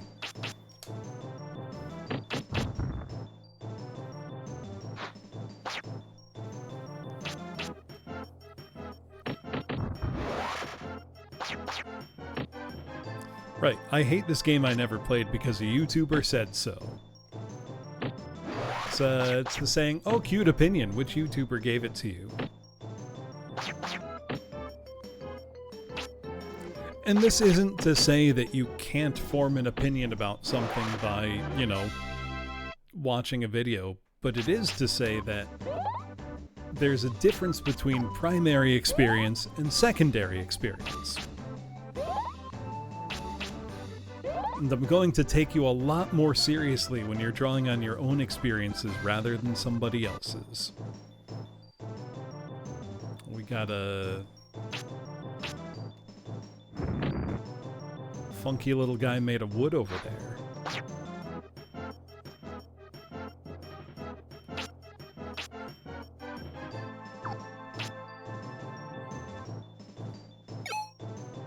That missed. Right, exactly, Petty. Things where you wouldn't want to bother to engage with them in the first place, where you're not interested in playing them.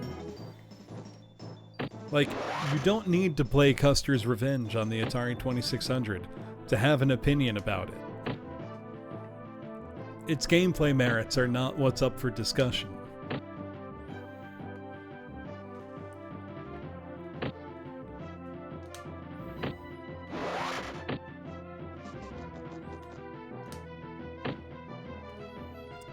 I do wish hitting somebody from the side or behind did more damage.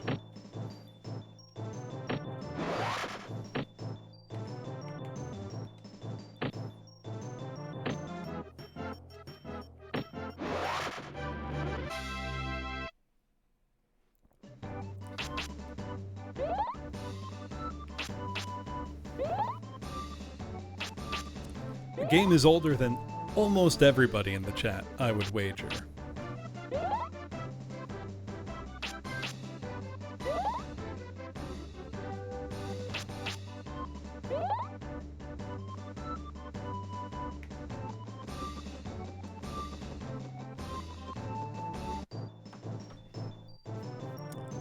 I'd say older than most. Hold on, let me check. What's the release date?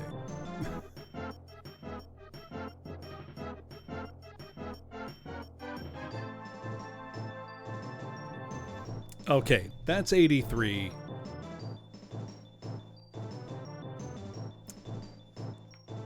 I may have played games older than you, AOD.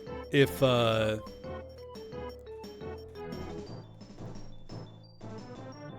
well, no, what's the oldest game I think I've streamed? It's 1978?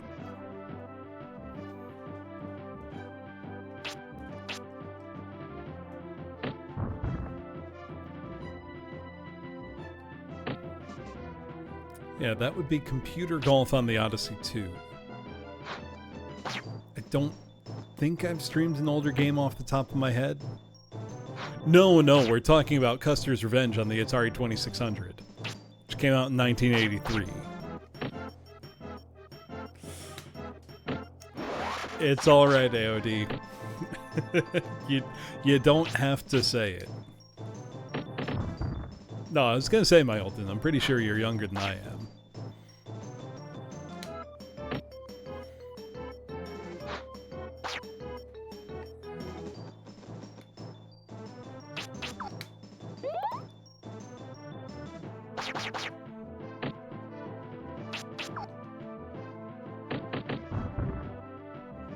Yeah, you're on the beach that makes you old. That's M. Night Shyamalan, right? I have not watched The Beach That Makes You Old, but it looks so funny. Like, unintentionally, but it's one of the dumbest movies you've ever seen. I mean, The Village by M. Night Shyamalan is one of the dumbest movies I've ever seen. Is The Happening as fun as you've heard? Yes and no.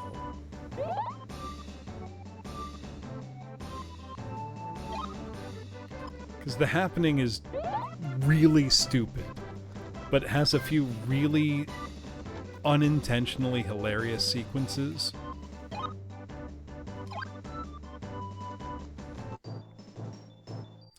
Whoa! What are you, buddy?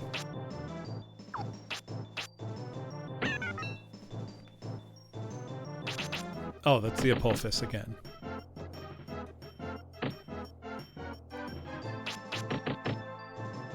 We're just gonna bonk it. There's also a really funny scene where Mark Wahlberg's character, I think it's Mark Wahlberg, starts singing the song Blackwater by... Why am I blanking on who did that song? Can't you hear some funky Dixieland? Pretty mama, come and take me by the hand. Who sang that? Doobie Brothers. Thank you, Ned. Where he's like singing that to prove he's fine. And he's so bad at it that it makes it really funny.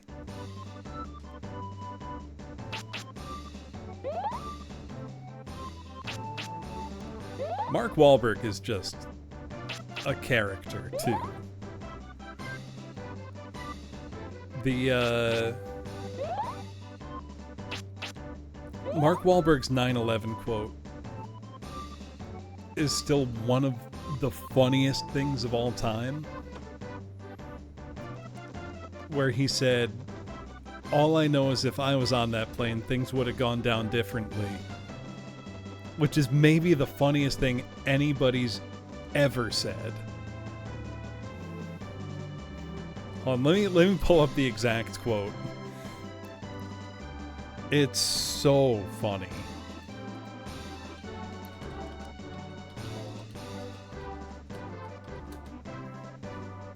No, not the worst thing Marky Mark has said. Okay. The quote is, he was giving an interview with Men's Journal, and he said, quote, "If I was on that plane with my kids, it wouldn't have went down like it did," he said. "There would have been a lot of blood in that first class cabin, and then me saying, okay, we're gonna land somewhere safely, don't worry."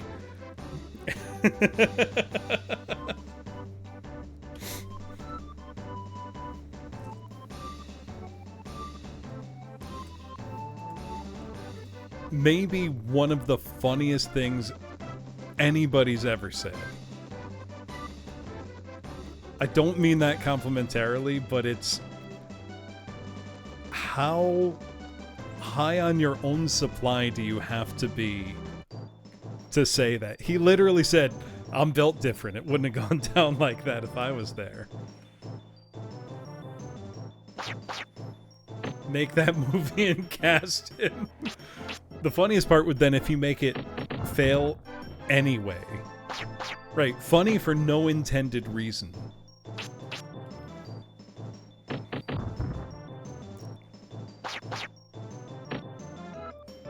Machismo's a hell of a drug.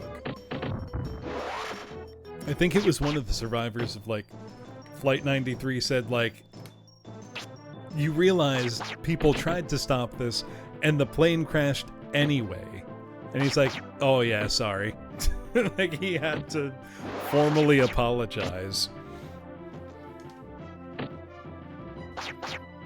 Can I do the In Excess one instead, Volpez? Sega CD. Yeah, sorry, I'd still have won.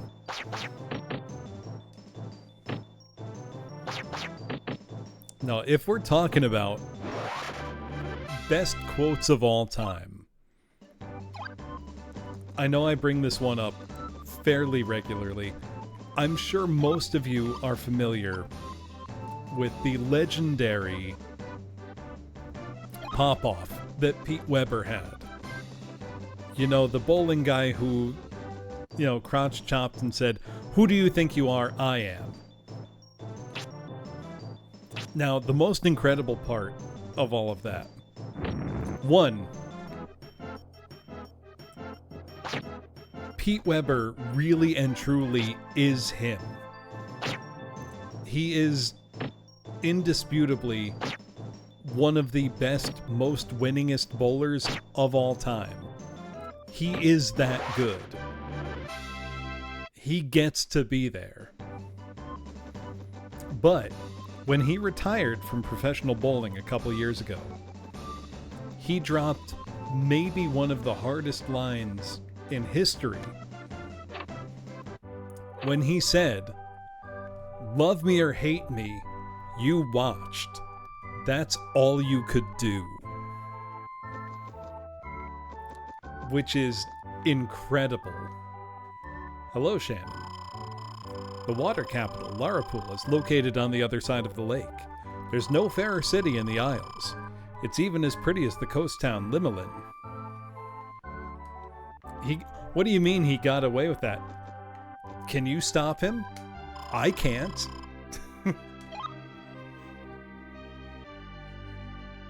I don't think he became friends with the heckler. Also,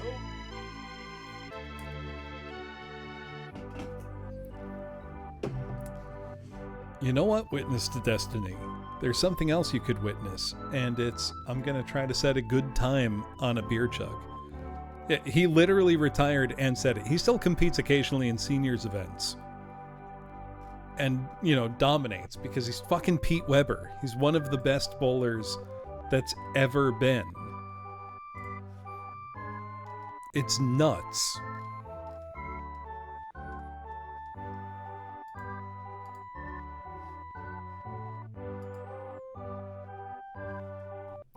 His father was also one of the best. His father, Dick Weber, bowled a strike at 30,000 feet. They built a promotional single lane on a 747. Dick Weber was on it at altitude and bowled a strike along with a woman bowler whose name I'm forgetting, and I'm embarrassed about it because she's also one of the all-time greats. I don't think it was Stacia Chernicki because she's a candlepin great, but crazy. Did you know there were bowling dynasty families? Now you know. Also, is that not the greatest sound? See, my first chug was an embarrassing 9-second time. I'll do better this time. Brian, you beat a frog king with a sword who was 8 feet tall to death with a stick. You're a badass kid, Brian. Bowling Dynasty Warriors win. That's what I'm talking about, Volpez. Also, cheers, everybody.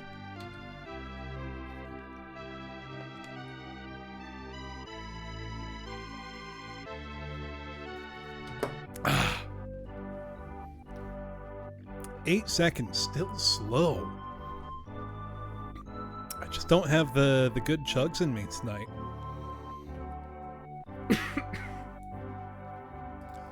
It's true, my old, and I will.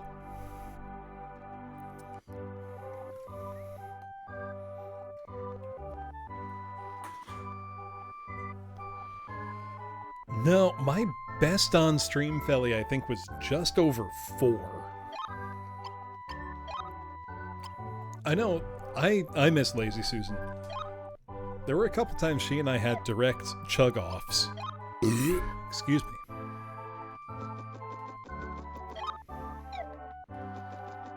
It's not for the faint of heart, let me tell you.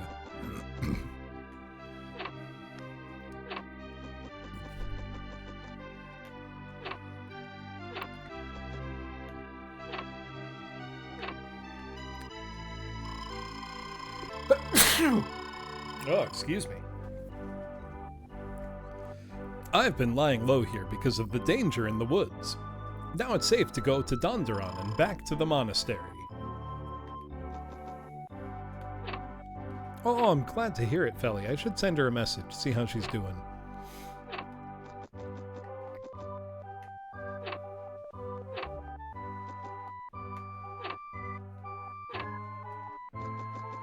Nope, nobody else in here. Now, if I were a hack YouTuber, I would take something like the many empty rooms and inns in Quest 64 and make a bullshit clickbait title like The Quiet Loneliness of Quest 64 and put some forlorn music over a shot like this in the empty rooms. But I'm not. I'm not a hack.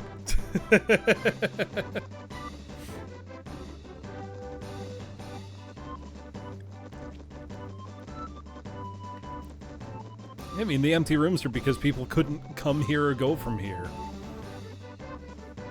Yeah, the eerie emptiness of Quest 64. Welcome aboard. You're my first passenger in many a day. Come to think of it, the last traveler I met bore a striking resemblance to you. Much older, though. We're shoving off for Larapool. Quest 64 analog horror. Yeah, look at that, though. We're setting off on the adventure.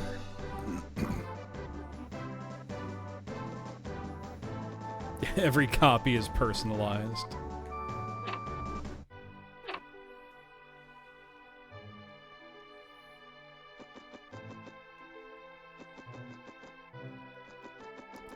Honestly, it's overall a pretty nice looking game. The textures could be a little higher quality, even within the confines of the N64. You could manage that. Oh, the journey's complete already! What am I going to do? The wind stopped, and now the lake's flowing in the wrong direction. If it stays like this, we can't make the crossing to Larapool. Fine kettle of fish.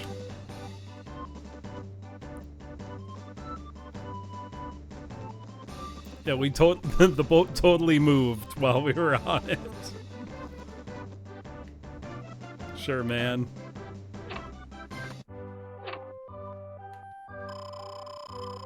We haven't seen any ferry passengers for a long time now. If you'd like, laddie, spend the night here and rest yourself. Sure.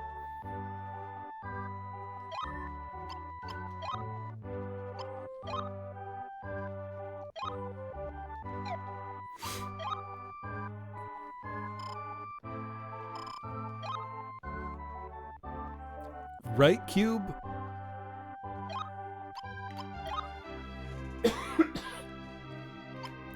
If anything, the appealing visuals of this game make you wonder why there weren't more RPGs on the N64 when they could look this nice. You know? It's been going well, G-Man. I'm having a good time.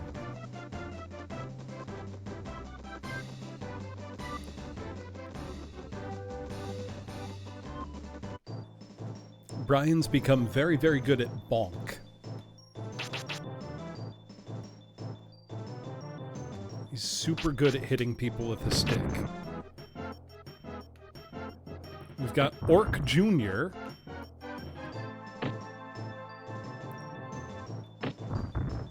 Right. There's no question you could make a great 3D RPG, real-time graphics, on N64.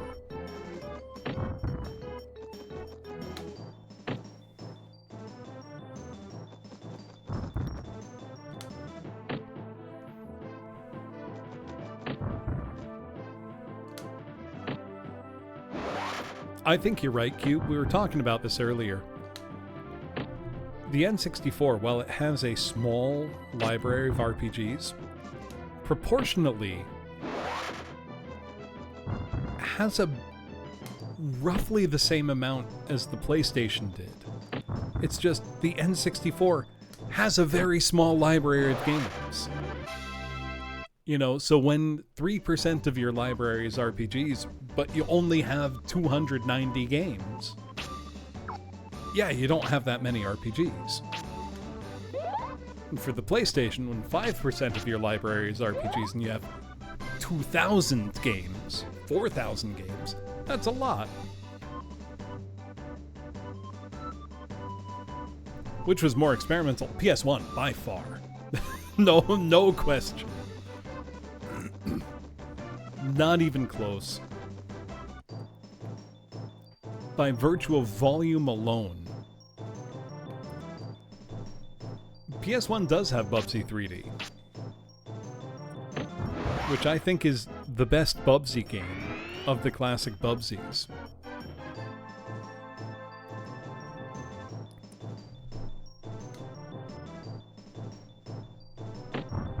Oh yeah, I don't think Bubsy 3D is a terrible game. It doesn't start sucking to play until like World 10 out of 16. Up to that point, it's perfectly fine. I'm dead serious. Bubsy 1 and 2 on SNES and Genesis are a misery. They suck. Bubsy 3D is at least pretty fun to begin with.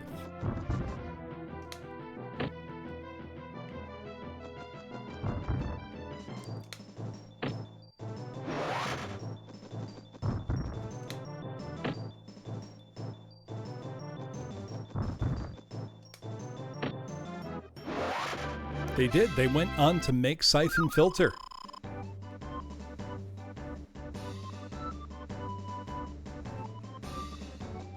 Siphon Filter's pretty fun. That was a popular series for a long time.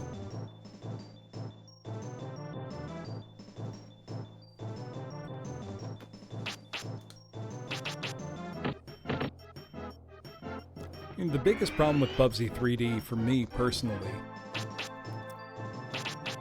is that the level design is kind of at odds with the controls. Meaning, the things the game is asking you as the player to do, the game's control schemes are not really suited to doing or keeping up with.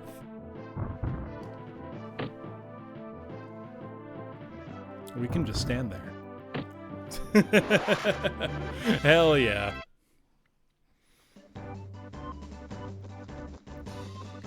Right, the things that kill me with the original Bubsy. It's a very fast-paced platform game that goes out of its way to penalize you for going fast. It's asinine. Also, you play as a bobcat and you die to fall damage, when cats are a mammal in nature that does not suffer fall damage. No, Sonic doesn't have instant kills unless you have no rings talking objects. In Bubsy, it doesn't matter. You just die on the spot.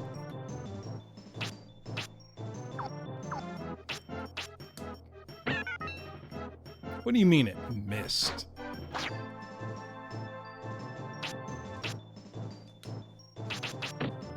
Yeah, cats, an animal famous for not landing on its feet.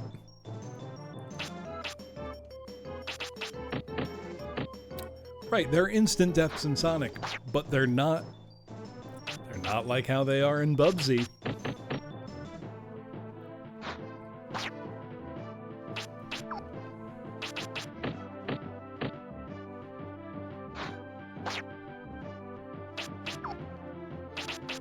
Yeah, every enemy and obstacle is an instant death in Bubsy.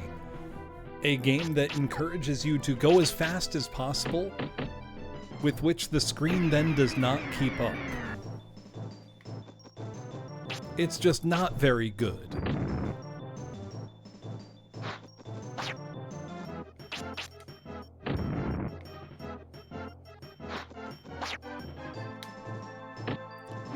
What is that cursed sentence?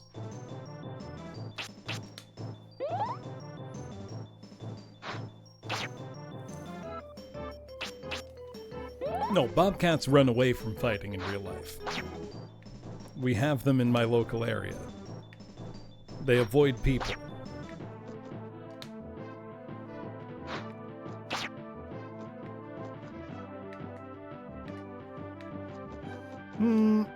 I kinda see the comparison Witness to Destiny, but the thing is with Eroge in general, good end, bad end, doesn't matter. Those are much closer to, say, like, old Sierra adventure games, where you as the player typically want to experience everything the game has to offer.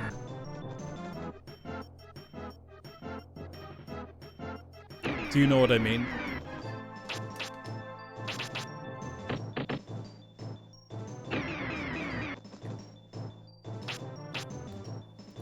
Whereas in Bubsy, I'm not charmed by different death animations. I'm pissed off because you put an instant death trap right after something that accelerates me to 1,000,000 miles an hour. You know? One of those things is fun, and one is not.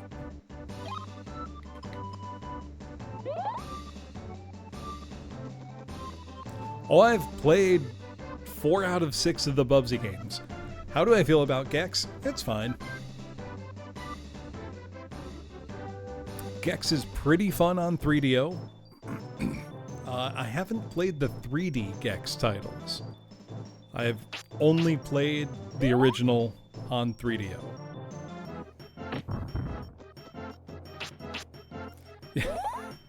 I've told this story before. I was in a retro game shop, and I saw somebody looking in the display case, and I think it was Gex 3 Enter the Gecko on N64 was in there. And this person, without a shred of irony, said out loud to themselves, not to a friend, Gex. It's Gex 2. Okay, whichever one it was. This person looked at it and said, they saw GEX and said, Gex. And I overheard this, because they said it out loud to themselves. And I thought I was going to lose my mind.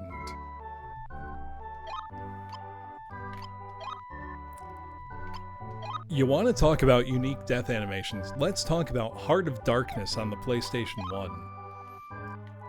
And how that game somehow, despite everything, is rated kids to adults, KA, or rated E. How is that game rated E? That doesn't seem right.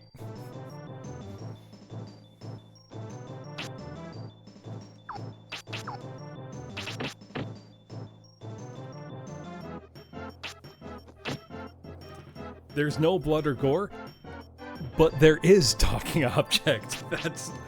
That's the thing. You can watch your character get his head ripped off, crushed to a pulp, like wiped off of somebody's shoe. It is absolutely graphically violent.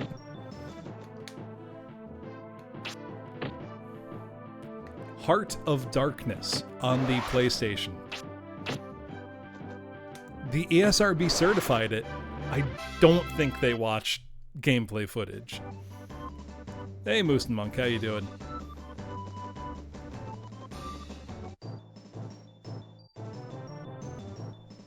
Four of these? Come on. That's too many.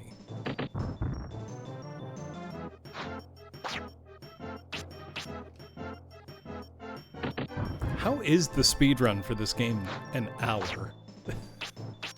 That's crazy.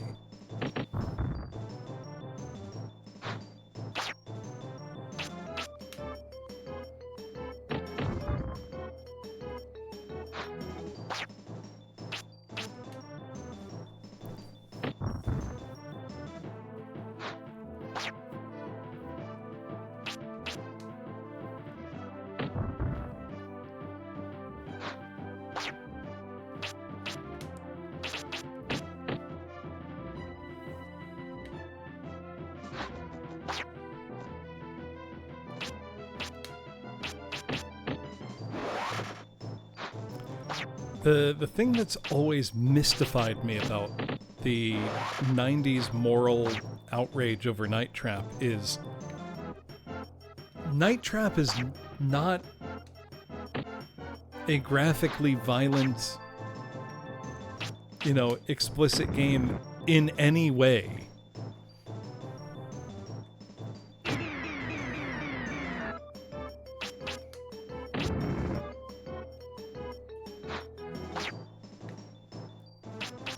There are many other games you could have chosen that were contemporaneous with it that were much more objectionable in terms of violent content.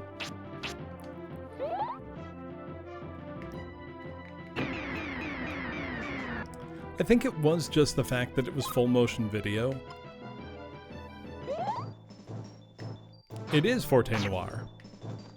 But even then, there were other games with live action footage that were more graphically violent than Night Trap.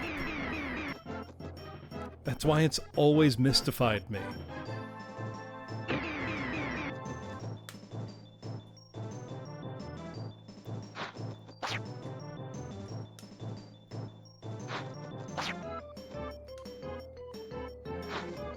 Okay, we're gonna go give her a good bonk.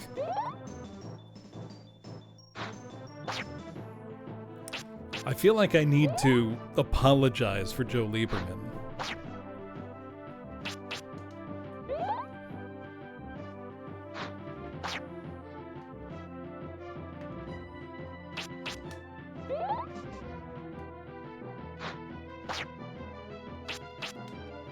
Yeah, until very recently, it was confined to Sega CD.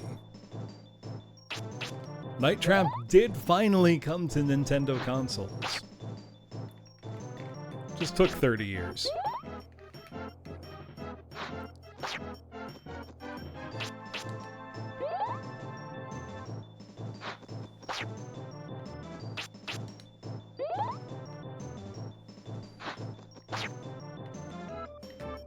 No, I don't want to escape.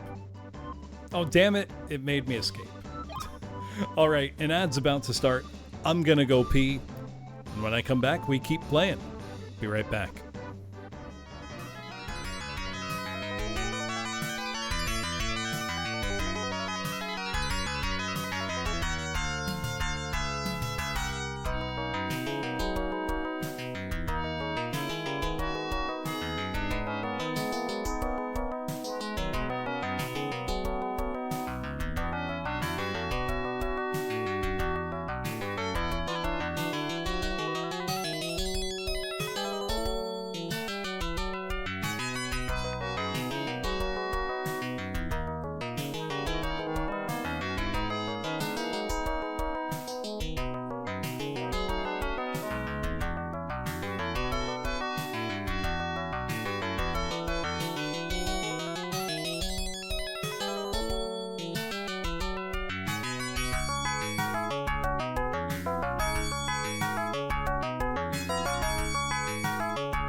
All right, thank you for waiting, everybody.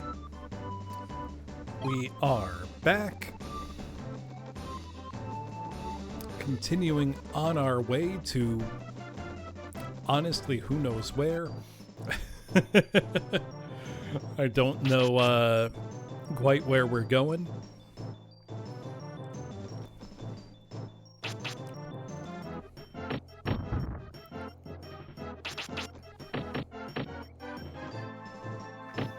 What I do know is that our bonk is far and away our strongest attack. Like, it's not close. And thankfully, these Orc Juniors here are very easy to dodge. Like, if you just run straight towards one of them, you won't get hit.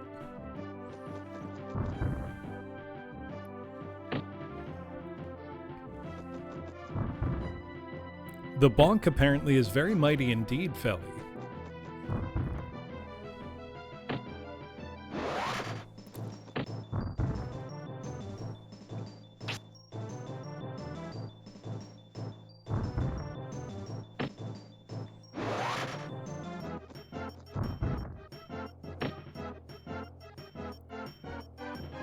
Come on, try to hit me, Orc Jr.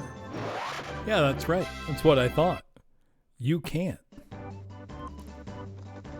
feels like there must be... Yep, I see it sparkling over there in the distance. Let's just heal before we go there.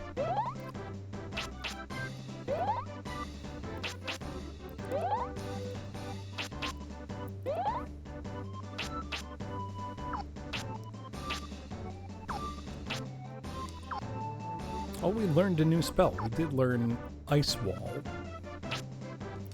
I don't know if generally this is the kind of game where you grind.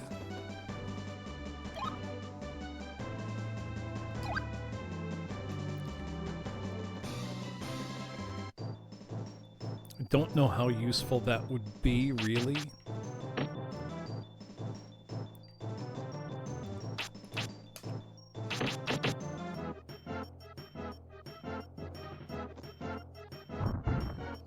Give you a good bonk.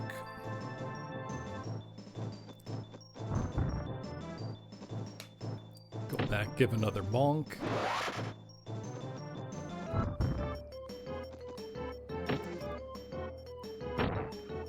Oh, that's a gremlin, is it?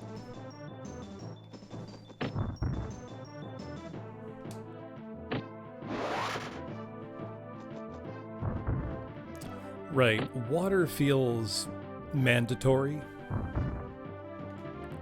Because while technically I suppose you could do everything without healing magic, it would be a pain.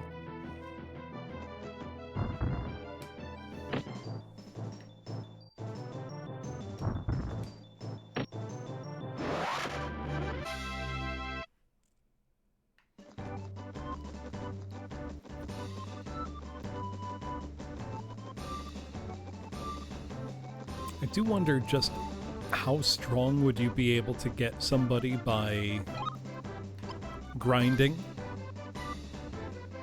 Level wind? I'm no expert in this game, so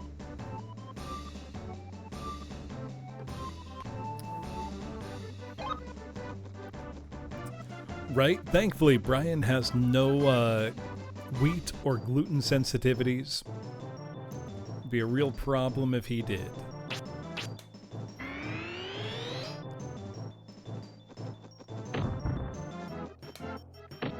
Whoa! My attack juiced 70, 64? Holy shit.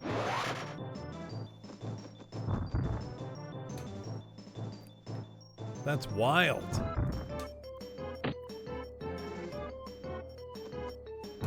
Yeah, it's the Orc Junior Cloudy Cube.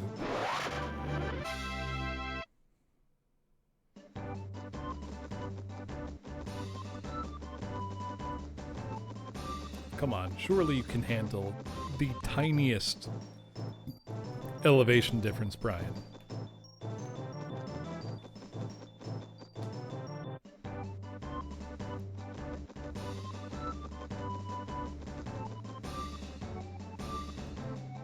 Boy, I wish I could read these. Hitting A does not appear to process that.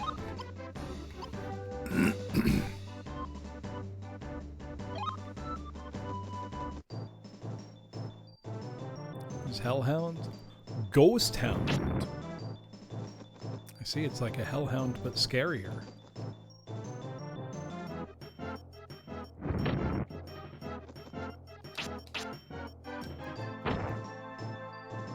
Ooh, they're quite healthy, though.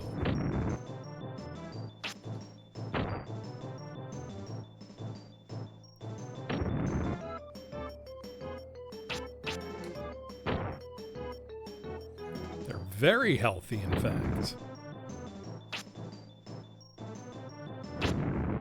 This is bad.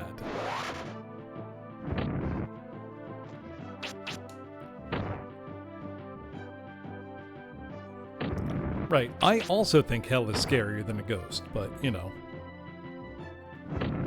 Oh, we might... Oh, that was close. Good thing we had some honey bread.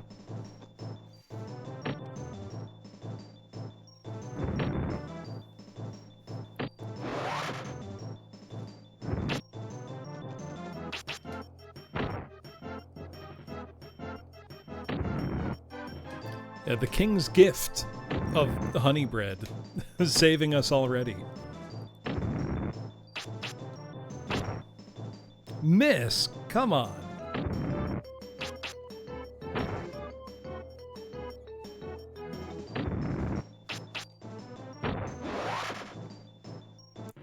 That was a hell of a fight.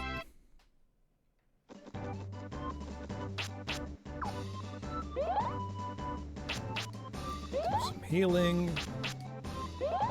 Which thankfully is getting significantly stronger as we go.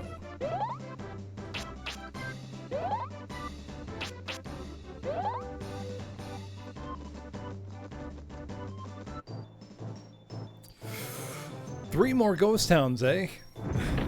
Okay.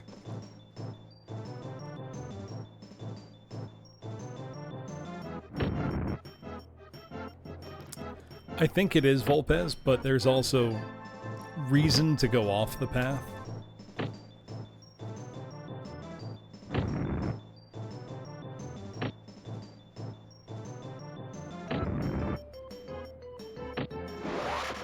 Right, spirits are off the path. We need those. I don't know that I can win this fight. Hold on. No, I can. It's just gonna suck. Oh, come on!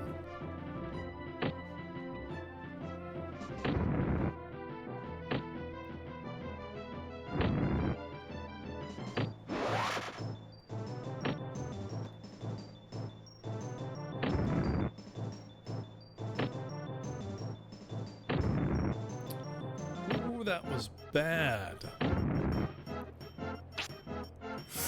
That was really bad. Do we have bread?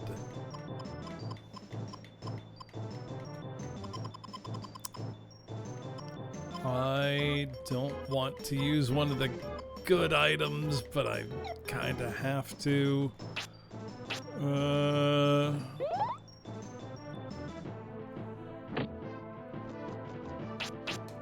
It's a net gain of 1 HP.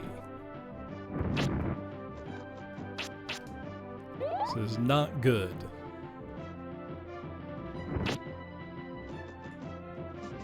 Oh, come on. Why didn't that attack?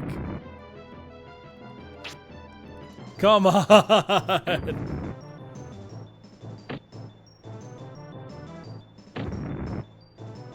We gotta do it. Fuck! Come on, man! How am I gonna miss twice in a row like that?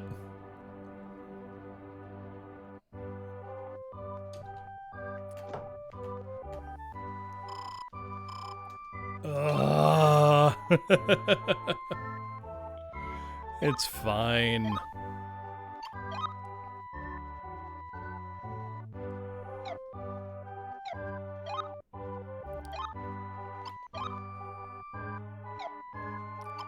That was brutal, man.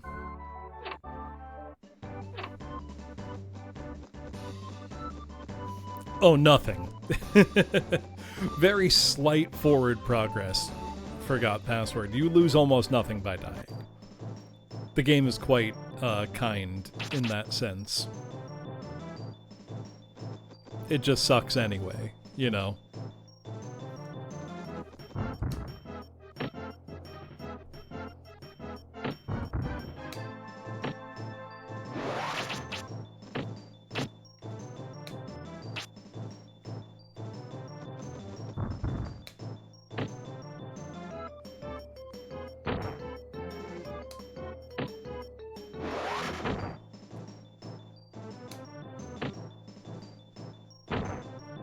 Gremlin, be gone.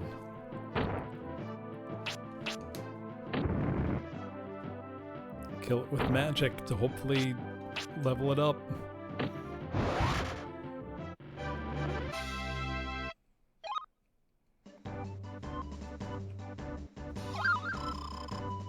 Hey, and we got some fresh bread for our troubles.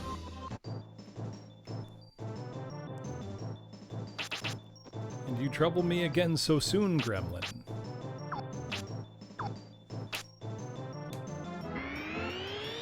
What do you mean I missed casting spirit armor on myself? What do you mean I missed? I'm aiming at myself. I'm not moving.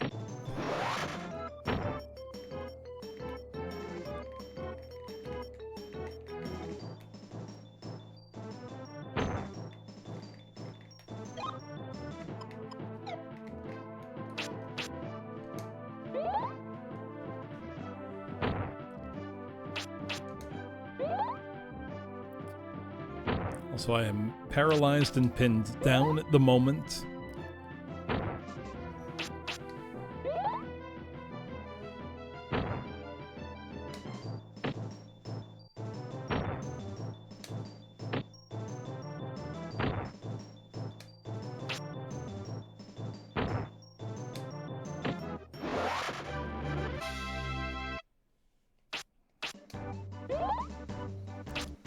We're just gonna stand here for a minute and heal ourselves.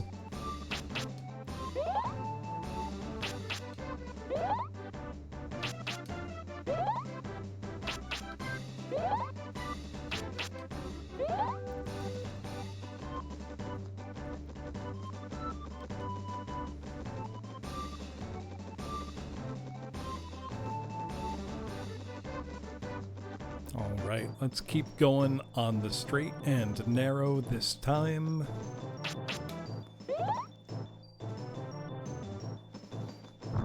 I think there's no downside to that, Dante. That sounds like a great idea.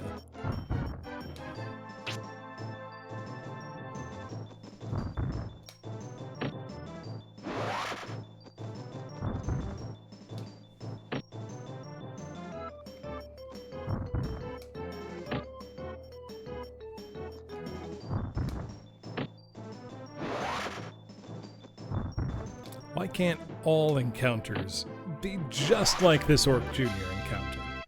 That's great. We love that. Hello, Arcadia Zero. Welcome in. Let me shout you out. What were you up to? So for anybody just joining, if you don't know me... Oh, sorry, I shouted out the wrong channel. There we go.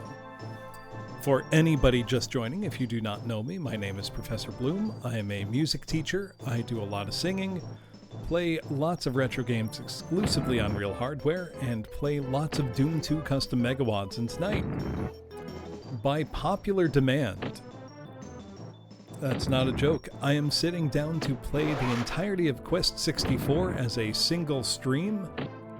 So start to finish. And I'm having a great time so far. What were you up to?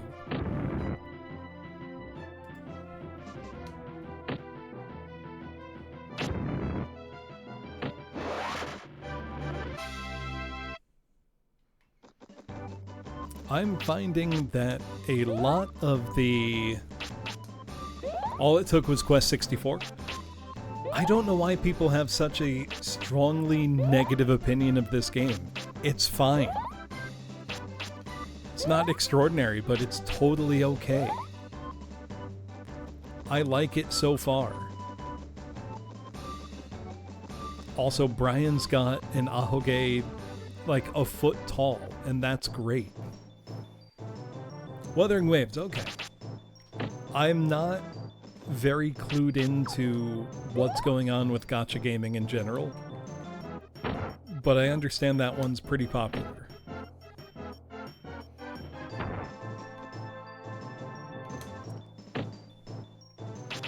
Right, people treat this game like it's some egregious, awful title, and it's fine.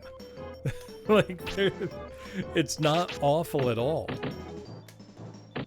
Is it incredible? No. But it's pretty fun. I'm having a better time playing it than if I wasn't playing it.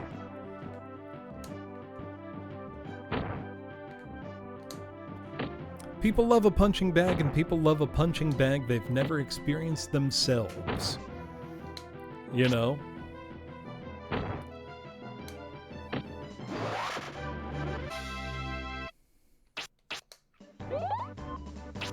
We heal up. I mean, I don't think Ocarina of Time really occupies the same space as Quest 64.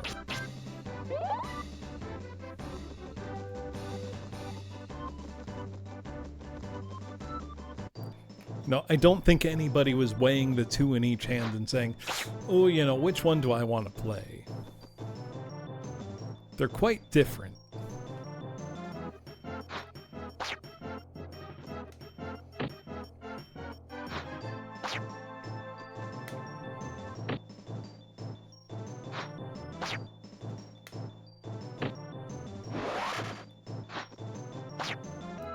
Four of these might be a pain in the ass.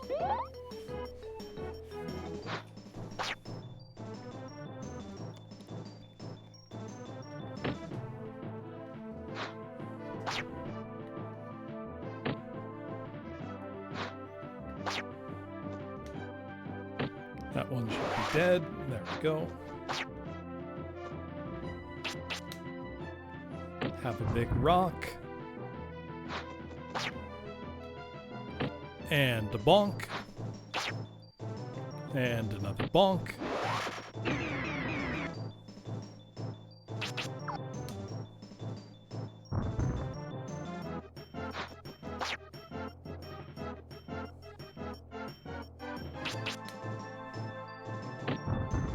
Enjoy big rock.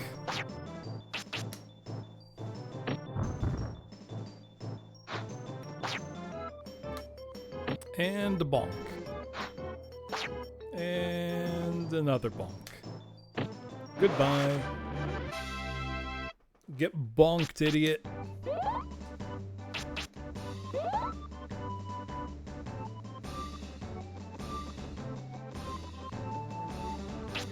Yeah, we could do with a little healing still.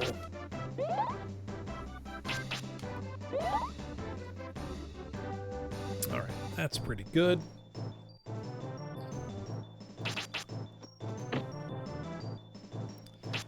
You know, I've heard people complain that the encounter rate in this game is high. What could have given them that idea?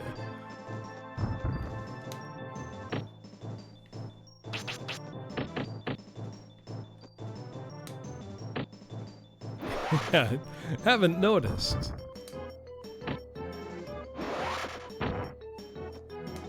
How is it that people are completing it in barely over an hour on speed runs?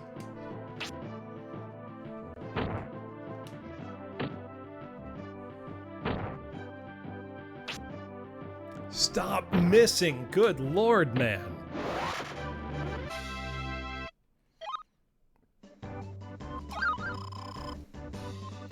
Silent flute, what does that do? Oh, silence is an enemy. That's very useful.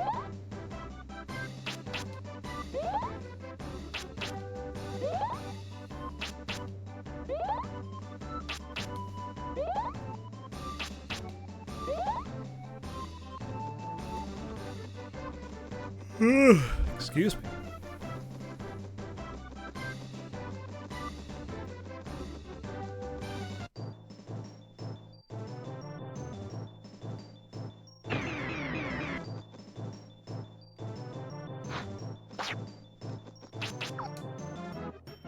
Have a big rock.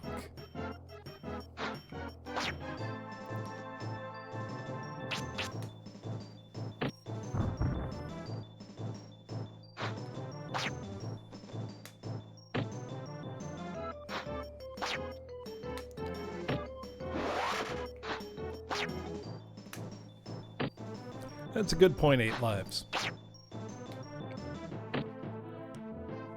We take for granted, running around a 3D environment.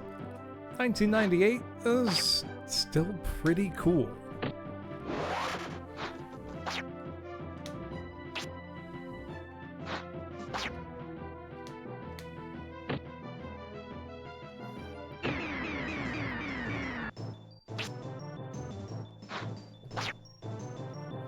God, stop missing every attack.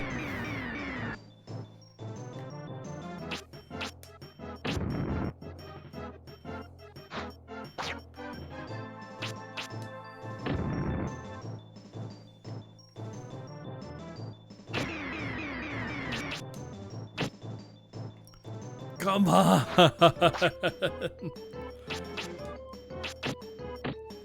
Everything missing.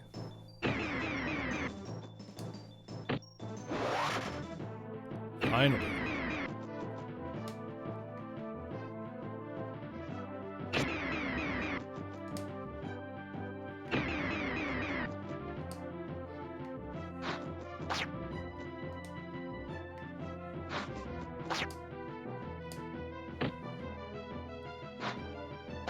I don't know if there's a discrete stat for Brian's accuracy, but I know dodging is contingent on agility.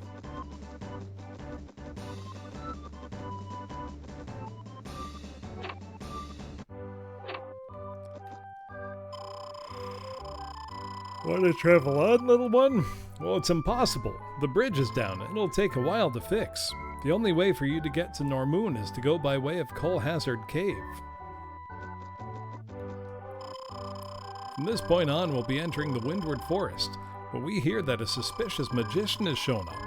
He has the power to control the wind, and probably was the one who blew down the bridge. Interesting.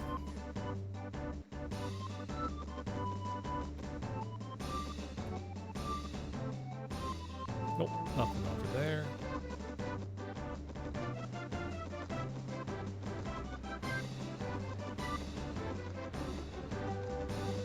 Can I not,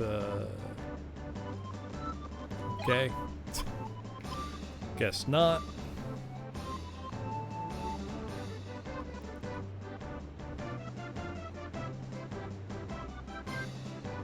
Do I have to go all the way up and around? Because, I don't want to do that.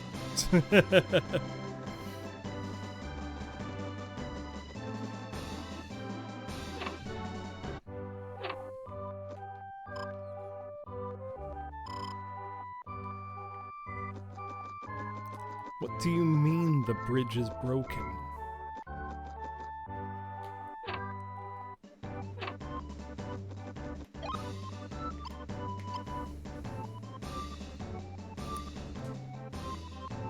Or is there a forest entrance I'm just not seeing? No, because it's really just... that is the forest entrance. I think I really have to go... all the way up and around? Is that really the answer? That seems insane. If that's what I have to do, I'll do it, but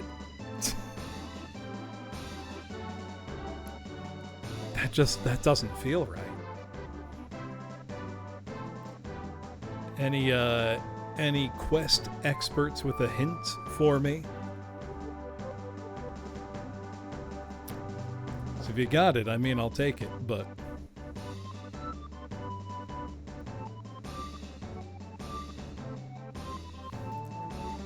I think I've just gone the wrong way. Up and around? All right. Why not, you know? Looking for quests for... Whoa, whoa, whoa! We got skeletons now? My mind is fairly being boggled at the moment, I must say.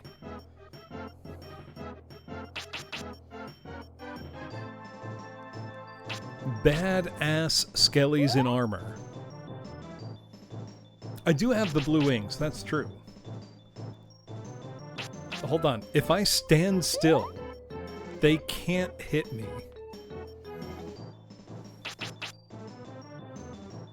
That's great. That's good to know. Oh, I want to fight these guys.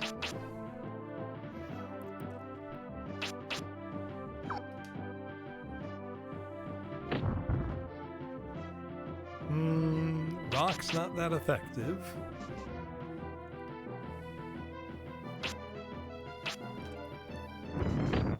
I've apparently found it, hee-ho.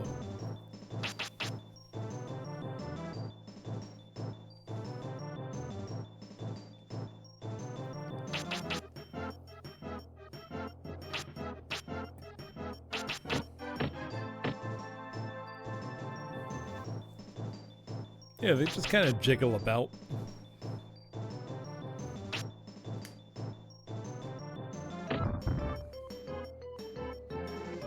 Like they can't believe what's happening to them.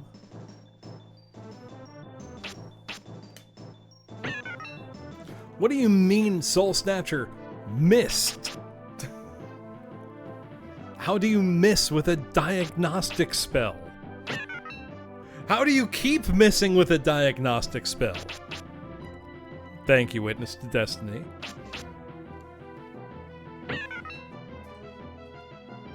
There we go. Third time was the charm.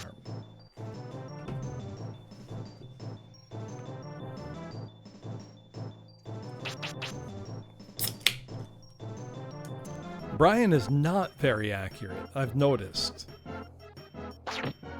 Oh! Different behavior, will ya?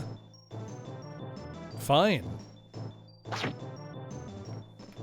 If that's what you want. Of course Brian misses. Brian! I need you to lock in, buddy.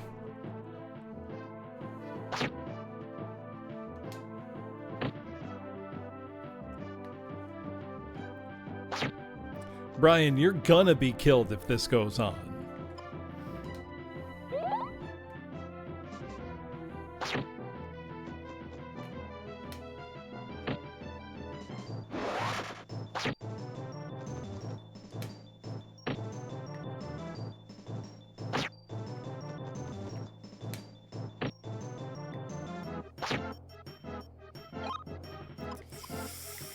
What do I have?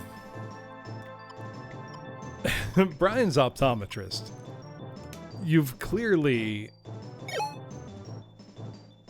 misled the poor boy.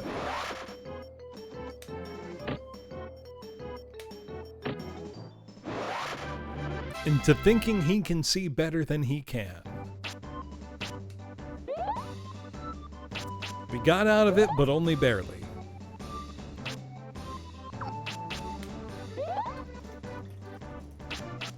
Pouring my beer now.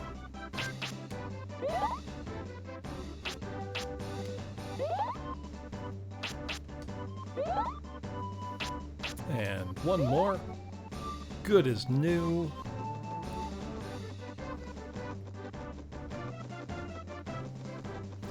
It's why the world has anti-aliasing. It's actually Brian's prescription.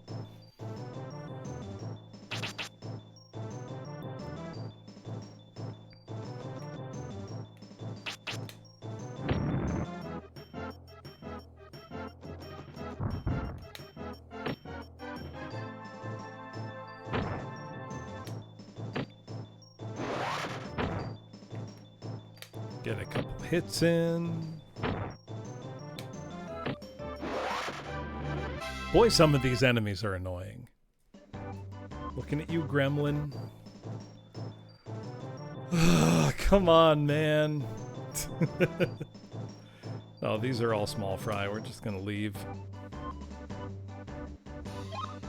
Okay, if I'm looking north right now, that's the right way.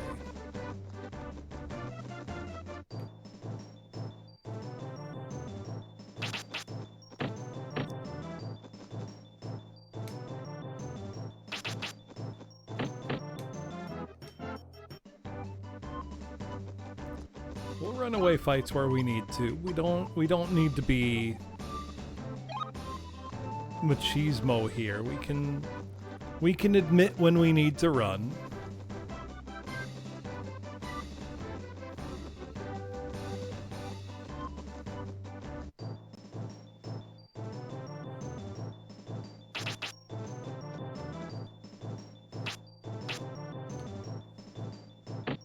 Enjoy rock.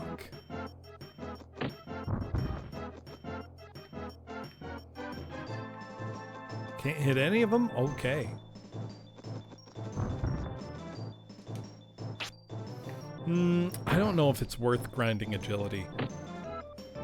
Because I was planning to do this all in one night. Something like that where you just, you know, leave it going overnight. Wouldn't really work for me.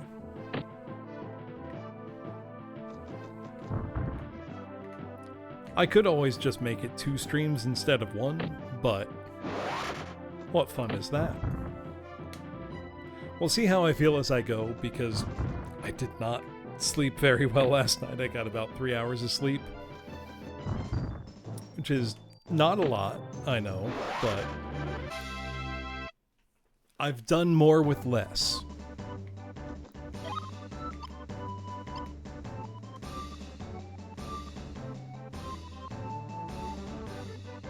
Maybe tank those weaker attacks.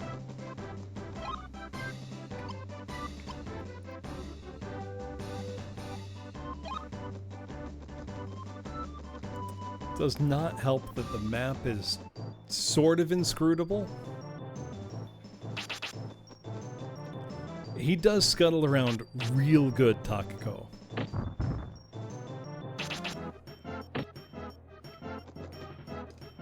He's very good at delivering a good bonk with his little staff there.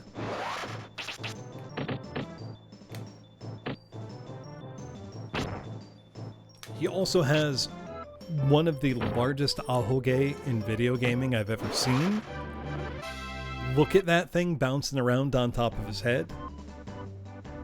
It's great.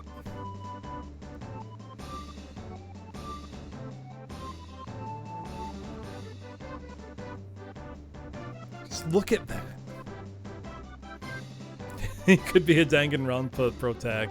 That is how they should be. What it should do is every time you level up, it should very slightly increase in size. Until by the end of the game, it's like 4 feet tall. That would be proper.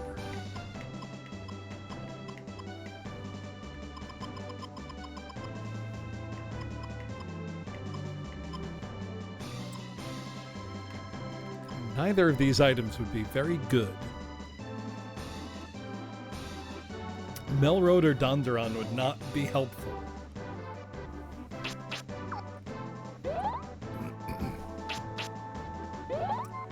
Exactly. Have it point straight up or turn into a question mark. Big brain idea.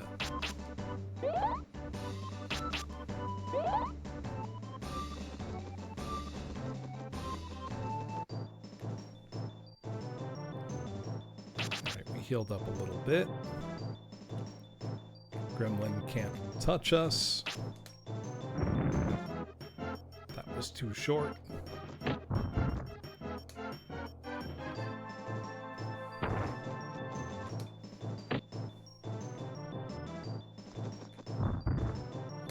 Have him emote with the Ahoge? That would be great.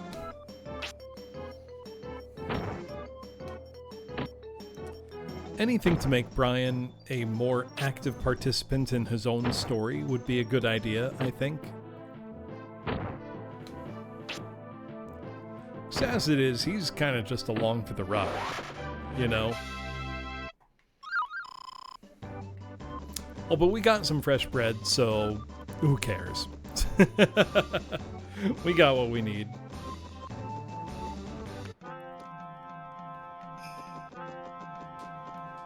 Whoa. This place is cool. I haven't seen you around here before. On your way somewhere? I can't believe anyone would be so foolish when it's so dangerous to travel, but if you remain in our town, you'll be safe. Did you know Larapool is called the water capital? Some people prefer Limelin, but to me, Larapool will always be my home.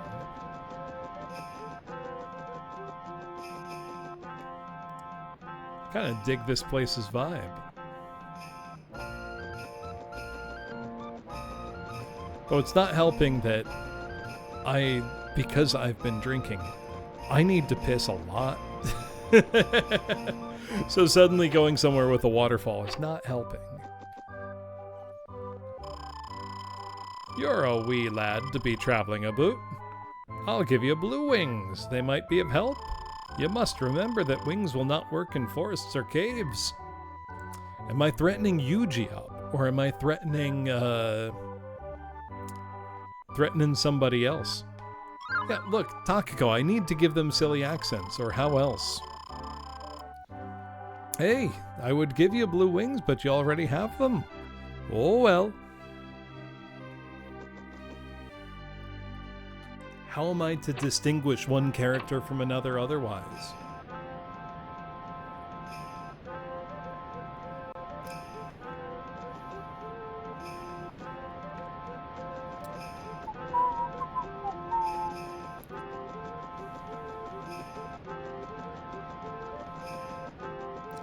Ah, I can explore about here.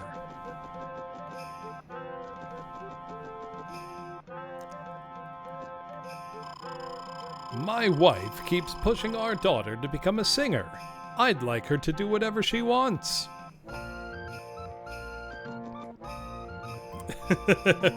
Well, Giop is getting double threatened now.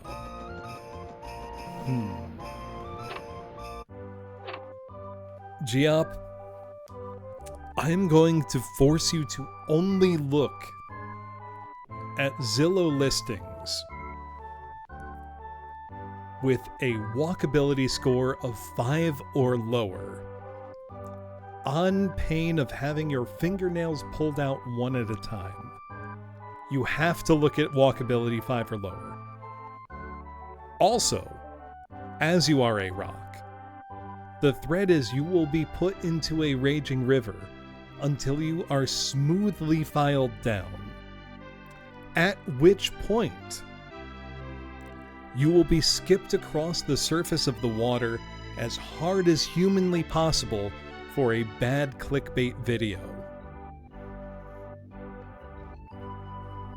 I think I still need one more threat. Ooh. This is less a threat and more a dark benediction. But Giop, may your favorite niche unknown media property become very popular with the most insufferable people you can imagine.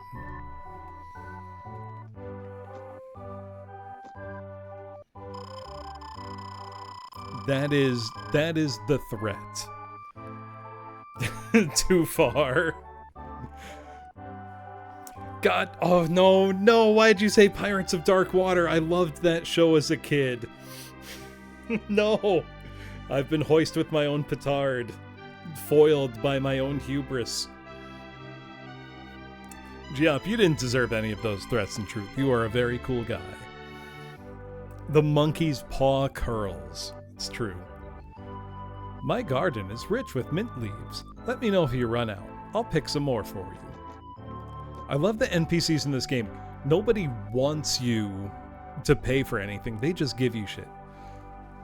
Threaten you this time.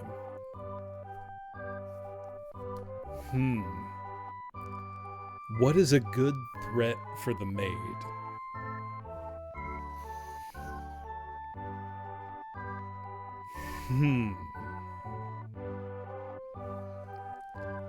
Takako, I am going to force you to play a bare minimum of at least 3 Stuart Little video games to completion in a single stream, on pain of watching me delete your save files in your favorite PS2 game.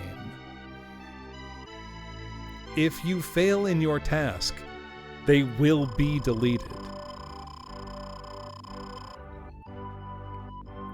What's wrong with you? You asked for a threat, you got one. You can't say, oh, this apple I bought tastes too much like an apple. It's because we are friends that I can threaten you this strongly.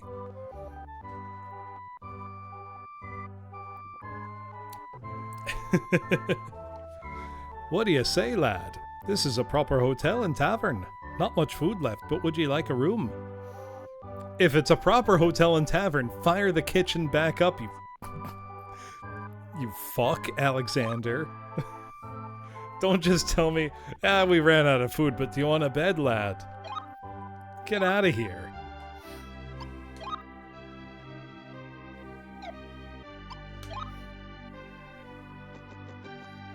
Yeah, what kind of bar food do they have? They got a lot of liquor, it looks like. I'm about 10 years old. What are they giving me? Bloom, how greedy are you that you're not happy with a free room and are instead demanding food? What's wrong with you? Sprite. Sprite for the wee one. Go in the room, Brian. Maybe one of them will have something.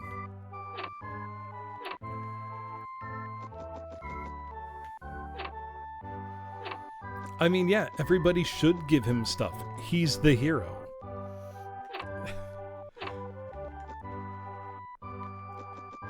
Bloom, you should be proud that you came up with clever, bespoke threats for your friends. That means you do care. You threatened with your whole heart. I traveled all over when I was young, and I heard all kinds of stories, but the scariest was the Day of Grief. All the provinces of Celtland were fighting for possession of a magic book, but the victorious province fell into ruin in only one day.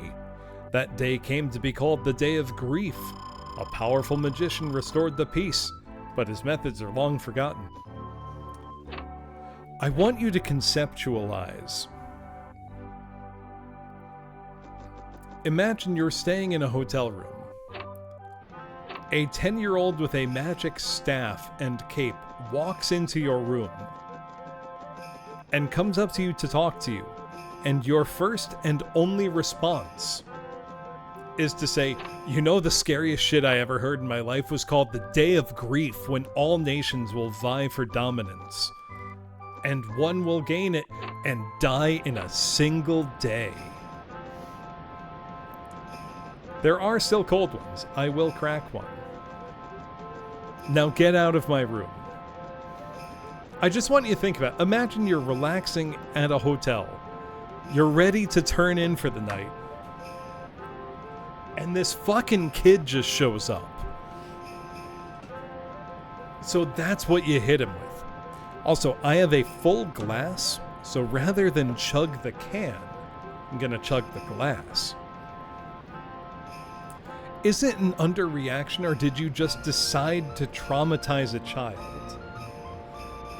You can just traumatize a child. It's okay. Well, no, it's not. We are Takako. There are cold ones. In fact, I've got a Yingling right here ready to pour. I also have a full glass, so I'm going to drink the full glass, then pour a new one. I mean, don't be jealous. Well, no, do be jealous. You're not playing Quest 64 right now. You could be, but you're not. Let me get the live split up on screen. I gotta do better. The best chug I've had tonight was 8 seconds. That's shamefully slow. You're at the gym like a normal human being. See, it is midnight. I gotta push back a little bit on the normal human being part. I'd say that's an abnormally dedicated, parentheses, admirable. But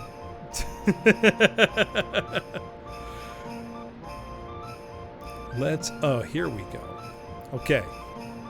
The time to beat on the night is 8 seconds. We gotta do better than that. I've been chugging embarrassingly slowly tonight. So that will be the start. All right. Cheers, everybody.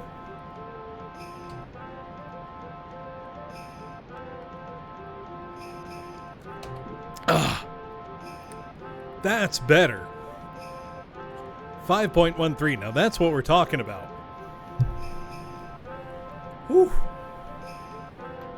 We are questing very hard right now, Astralica. We're teaching Brian how to fucking get turned. We're teaching Brian how to crack a cold one. Bloom, that was a much better chug. That's more on form. Also, Bones, you would like a thread. Ooh. Bones, this is going to be an evil one.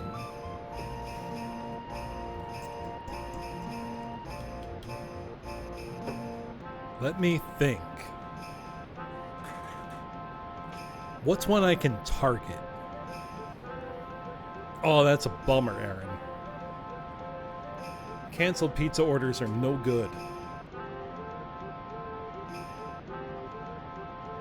Also, I apologize. I did mute in time for a terrible belch. I know that's content y'all want, but you don't always get it. Let's see. Bones needs a threat. So does American Pineapple. Let's see. I gotta tailor these, you know. They can't be generic. You're spending channel points. I gotta honor this.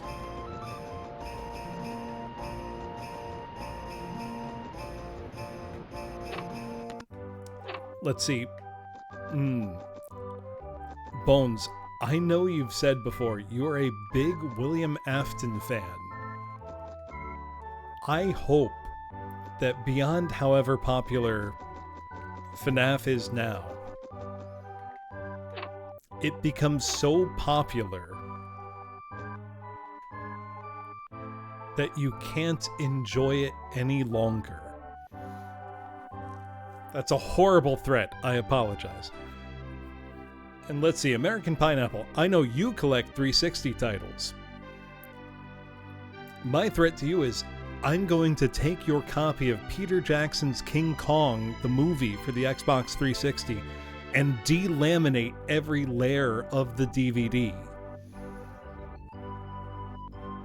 And then show it to you. I'm Layla, the sorceress. My destiny is to protect Larapool, but somehow the wind has stopped blowing. The reason can be found near the City of Wind, Normoon. When the wind stops, demons are free to spread throughout the land. I'm using all of my powers as water spirit to fight them off. Our world is balanced by 4 different spirits. If one of them should become stronger or weaker than the others, we are doomed. I have only enough power to protect this single region. Master Brian, you must help protect the rest. Okay.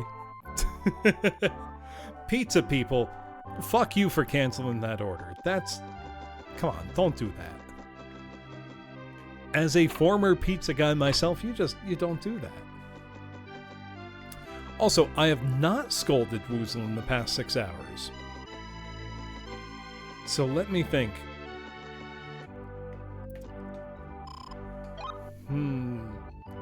Gonna scold Woozle for sending me an article about a game ported to Dreamcast what I already done knew about. Come on, Woozle, you should know that I'm up to date with Dreamcast happenings. Also, an ad is gonna start in a minute. I need to pee and get myself a glass of water as well, so I will be back in about 5 minutes.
All right. Thank you for waiting, everybody. Also had a very quick snack. If I'm gonna go for the long haul, I gotta keep fueled and ready.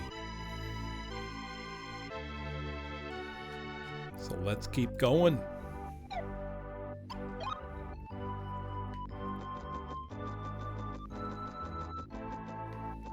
Oh, hello, Shannon. A ferry boat has broken down, and I seem to be stuck here in this town. Did I bring enough for the class? Of what? A peanut butter sandwich? Probably not. I don't have a dozen loaves of bread. If anyone would like one, I'll make one, I guess. The ferry boat has broken down, and I seem to be stuck here in this town. It seems that an evil force is casting a spell upon the water and the wind. They call this place Larapool, the water capital.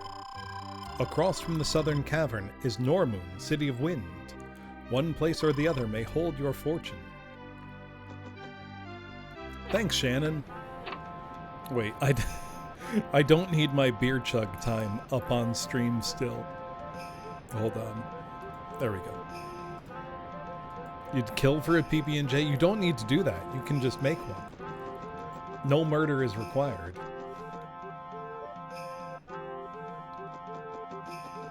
Presumably. It was a pretty good chug.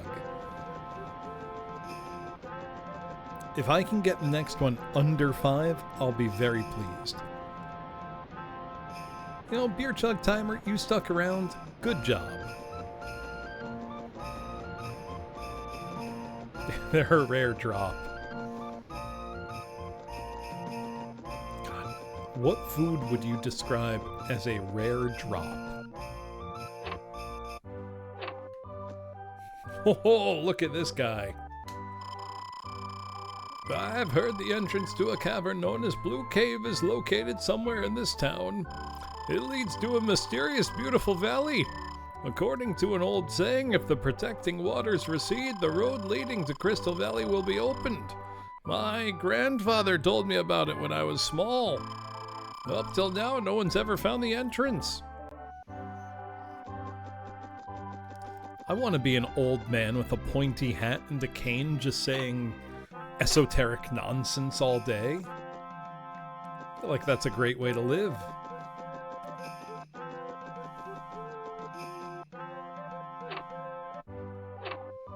Just make shit up. Confuse the youngins. Yeah, egg with 2 yolks. Call that a rare drop. I'll practice as hard as I can. I want to be good enough to sing before the prince and queen someday. Our Margaret is learning to sing. I want her to be the finest singer in all of Keltland. Well, good luck.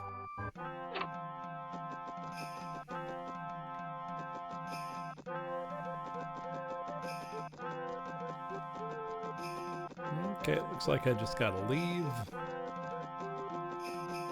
This is a nice town. I could see myself living here. What are housing prices like in in Larapool?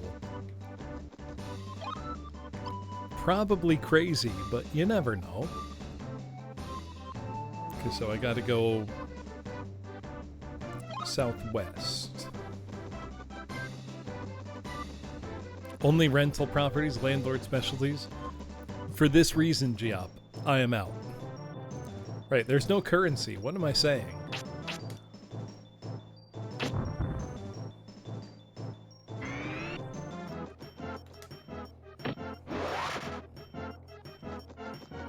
Get bonked to death, idiot.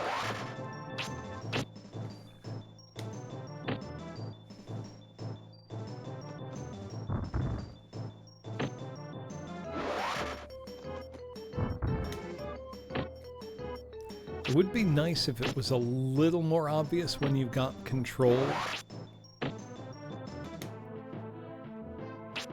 But we're all right.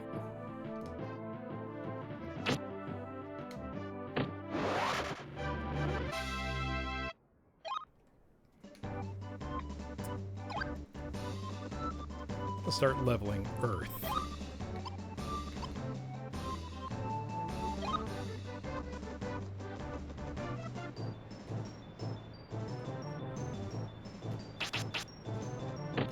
Too many gremlins. Be gone.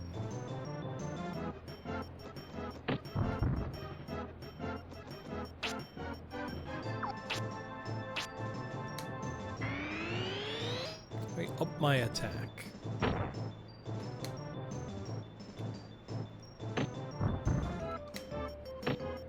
Ooh, 58 is good. Miss, come on, Brian. Brian! 2 in a row? I need you to lock the fuck in, Brian. This isn't a game anymore.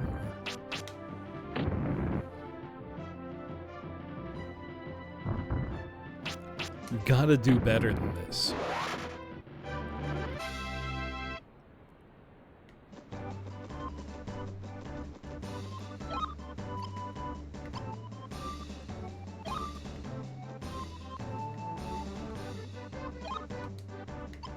If I look at the map doesn't show roads.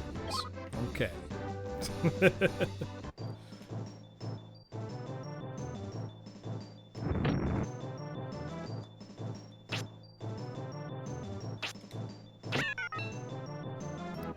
Brian, it's your own game. How are you bad at it? You know, Brian, you've been thrown into a really difficult situation, and you're doing a great job. I'm doing well, Diasalur. How are you?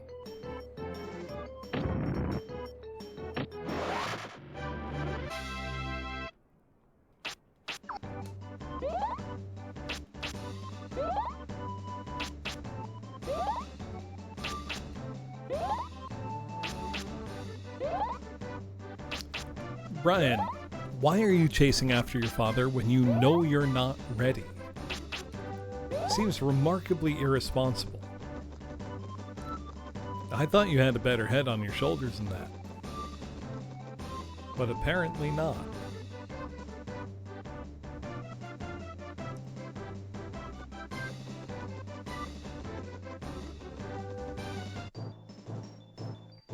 We got Bastard Skellies here. Brian only did that briefly.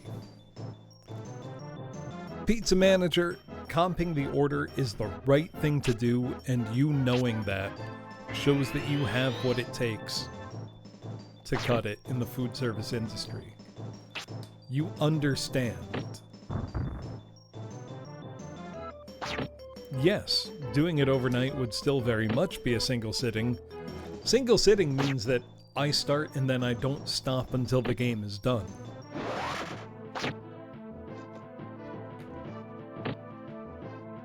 Or do you mean if I do like the rubber band trick overnight? In which case I would say, no. Single sitting means you, the player, are playing the whole time.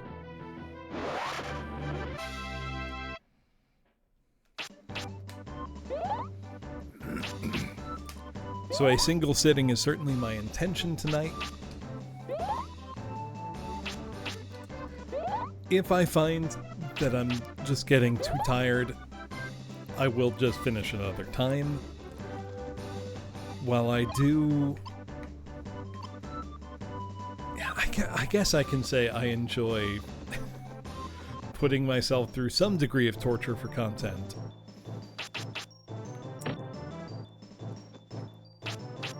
I'm also aware I didn't sleep enough last night. I just couldn't fall asleep. So if I find myself feeling that I'm not up to it, I will just apologize and try another time.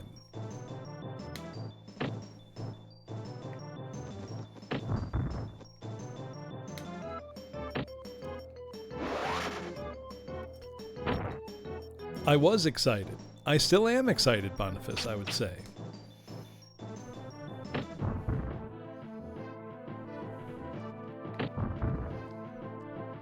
I'm just saying, in case.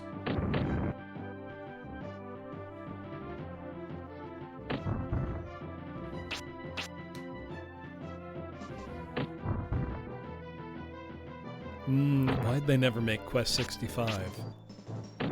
Would have embarrassed everybody else, you know? They can't do that.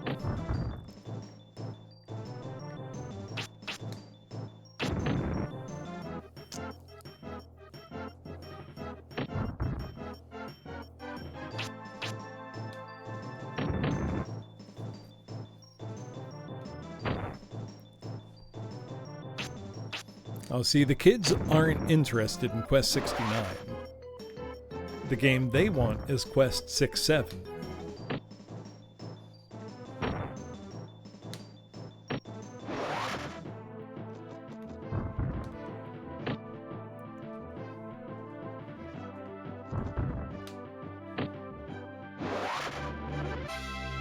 There we go. Let's heal up.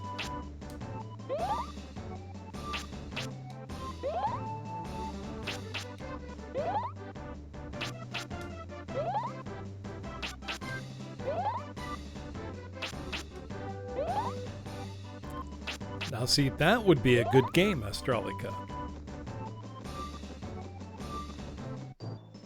Somebody should get on that. Wolf Goat.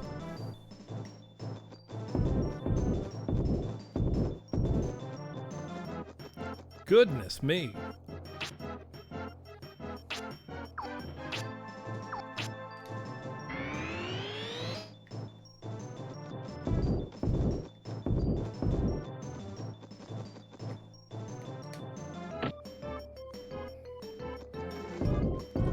That's the only attack they have, is it?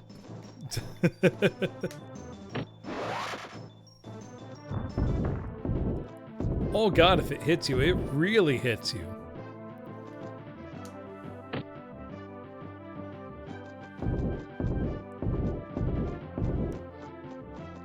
So my cat started headbutting my leg as that attack was going on. It was very disorienting, I must say.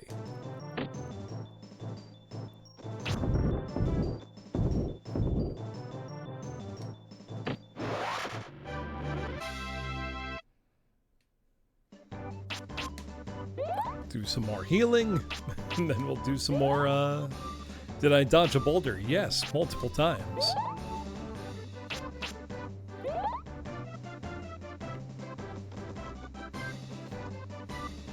No, Simon just wants attention.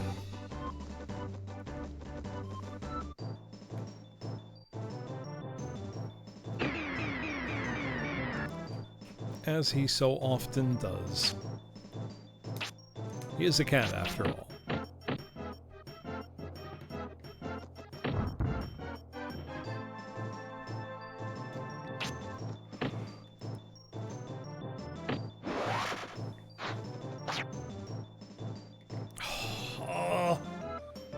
Getting immobilized like this is the fucking worst.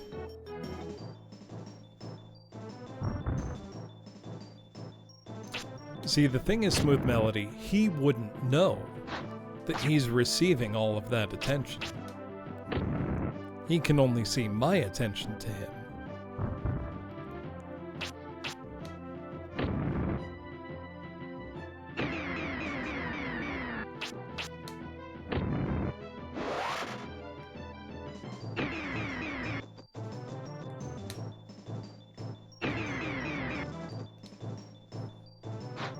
Right? That orc should have thought of a smarter attack. Where the hell? There we go.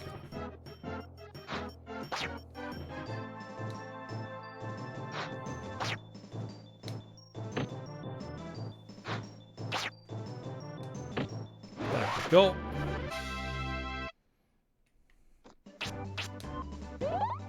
And we heal once more.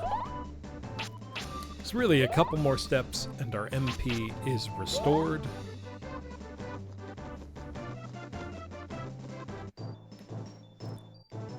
Good lord.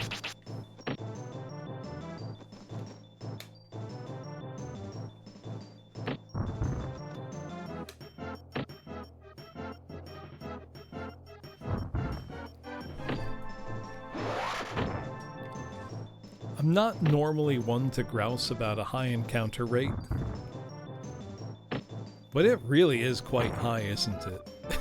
In this one.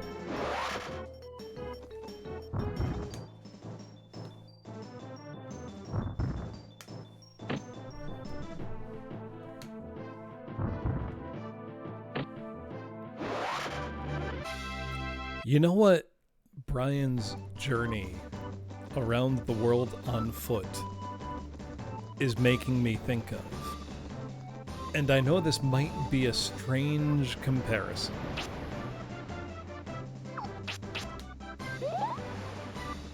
But how many of you know about a figure from 19th century American folklore, only it's real?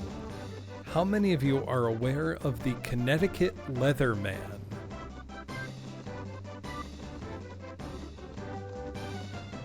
Or have ever heard of him?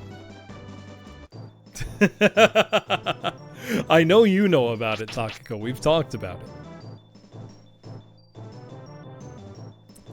The Connecticut Leatherman. Yeah, it was probably from me, Boniface. Was a man who spoke almost no English. No, not a serial killer. He didn't kill anybody at all.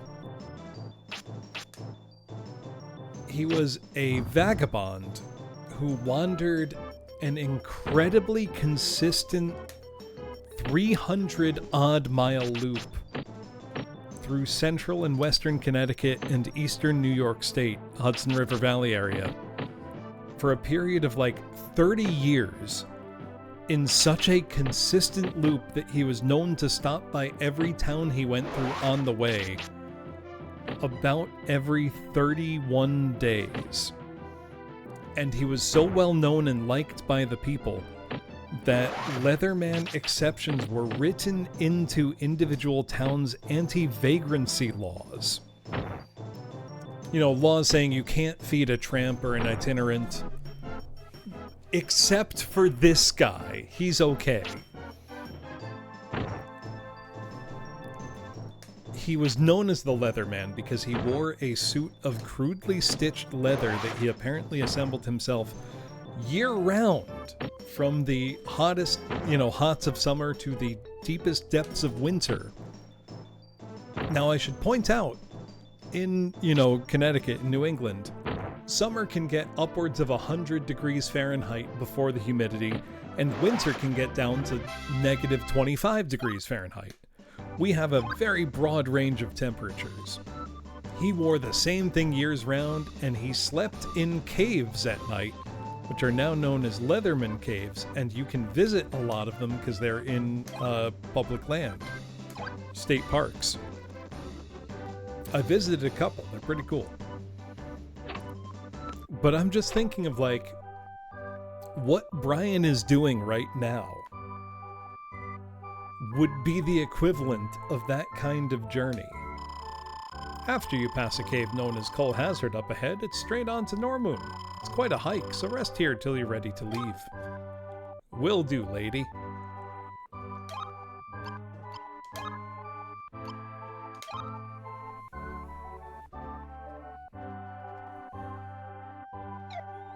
Every now and then I wonder, what would it be like to just, abdicate on my life for 2 months and walk the Connecticut Leatherman route?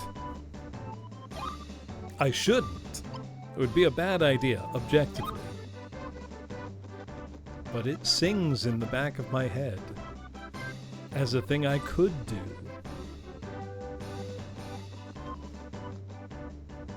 Does anybody else hear those dark whispers? Occasionally.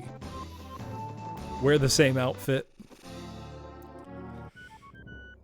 Ooh, new music in the cave.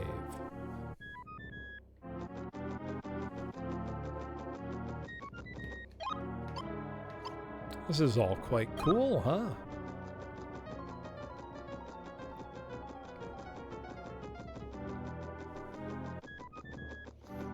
Anybody else hear the lonesome whistle of the midnight train? Haha, just me? Yeah, will he return?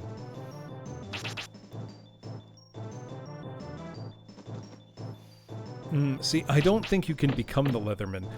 It's broadly thought that he was probably French-Canadian because he spoke almost no English but did the same route for 30 plus years. Mods have marked this post deserving of a bug's death.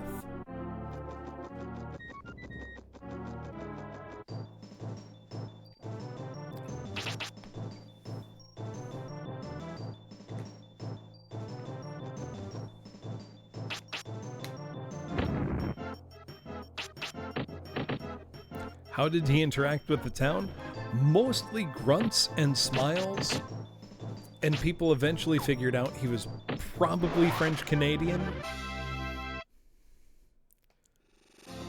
You would be shocked how far you can get with just gestures and a smile.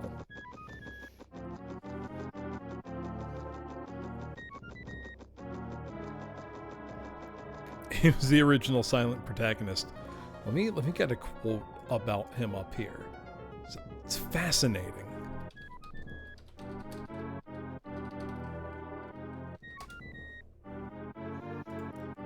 The fact that he has a Wikipedia article called Leatherman parentheses Vagabond. So I'm gonna get a picture of him up here so you understand what we're talking about here. He was that guy. He was him. Unfortunately.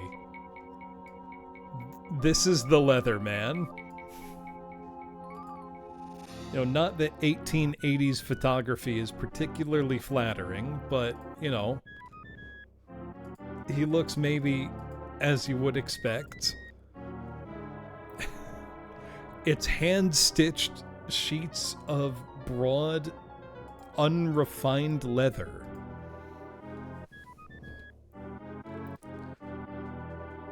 He was active. Okay, no, so he went every 34 days. It was a repeating 365-mile route every 34 days.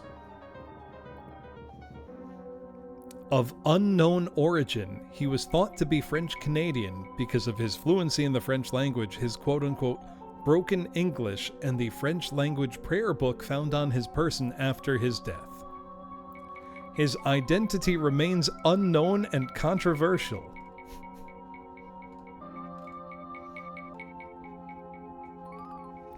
Also in the health... Oh, here's a great segment in the article. 10 towns along the Leatherman's route passed ordinances exempting him from the Connecticut state tramp law passed in 1879. He was well known in Connecticut and reliable in his rounds. People would have food ready for him, which he often ate on their doorsteps. The Connecticut Humane Society had him arrested and hospitalized in 1888, which resulted in a diagnosis of, quote, sane except for an emotional affliction, after which he was released, as he had money and desired freedom. What a diagnosis. He ultimately died from mouth cancer. Yeah, aren't we all?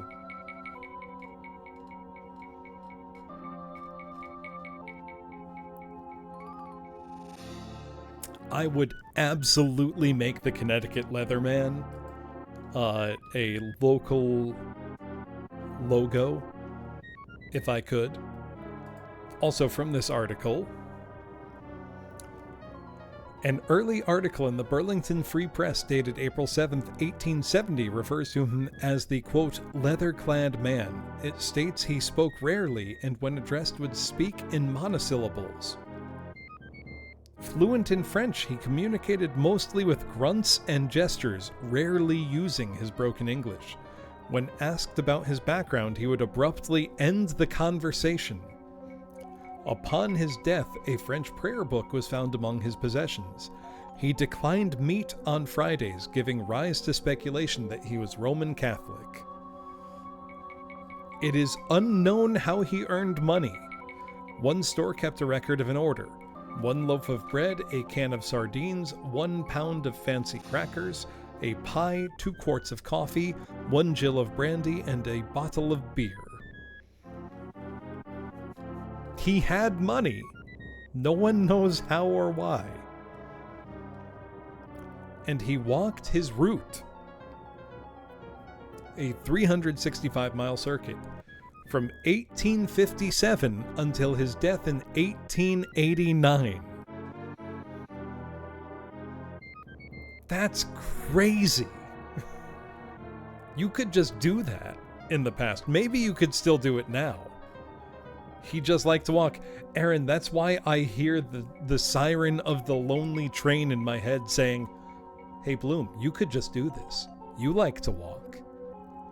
You could become an eccentric local figure and walk a 365-mile circuit for 30 years. You can just do that. No, the walker, no one's stopping you. It's literally an option at all times. You can just decide to do that. Become a local cryptid. No one's stopping you. We have many local cryptids in Connecticut, Boniface, I've got to tell you. I think my favorite is probably the Danbury, Connecticut frog people,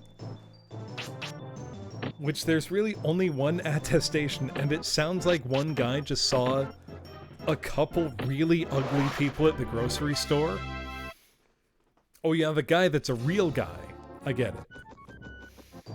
The frog people of Danbury are great, though. I'm just saying.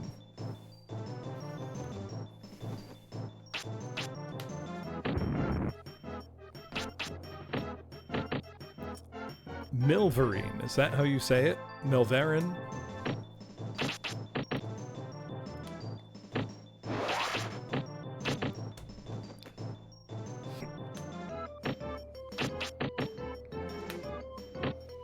Oh yeah, Doc Smasher, you're also a Wisconsinite, aren't you? Milwaukee Wolverine, Milverine, got it. Excuse me. Oh, I got gas now. Who would have known drinking a lot of beer would make me gassy? It's a buff guy that looks like Wolverine. Hell yeah.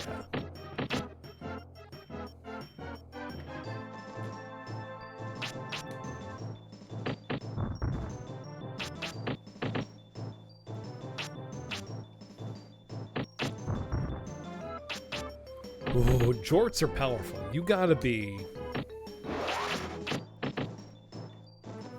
I don't know. I feel like jorts demand something of you as a wearer. Gween, I would not say this is anywhere close to the best RPG on N64. I can think of at least 3 better off the top of my head with no trouble. Boniface, I'm gonna throw you. So how you doing, Queen?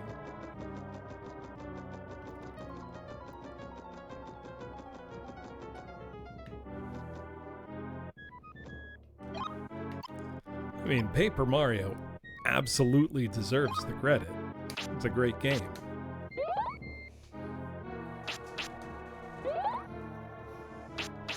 And Ogre Battle 64 is one of the best games on the console.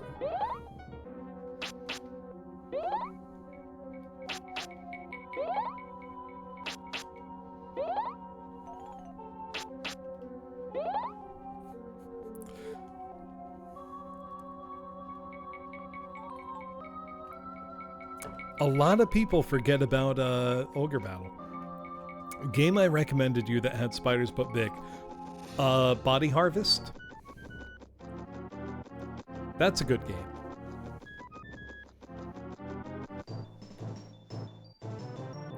Oh, we got a new type of guy.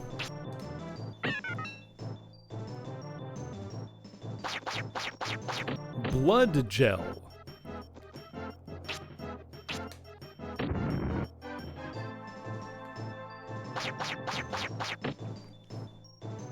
No, it's not an RPG. I just, in an unrelated conversation, Takako asked for good N64 games, And I recommended Body Harvest because it's a good N64 game.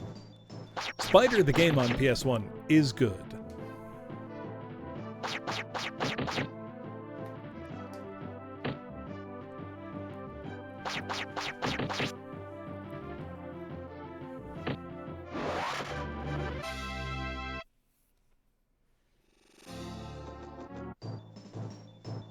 Well, I don't like that they have eyeballs. Unsettling and bad. Nice streak, Final Man. That's a tall claim, Boniface. I think Bowser probably takes the cake there. Though you may push back and say, well, Bowser's not ugly. To which I would say, who said Wario was ugly? You know?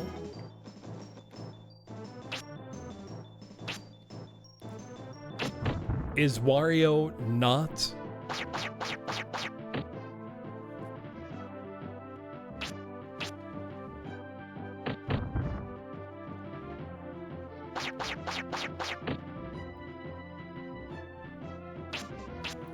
I feel like Wario must have his adherents.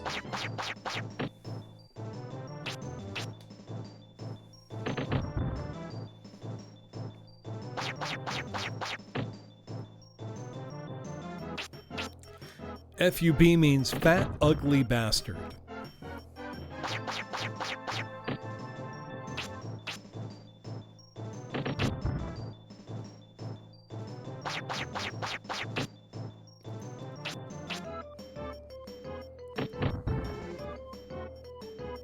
You don't know what you were expecting. I was gonna say, people must be nasty about Wario.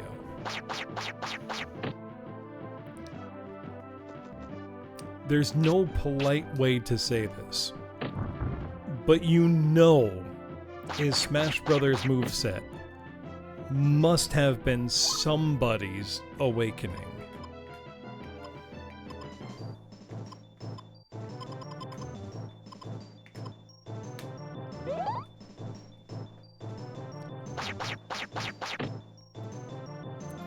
Cheers, Final Man.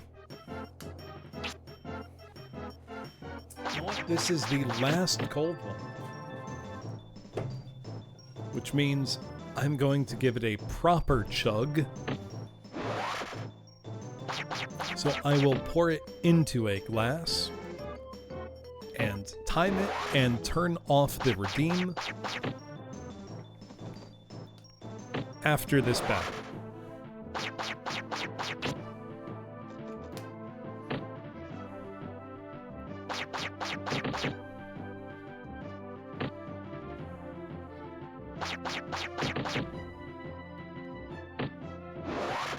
Oh, that was close.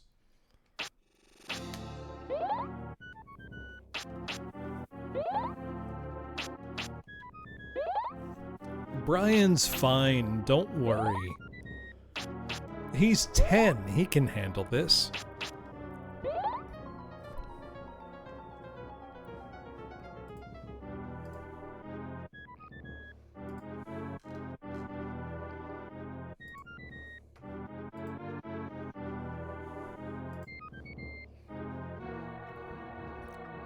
Oh, excuse me. A super fancy whiskey you got for half off. I'm jealous. Tell me about it.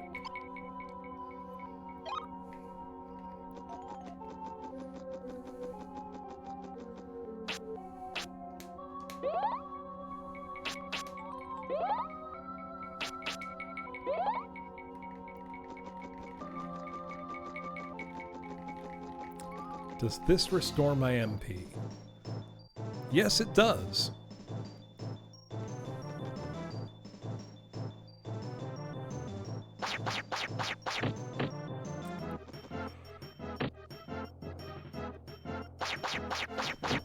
Hey, you can't beat that kind of savings.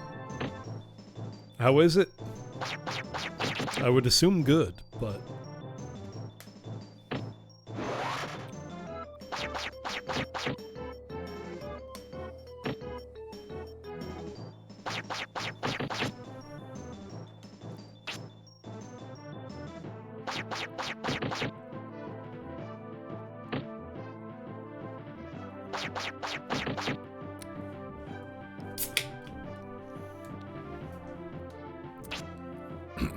All right, final cold one going into its glass. I'd buy that for $1. God, I love RoboCop.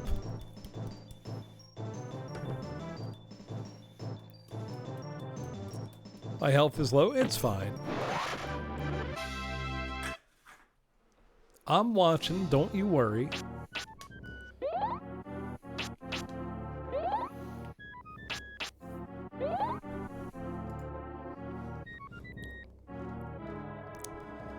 Alright, let me restore my health in game and restore my health in real life by doing my final chug for the night. 5.13 is the time to beat.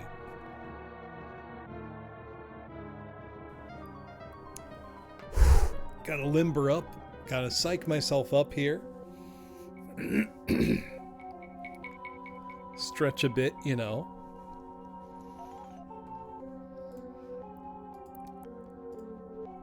Get ready. This is the run. Get the buttons all primed. I gotta keep practicing Yonoid, don't I? Gotta get back to it. That world... I can't tell you how bad it feels to know, certainly and mathematically, that I could have the world record for Yonoid. Based on what I've already done. But it's just the grind. That's all it is. But it's a terrible grind, let me tell you. All right. Make sure our buttons are ready. I gotta burp a couple times before I do this. Make sure there's no residual gas blocking the way. Excuse me. The logistics of a high-level chug. Are we ready? It is the last cold one for the night. Alcohol redeems are turned off after this. I'll be on water for the rest of the night. Let's see. Oh, it's not Kentucky, Soldater. It's Connecticut. My home state. Cheers, everybody. If you've got something to chug, whether it be water, tea, beer, whiskey, doesn't matter. Now's the time. Excuse me. Oh, that's an awful noise. Cheers, everybody.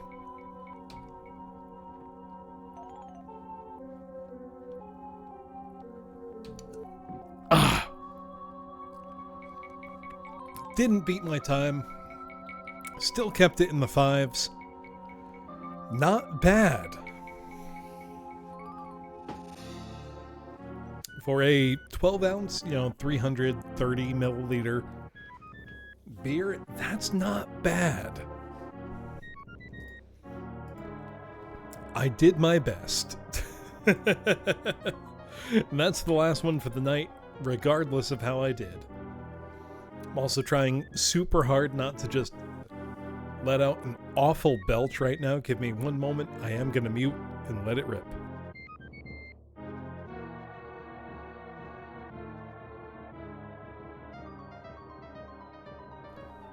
I do not have any Malort. I'm actually out right now, Doc Smasher. But even if I did, I would pass for tonight. Just because I would like to try to beat this game in one sitting. I've already had 12 beers. Excuse me. So adding hard liquor on top of that, not conducive to an endurance stream.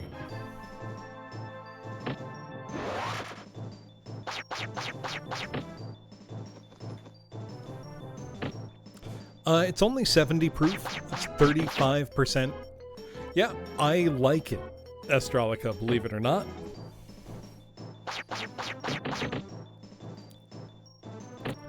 I find the bitter astringent flavor quite pleasant.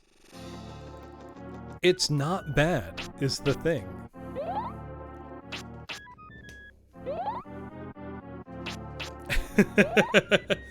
What? I said 12 beers and your eyes shot open? Okay, but that's 12 beers over 7 hours. Takako, and I'm likely to keep going for another God knows how many hours. It's fine.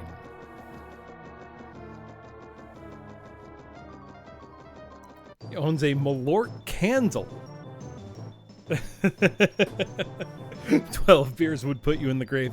Yeah, but I'm like 3 times your size.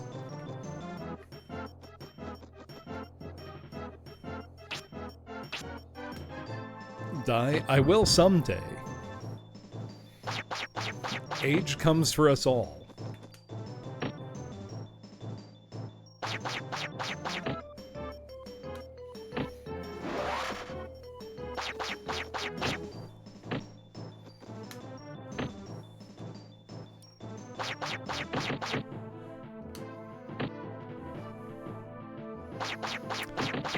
It's tough, Flannel Man. You gotta learn kind of what your limits are and how to be safe. Oh,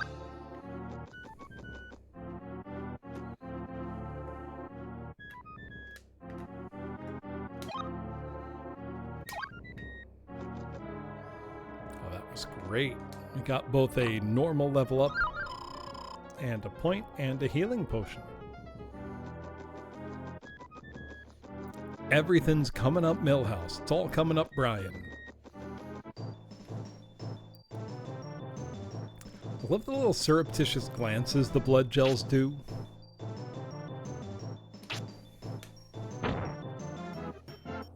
I will say, Flannel Man, if you are routinely a DD, a designated driver for people, you will have their undying gratitude. I often do play DD for friends of mine. Excuse me.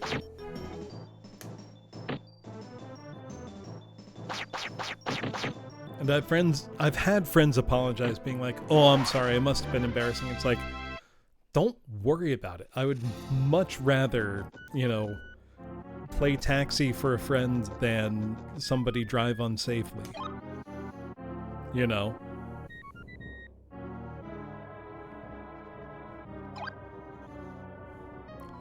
Well, yeah, you shouldn't drive if you don't have a driving license. Don't do that. Or even if you have a license and it's lapsed, that's a fucking dragon. Oh, I'm sorry, it's a wyvern. Sure, game.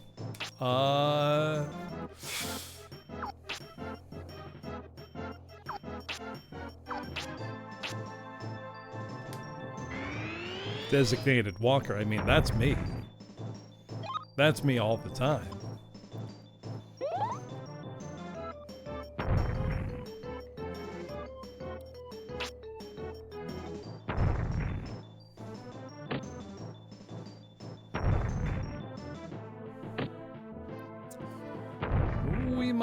We might not make it here. We keep fucking missing. This is bad. I didn't want to use that.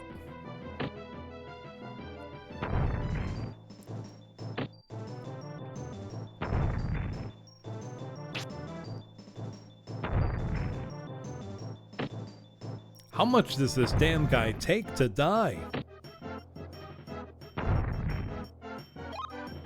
I'm bonking as best I can, Hiyori, but it's not enough.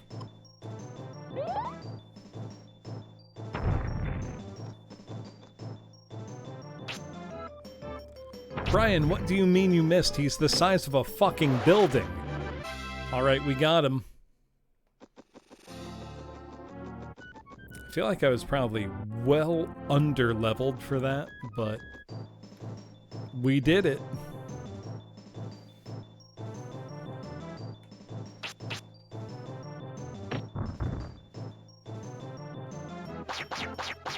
Oh, is it Witness to Destiny? Is the Wyvern just a regular enemy that can show up now? Because if so, I'm hosed. I'm boned. It is. Fuck. I thought that was like a scripted encounter. You hoser. Look, I'm allowed to say hosed. It's funny.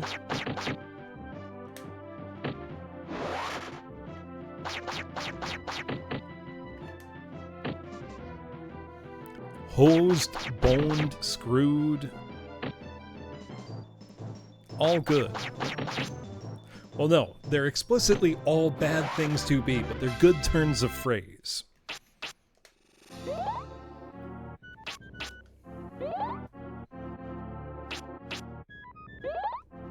Takako, you're going to the gym once a day, regardless of what time of day. Genuinely inspirational. You deserve all the praise in the world for it. Keep it up. I need to work harder to keep up.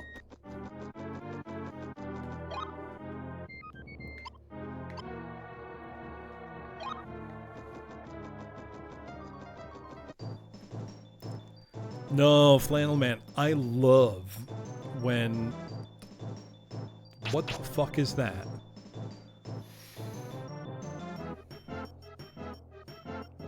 I love when what used to be a boss becomes a regular enemy. Also, Hiyori, hell yeah, going on regular walks with Pride. I think everybody should become walk-pilled. Taking more walks, there's never a bad time to take more walk.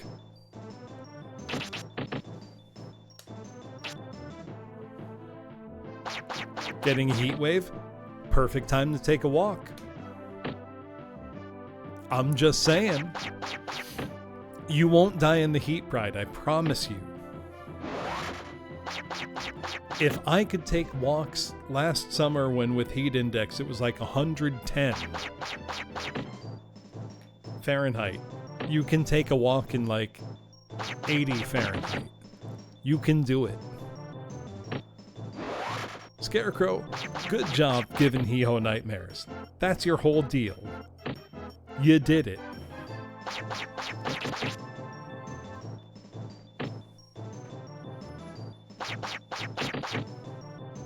It's gonna be in the 90s. You can handle it.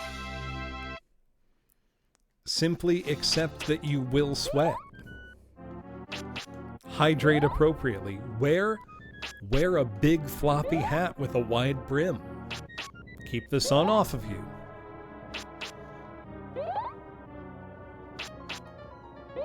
Also, I have not checked. Is a heat wave coming for me next week? I have not looked at the weather. Blood Gel, you're great on a peanut butter sandwich. Oh, holy fuck. Yeah, it is. It's going to be in the 80s next week. What the fuck? That's not right. That's not how it should be for April. I'll be outside anyway, but it's not how it should be.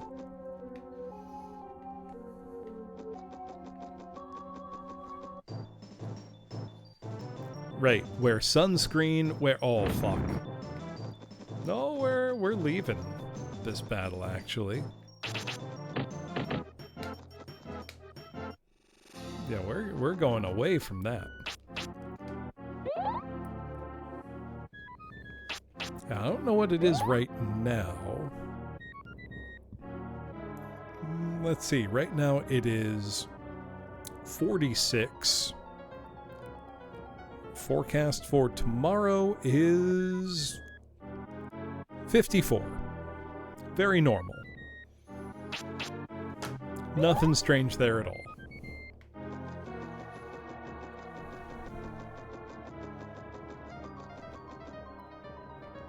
May in fact open a window in a bit.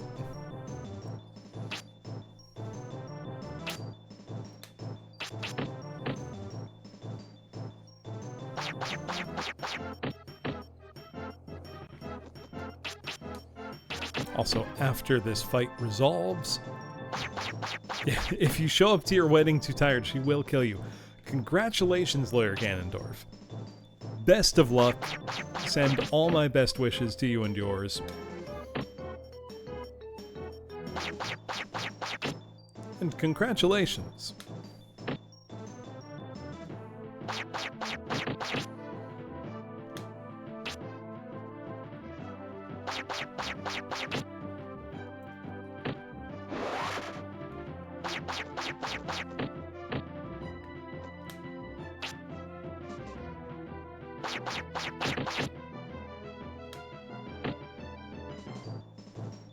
Yeah, best of luck. Let me know how it goes.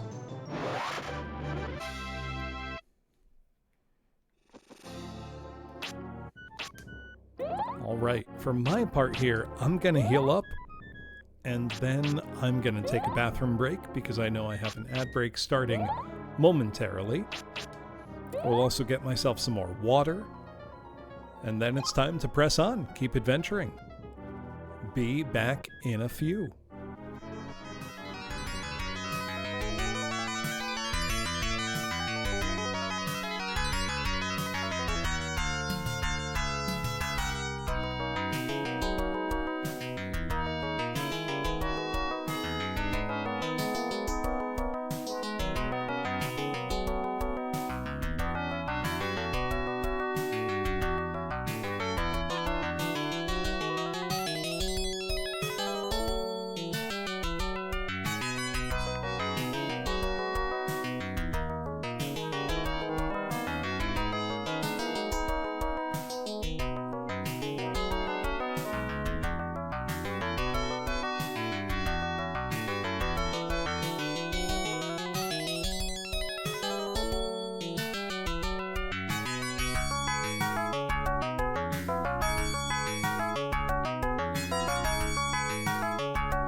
All right.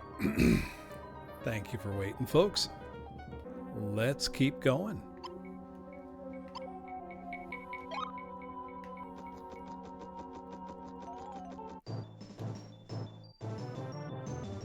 Oh, if there's a wyvern here, I think I ought to leave.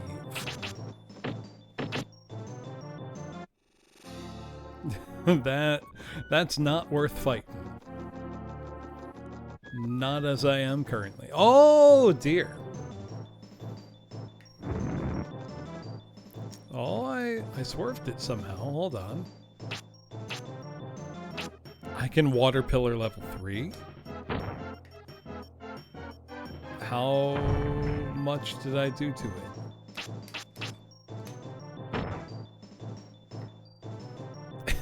I can't see the number I'm doing if I'm even hurting it.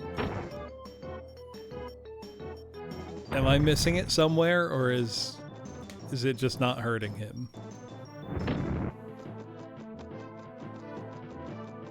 I don't think I can get away from that. Normally. 38. How much HP does one of these have?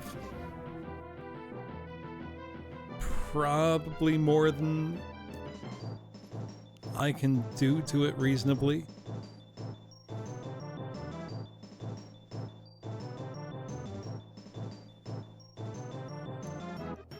I'm curious.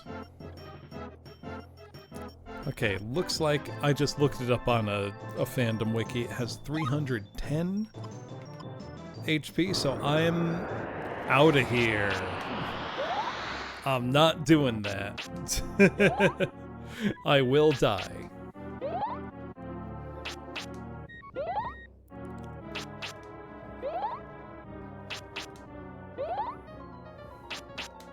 So if anything, that's telling me I'm probably significantly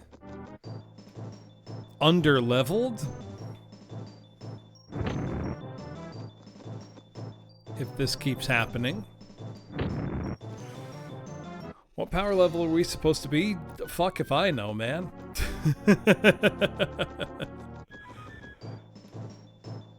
Some of these enemies are easy and some are not.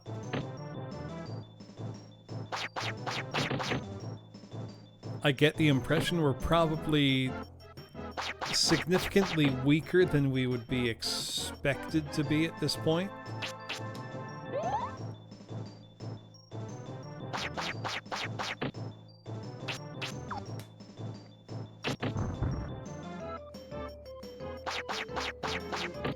Of course, the one that mattered missed.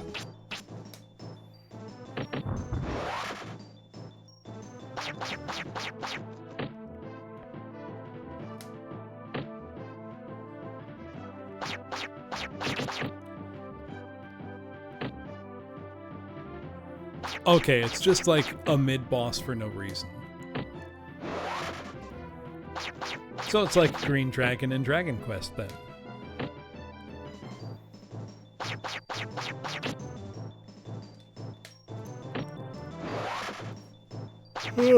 Excuse me. I knew I would be tired, but I didn't think I would be this tired.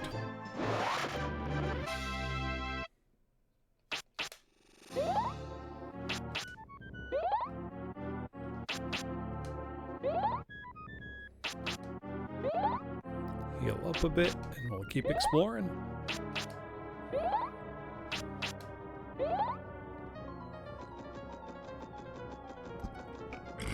Excuse me.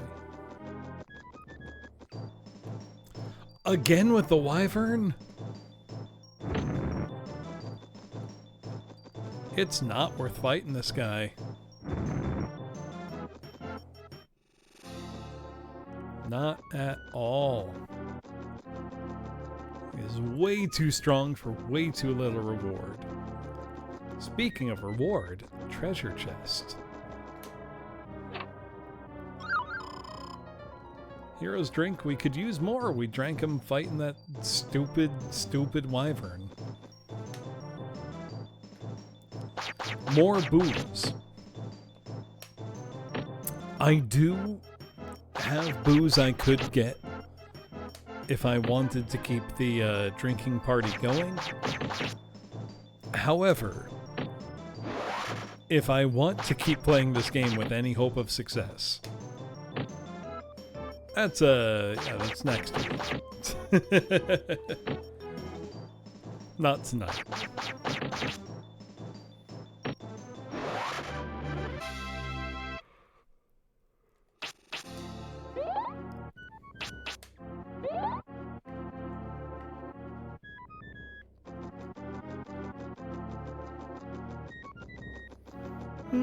I thought it was liquor after beer, you're in the clear.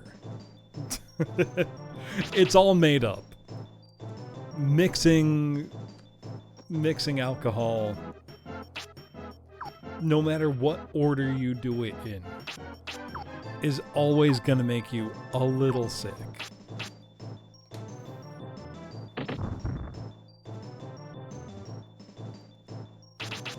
Liquor before beer, you're in the clear. Beer before liquor, never been sicker. But I've also heard it inverted. It's all made up. It's much less a mix, much more a quantity. If you're mixing beer and liquor, you're likely to be drinking more than you can reasonably handle anyway. That's what's gonna make you sick.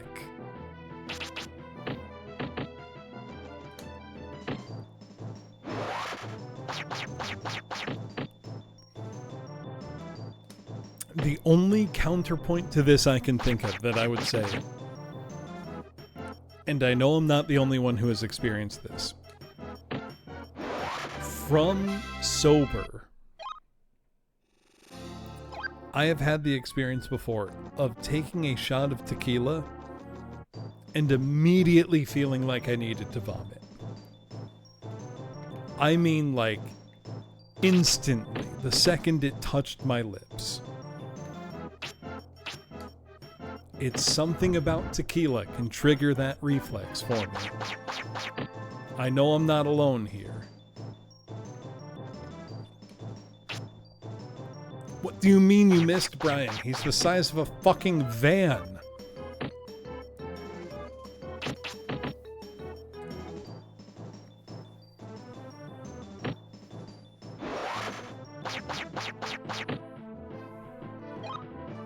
Yeah, tequila is its own thing entirely. That's how I take it.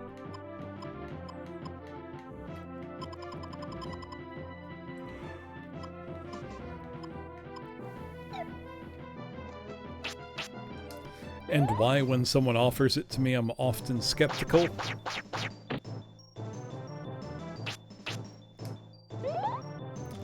I've got a good story, Doc Smasher, about Jose Cuervo. And by good story, I mean it's quite embarrassing at my own expense. This was ages ago.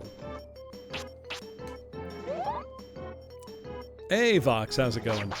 You're just in time for me to tell an embarrassing story about alcohol. But with Jose Cuervo, for whatever reason, friends and I were drinking it one night, and as one does, when I was well in my cups, I decided to play a little prank on my friends. Now, most of my friends know that I speak Spanish pretty well. You know, passably I can have a conversation, no problem. No one will have trouble understanding me. And I said to them, now keep in mind, we were all 3 sheets to the wind at this point. I said, do you all know what Jose Cuervo translates to? And they looked at me curious. They're like, no, what does it mean? And I paused for a moment because I didn't know where I was going with this. You know, as you're in the moment and you're not sure, oh, where am I going with this? So I just said, it means curvy Josh in Spanish. And we all fell about ourselves laughing at Curvy Josh. So now, anytime Jose Cuervo gets mentioned in that particular group of friends, they all say, "Oh, you mean Curvy Josh?" So that's my Jose Cuervo story. I'm sticking to it.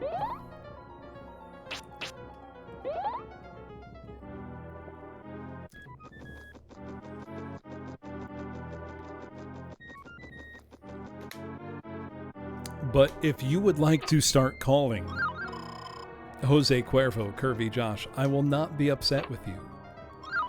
In fact, I would encourage it because it's very funny. Good old Rubenesque Joshua. I will not imagine that. Witness to Destiny, in fact. Is it actually good, Boniface? I'm very glad. Why is the runaway ring so far away in the other direction?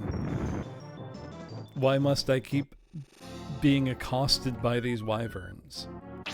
Do they not know that I am Brian and would like to simply get along with my quest? And not be stopped at every juncture? Double mushrooms, Parmesan garlic butter crust, Kalamata. That sounds so good.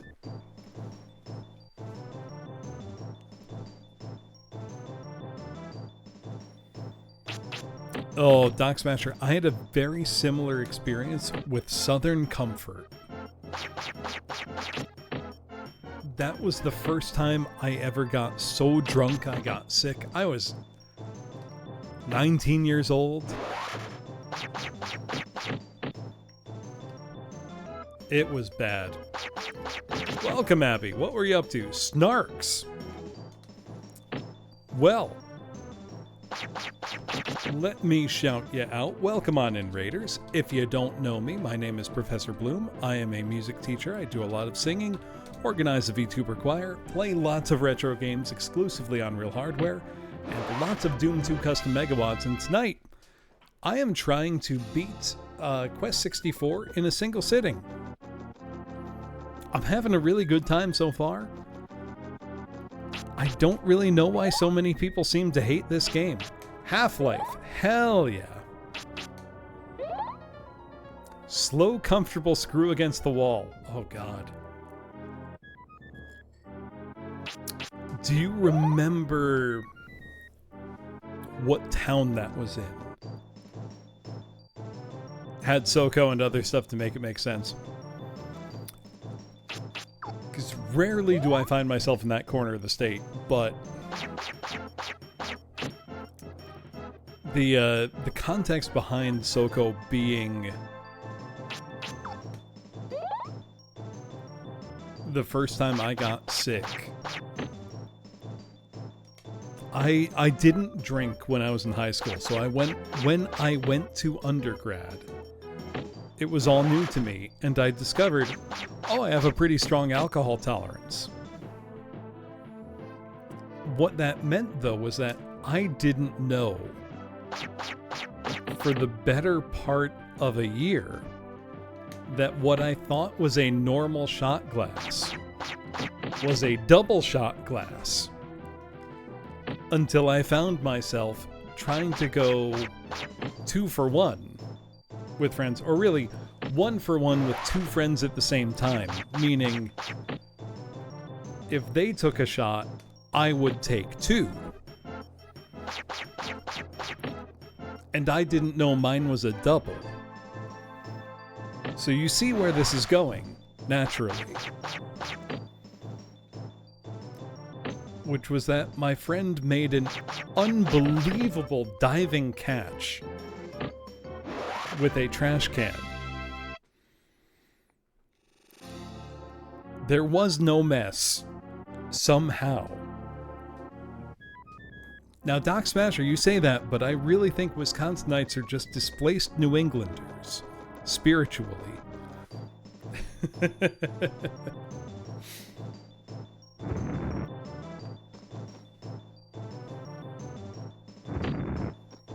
But that was when I learned that, oh,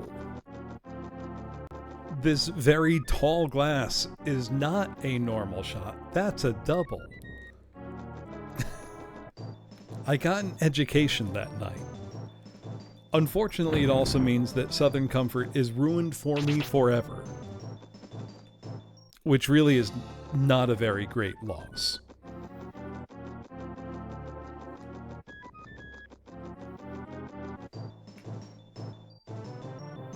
The wyverns just keep coming, huh? I don't want to fight them.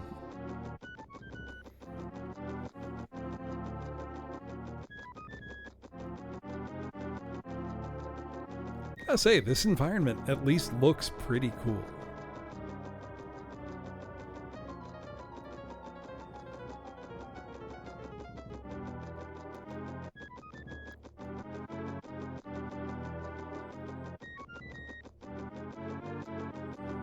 Right, that's the thing, like, it's not a bad game. It's just not as good a game as it could be. He made the world's shittiest martini and refused to back down.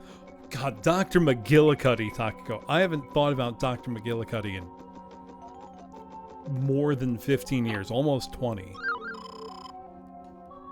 Oh, God.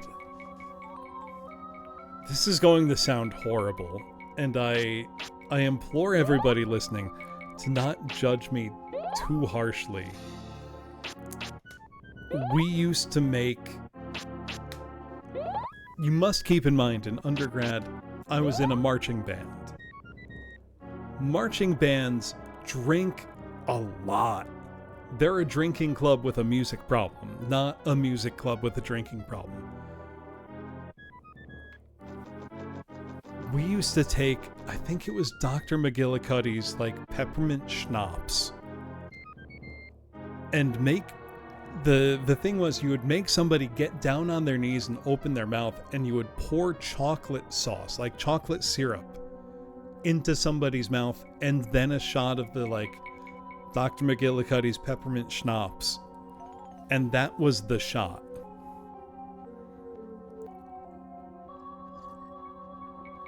And we used to call it, which is somewhat shameful, a dirty Girl Scout. Because it tasted like a Girl Scout cookie.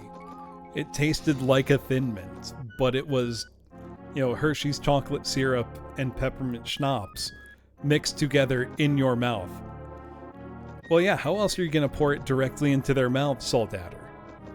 It's not very efficient otherwise.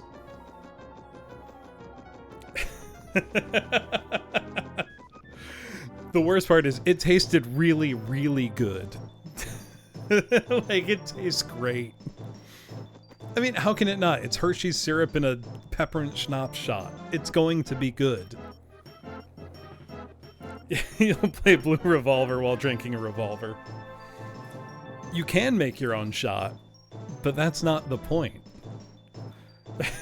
Dragon Cum, a shot of Fireballs and Baileys at the same time. That's great. I like that. Well, yeah, because it would start to curdle instantly, wouldn't it?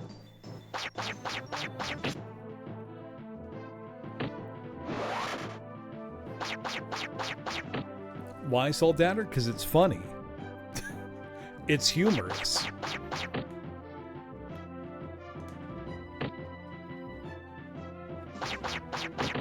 It's a shared experience of social humiliation that makes everybody feel better in the end. I remember, because I went to school in Massachusetts, I remember having to drive to either Rhode Island or Connecticut to buy grain alcohol, to buy Everclear, because it was illegal in Massachusetts at that time. It might still be. I don't know. It probably should be illegal everywhere. That's not fit for human consumption. That's 195 proof.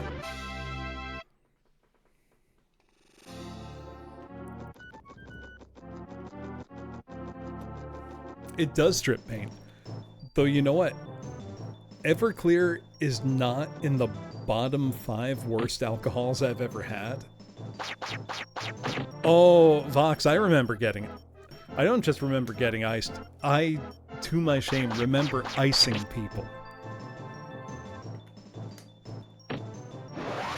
It was unfortunately quite funny for a while. It did get out of hand.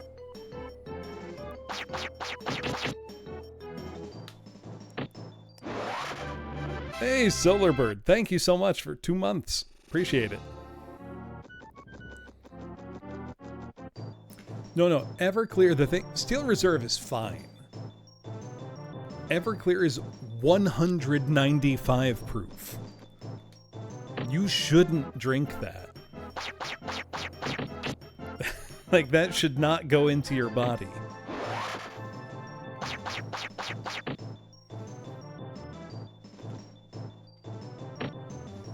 We did used to play Edward 40 Hands with Steel Reserve or Colt 45 or whatever, you know, the package store on the corner had, but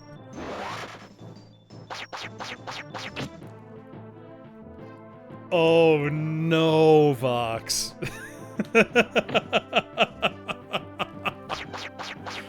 Oh, that's really funny though.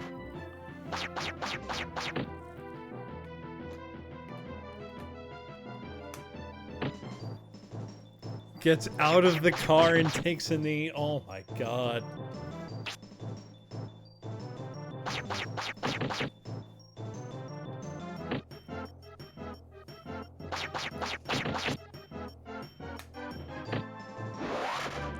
Just trying to think now. Now, this was not in marching band days, but in a D&D group I was in. There was somebody who was a...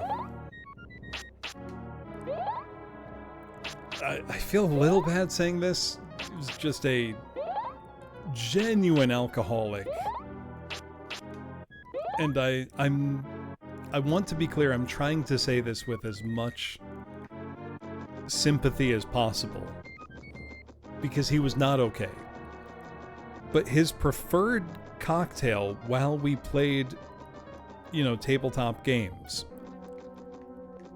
was Everclear, so, you know, grain alcohol, and cucumber Gatorade, which I don't know if they even still make. Powerade, Gatorade, didn't matter which. He used to call it the Angry Pickle. We all tried it one time, and it was horrifying. It was absolutely terrible. Even with that, Everclear does not broach the bottom 5 liquors I've had in my life. I know I've told this story on stream before, but I'm gonna tell it again. Well, he was going that hard sold outer because he was... And again, I say this with all sympathy, an alcoholic. He could not function, not just socially, but physically could not function without an ungodly amount of alcohol. He's since gone through rehab, is sober, and is doing much better. But at that time, it was, you know, I don't say alcoholic as a judgment. You know, there's no moral value attached to that. He wasn't drinking Everclear and Gatorade recreationally, is what I would say. Which is, yeah, he was ill. He's doing better now.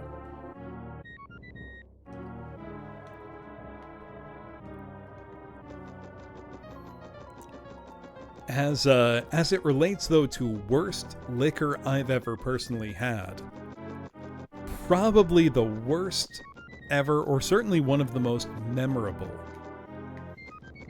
was I was in Boston's Chinatown with friends once.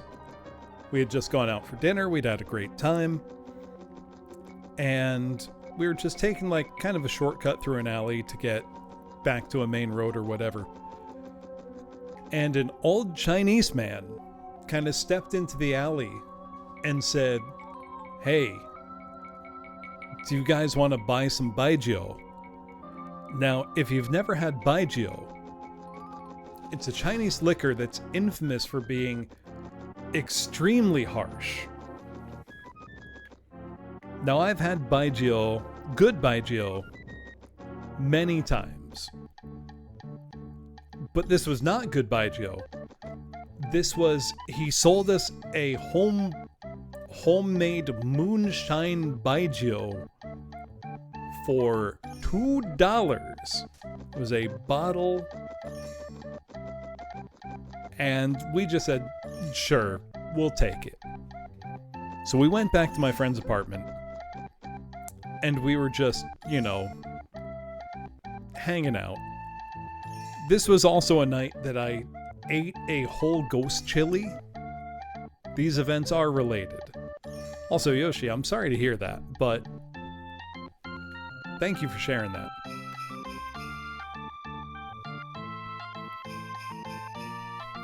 We were at my friend's apartment. His fiance had made a spicy, dense chocolate cake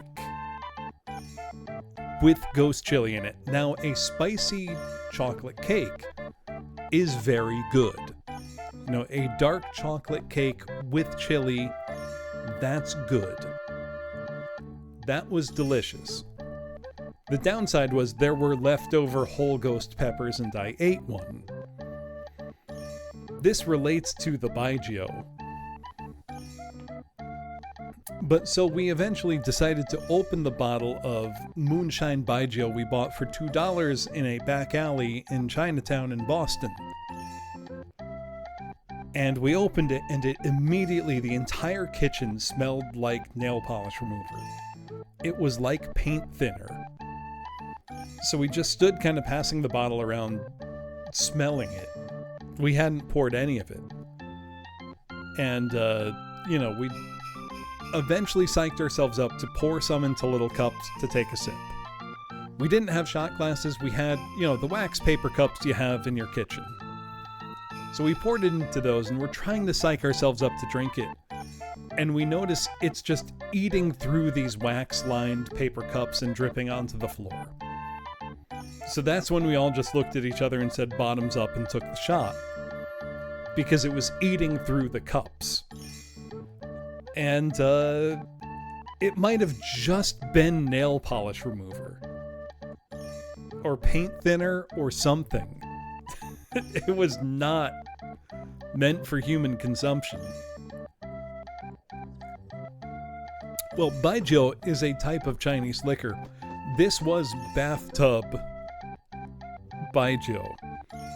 It was the lowest quality it could possibly have been.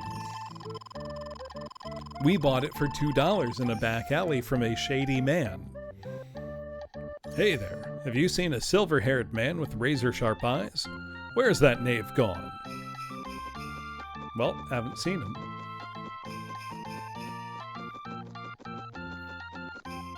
Anyway, all this is to say, Everclear's not even bottom 5. Nobody here but us old folks. We're retired druids. We can't do magic anymore.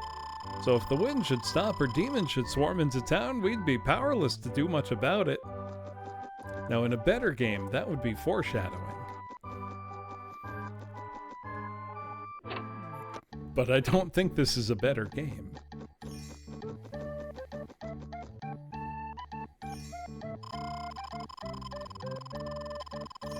Me and my mates are vagabonds. We wander wherever our boots take us. But the other day we stumbled across a precious stone in the woods outside this town. But after we got to this town, the one who was holding it disappeared. Now you wonder why I was talking about the leather man. Well, what a cute-looking laddie. I'm just a hag, but I'm the keeper of the green wings. It's important that you understand that wings will only work in wide open spaces. Well, I do understand that, lady.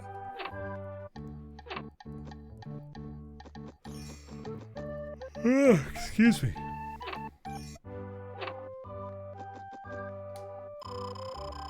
If you eat all your honey bread, don't worry. I'll give you more. Well, I'm gonna eat my honey bread then.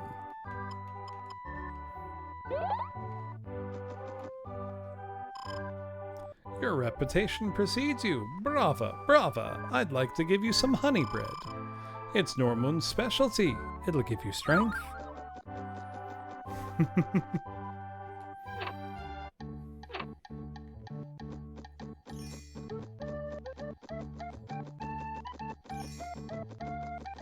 I talked to this guy already, right? Yeah. You gotta find the save point in this town. Cool. Loot the mill. What you got for me? Fresh bread, that's it. Gotta have more than that. Well, it is a mill. Flour, bread, it makes sense.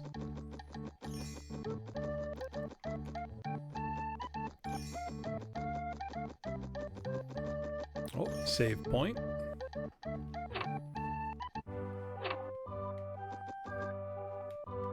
Wait, that means Shannon should be here.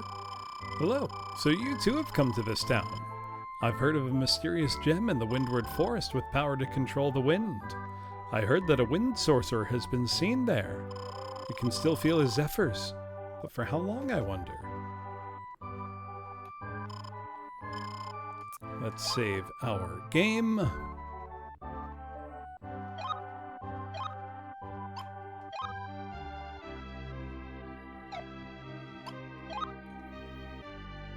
Alright, I'm actually going to take a quick break to use the bathroom and get more water, and then I will be right back.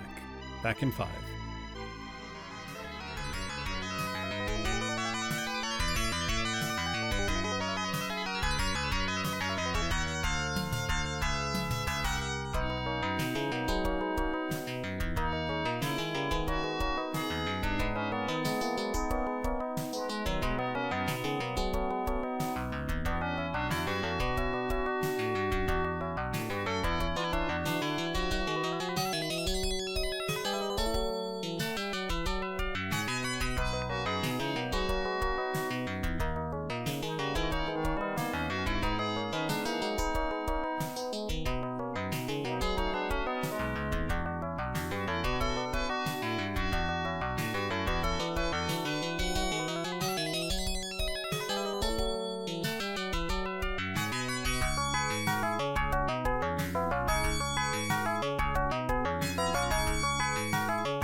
There we go. Thank you for waiting, everybody. Let's keep going. I know I did save, but we're gonna do it again, just to be safe.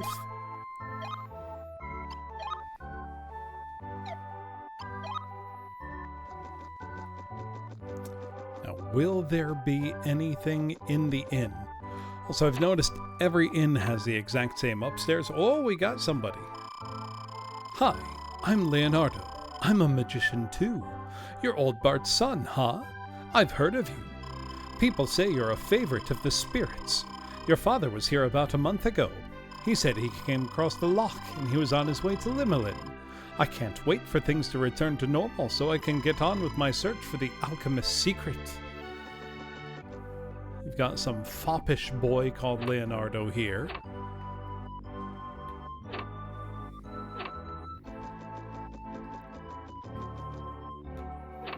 Nothing in here.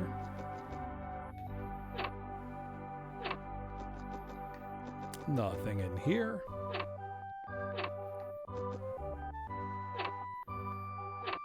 Oh. Not long ago, 4 vagabonds came to our town. One of them looked quite cunning. Claimed he was a magician with plenty of magic. I haven't seen him lately, but his cohorts are still around. What could have happened to him?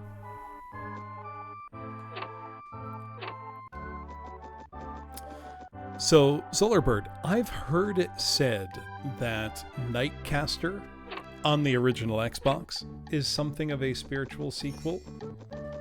Now, I have that game, though I have not played much of it. I don't know that I agree with that assertion, but there are certainly games that have taken some of the things Quest 64 did and did a little better, a little more integrated with the overall experience.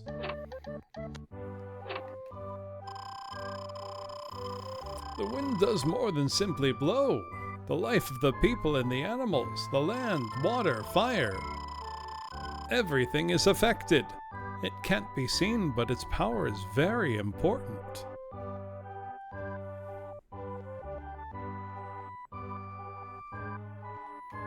Sure.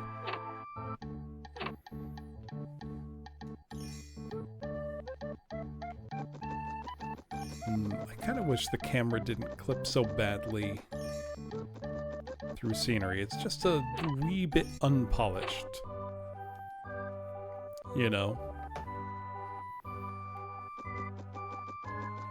Oh, no, I took those already.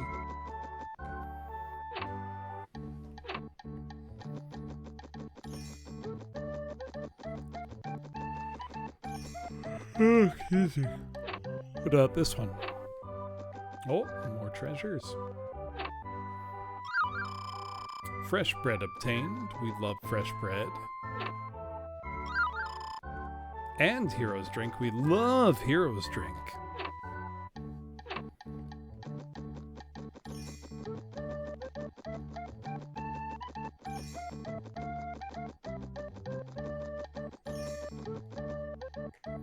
Is there any house in which I've not gone? No, I talked to you.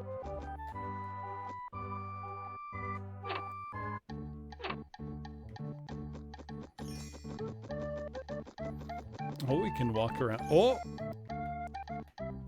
Very crafty.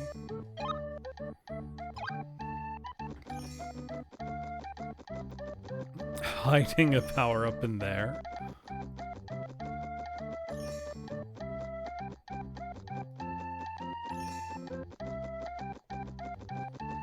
We found it, though. Does that mean there's one in here somewhere? Maybe just a house? If you eat all your... Oh, that's the honey bread lady. Maybe we did see everything.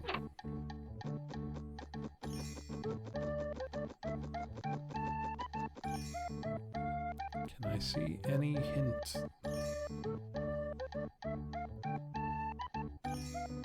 Nope.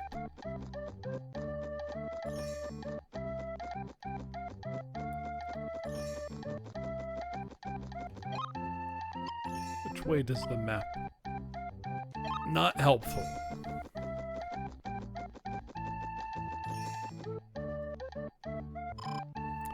There was a magician in our group who kept to himself. He disappeared not far from here. He might be in the woods. Well, let me go in the woods and find him then.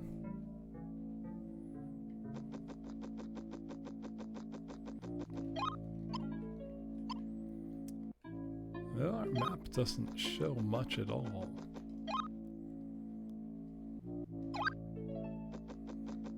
I'm gonna focus on earth and water, I think.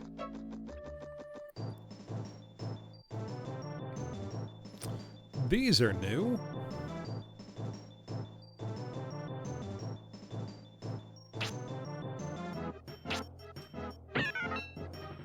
Of course that missed.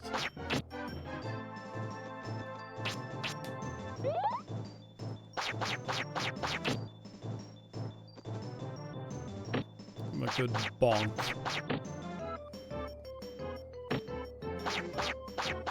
Two bonks not enough.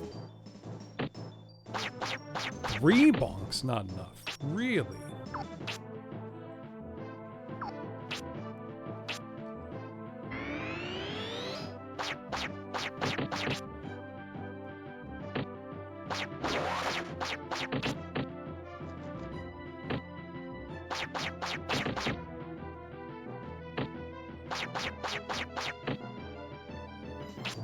I think we find ourselves quite outmatched.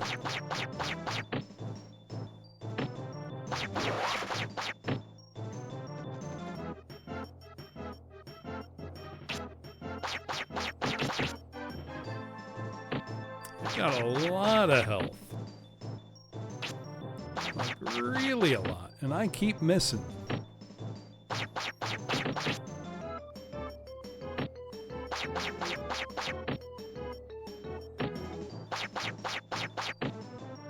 Oof.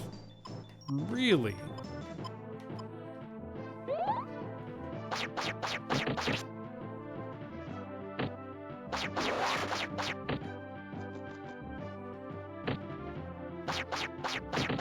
Come on now.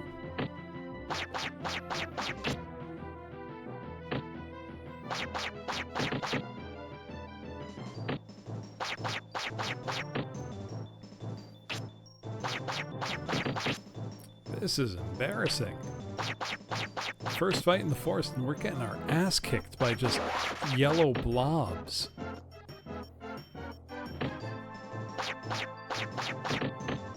Ooh, we're almost dead.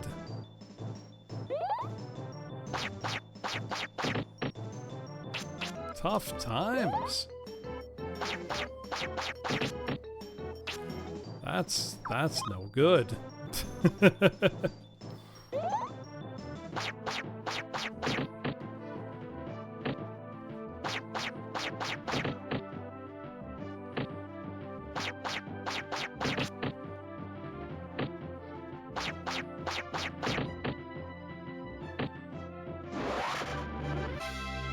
Got it, but barely. My God.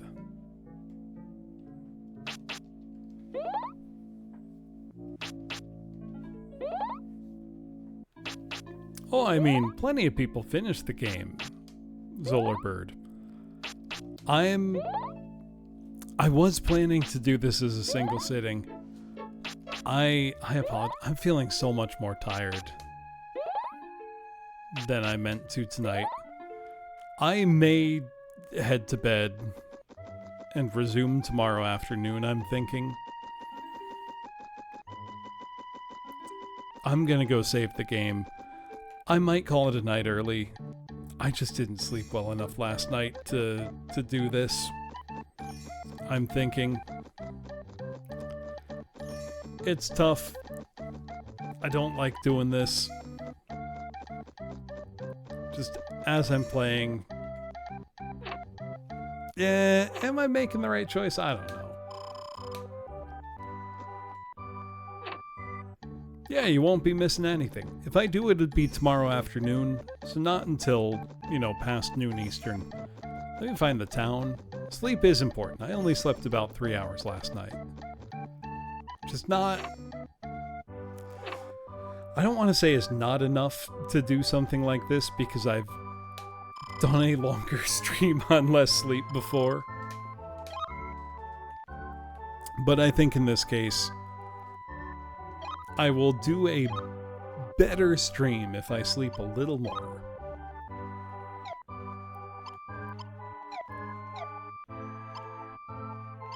So in this case, let's make sure we save. This menu is quite confusing. Overwrite data, yes. Continue save, no. Wait, what do you mean? Did that save the game?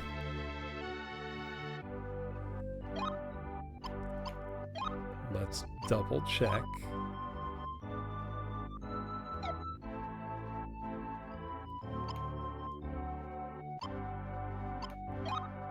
It's just very confusingly worded. I'm going to turn the N64 off and then on and make sure the game is saved. If the game isn't saved, that will be not great. That would be an indication that, well, I'm doing this in a single setting for a different reason.